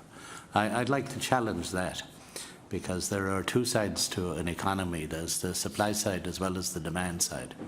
And while as demand creates supply, supply also creates demand. And if economic managers in countries look at the different sectors of the economy and concentrate on supply, that can generate growth as well. For example, if you take things that you're most familiar with in modern life, like iPhones and iPads and the myriad of IT and indeed the myriad of life science products that are available in medicine now, the supply came first. The supply generated its own demand. And if you look at what can be done in an economy by cutting the cost base, by improving the products, by using the latest science and technology and applying them to products, you can get a supply stream running through an economy which leads to growth, and that creates its own demand. Now, I mean, the idea that we must all hold our breath until we reverse back into the kind of economics that caused the crisis, piling debt on debt and deficit on deficit, and somehow or another returning to piling debt on debt and deficit on deficit is the solution. I mean, I would like to challenge that.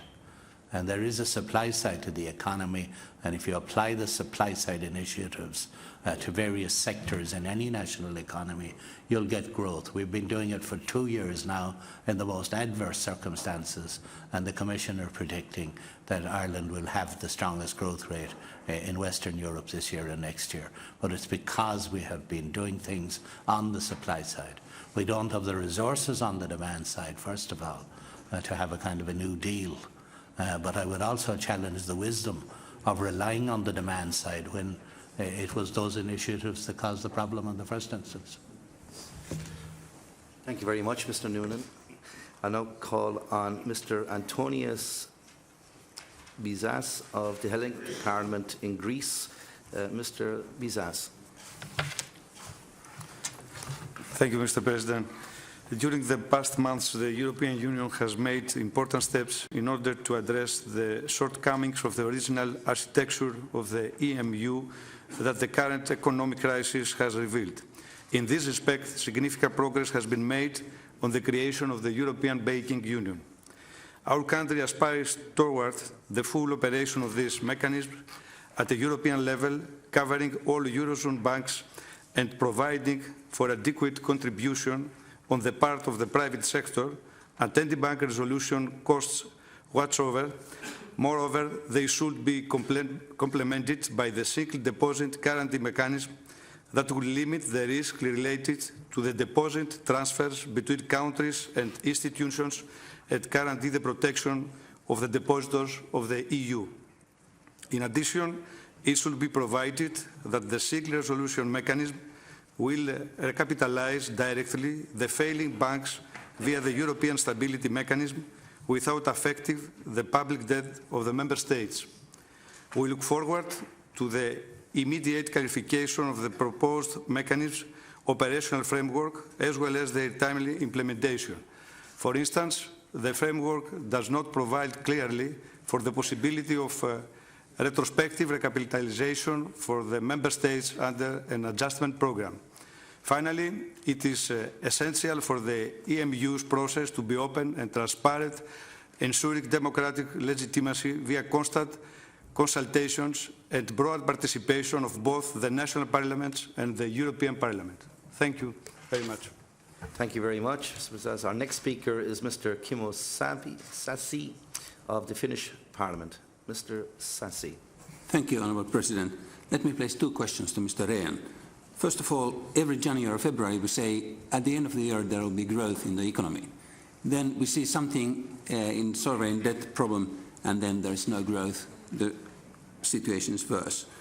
There are some good signs on the markets as far as Portugal and Ireland are concerned, but when I look at the elections in Italy, what will happen then, when I look at Cyprus and how difficult it will be at the end of March, and especially with the banking sector, and when I see Greece, that has not been solved, so I don't see very much light at the end of the tunnel at this moment. So your assumption, is that realistic for the future growth? And then what is your estimate, how high will the debt ratio in relation to GDP be? Will it go over 90? And within which time frame we should reduce the debt from 90 to 60? Because that has an impact on the growth. My second question is that there are proposals by the Commission and Van Rompuy at the table in summit in December. And I must say that as far as shared responsibility of national debt or banking debt, so it's very difficult to get any public support or democratic accountability in my country for sharing that debt. And then my question is, well, for example, if you take Eurobonds, that's, well, it's the same thing what was done in the beginning of the financial crisis, good debt and bad debt, and then you try to give a wrong picture of the debt. So I think it's basically a wrong idea. But if they would be established, and if, for example, Finland would stay outside the system, would that be a problem if some countries in the euro area are in a system and some countries opt out? Or would that be even preferable to develop euro in the future? Thank you very much, Mr. Sassi. Our next speaker is Mr.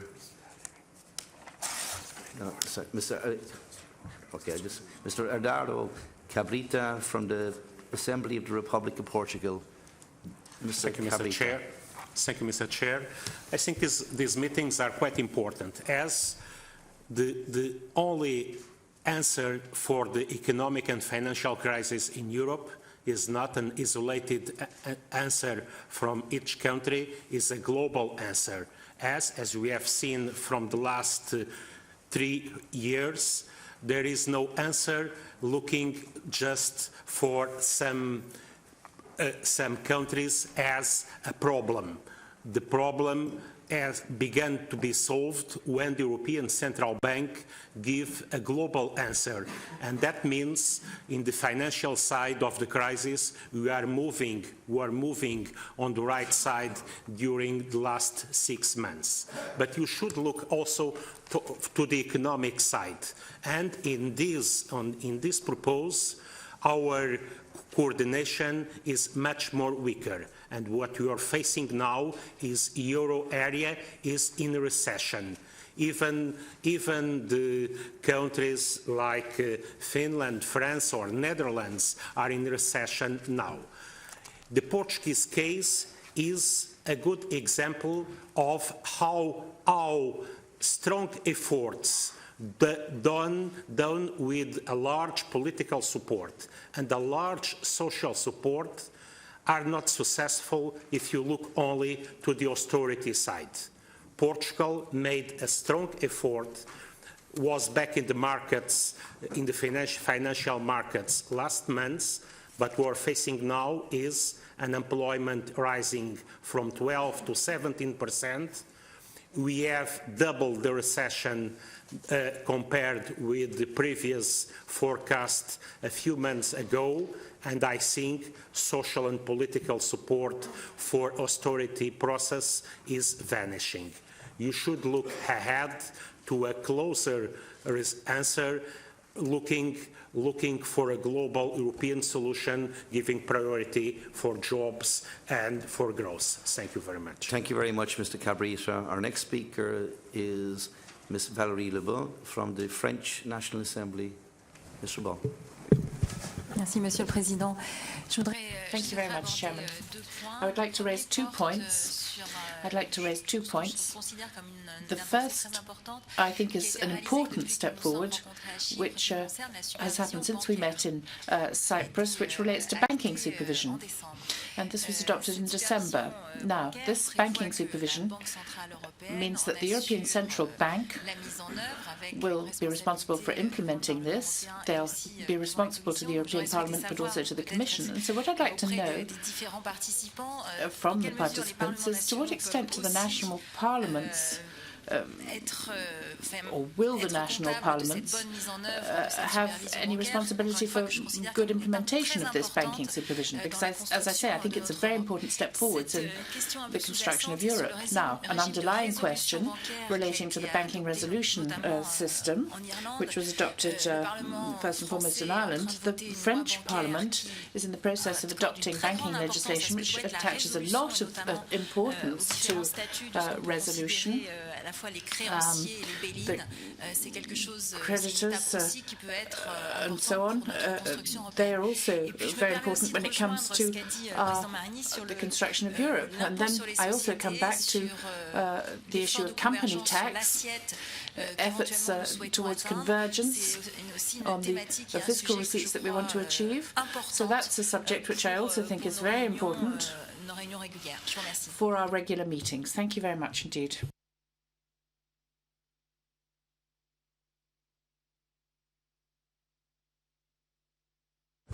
Thank you, Chairman. I agree with a great deal of what has been said, but last week I was at an OSCE meeting in Vienna where the Economic and Environmental Committee met, and I think we put a particular focus on a younger generation of European who is struggling to find hope at the end of the tunnel. I agree with the idea that we're going to resolve our banking situation and our national states also, but there needs to be a third prong approach to this, and that is dealing with the individual at the same time. The level of debt in comparison with generations gone before is unprecedented. The level of unrestricted opportunity is not equal to what has gone on in the European Union in the past also. On the supply side, we have an enormous amount of workforce, but we have a small amount of money available. Costs are increasing and expenditure and wages are decreasing. It seems that deficit and debt are not the way forward. Why is our currency as strong as it is when there are so many people struggling to create demand and drive supply? And many of the industrialists that we meet throughout Europe at the moment tell us that their existing products, such as the car manufacturers and computer manufacturers, they are declining in sales. And we're seeing some of the workforce migrating towards those very same countries that their sales are decreasing. Is it needed that we print more euro in order to resolve this crisis? Thank you. Thank you very much, Mr. Spring. If not, call on Minister Noonan to respond. Mr. Noonan. I think the bulk of the questions are directed at Commissioner Rehn. A number of them would apply to the presidency. On the issue of company taxation, there is a paper from the Commission on the CCCTB, the common base of tax, and we will have a full discussion on that before the end of our presidency, probably May or June. Obviously, it's a controversial area, and individual countries have individual views, and there are as many views as there are countries, as far as I can see. But we will have a full and open discussion on it in the course of the presidency. I don't think there was anything else that was specifically within the remit of the presidency, so I'll allow the Commissioner to answer with more length. Thank you, Mr. Noonan. Commissioner Wren. Thank you. There were some direct questions. I try to respond to those, which is my job. Starting with Mr. Bezas from Greece, you referred to the recapitalization of, direct recapitalization of euro area banks by the European Stability Mechanism and in a retrospective manner as well. It is work in progress to define the precise guidelines of direct bank recapitalization of euro area banks by a regular decision, separate and regular decision by the ESM. And this work is done by the task force under the Eurogroup, and this work is expected to be concluded and will have to be concluded by the end of the coming spring. As regards the issue of legacy assets, you also heard what my former colleague Mr. Sassi said. You may discuss this issue with Mr. Sassi and with your German and Dutch counterparts. This is one of the virtues of this kind of meetings, that you can build bridges between the north and the south and other parts of Europe. And I think we really need to build bridges in Europe between the stability culture and the mutualization culture, because there is no simple solution to the crisis. No single issue movement can solve this crisis, but we need to work on all fronts. Mr. Sassi carries the best tradition of Finnish democracy, but also the most challenging tradition of Finnish democracy by posing very difficult and shrewd questions. As regards your point concerning what are the risks to returning to economic recovery this year, and you mentioned some political events and financial events. I think there is no denying that we have still major challenges ahead of us, and I for one have never said that the crisis is over.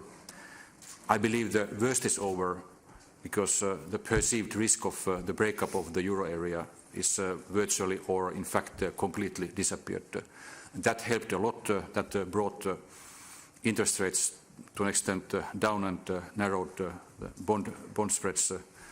But we still have plenty of work to do, and we cannot afford any kind of accident, be it financial or political accident, because otherwise it would have a negative impact on growth in Europe, as some accidents in the winter, late winter, early spring of 2012 last year, including the very painful period of two times elections in Greece, which greatly increased uncertainty in the whole Eurozone, together with some other factors in spring-winter last year. You asked when the debt ratio could come back to 60%. There is no scientific answer to this, but I give you 2 points. First, it took 2 years to increase debt from 60 to 80%, 2 or 3 years, but it took 20 years to reduce it from 80% to 60% in the previous decades. So that tells us something about the magnitude of the challenge, and also the need to have a medium to long-term approach of the structural sustainability of public finances over the medium term, and to take economic growth into consideration in this equation. The second point is that the six-pack finally introduced the debt criterion to the Stability and Growth Pact in a credible manner. And for those countries whose public debt is above 6%, the rule is that one has to reduce it at least by 1/20th of the difference per year to 60%, which actually is pretty much in line with the first point of 20 decades, 20 points. You referred also to Eurobonds and the possibility of an opt-out. I would rather underline the unity of the European Union and of the Eurozone. The Commission has always underlined the importance of maintaining the unity of the Eurozone as much as possible when taking important policy decisions, and I will respect that tradition of underlining the unity of the Eurozone and of the European Union. Mr. Cabrita made a very important point concerning concerning the challenges of the Portuguese program, which is on track, and as you may know, the review mission starts today in Lisbon. And we will also, I can tell you that we will then study in depth the considerations of economic growth and the forecast of economic growth with our partners. And if needed, we will update the growth forecast we presented last Friday. Here I think it's maybe worth mentioning that as there has been quite some debate on fiscal multipliers in Europe, I just want to quote 2 or 3 sentences from the document of my good friend Olivier Blanchard and Daniel Lee, who prepared the IMF staff working paper, because some aspects of this, some conclusions of this paper seem to have been forgotten in the public debate that has been going quite lively and intensive in the recent days and weeks, as you know, in some of the countries. The authors themselves warn that, I quote directly, deciding on the appropriate stance of fiscal policy requires much more than an assessment on the size of short-term effects of consolidation on growth. In particular, the results do not imply that fiscal consolidation is undesirable. End of quote. Second quote, the short-term effects of fiscal policy on economic activity are only one of the many factors that need to be considered in determining the appropriate pace of fiscal consolidation for any single country. And the third quote, confidence effects may offset direct effects, unquote. And if you take, for instance, the case of Greece in the end of 2009, early 2010, the fiscal deficit reached almost 16% in Greece in 2009. So Greece was living beyond its means, 16 euros per every 100 euro. And it was not anymore able to receive market financing. And then its partners of the Eurozone came to rescue Greece. And I think it's important to keep in mind the cause and consequence. It was not exactly a rapid and voluntary decision to go and set up a program for Greece by the EU and the IMF. It was because Greece was back against the wall and could not anymore fund itself from the markets. Then we had to design the program, and we have redesigned it already many times, and we have tried to improve it so that it focuses more on the structural improvements of the economy and thus facilitates economic growth and job creation. And finally, questions of Madame Valérie Rabault referring to the banking union. I think Michael Noonan already responded the essence of this. I can just say that from the Commission point of view, Michel Barnier, my colleague and friend, is working very actively in order to finalize the legislative proposal on the single resolution mechanism. And we see that we should not have a too long time lag between the single supervisory mechanism and the single resolution mechanism, because supervision and resolution must go hand in hand at the same political level in order to avoid any kind of free riding or moral hazard problems. Thank you very much. Thank you very much, Commissioner Wren. Before I bring this session to a conclusion, the session 1, the future evolution of economic and monetary union, I would just maybe like to add a comment or two myself. From what I understand, this is the first time that an event of this nature during the presidency has actually been broadcast live on television. So there are people sitting at home this evening and they're saying, or this morning, what is actually happening inside in this room? And what I would like maybe to put a question to yourself, Commissioner, is what relevance is what we're doing today? What does it actually have to people who are viewing us this morning? Specifically to people who are sitting at home because they don't have work at this moment in time and they are going through a lot of serious hardship and are wondering how detached is Europe from us, what is actually happening in Europe, and they're hearing a lot of the books being balanced and discussions about the books being balanced and so forth. But for those persons who are watching in this morning, What they want to know is what is the social dividend that's going to come out of this process. There is both task and there is process and there is outcome. What is the outcome that we as a community, and particularly what is the outcome that the Commission itself is actually speaking at and looking at in terms of a social dividend as we go through this consolidation process? And I think I've done that under 2 minutes. Thank you, Chair. I try to respond in less than 2 minutes.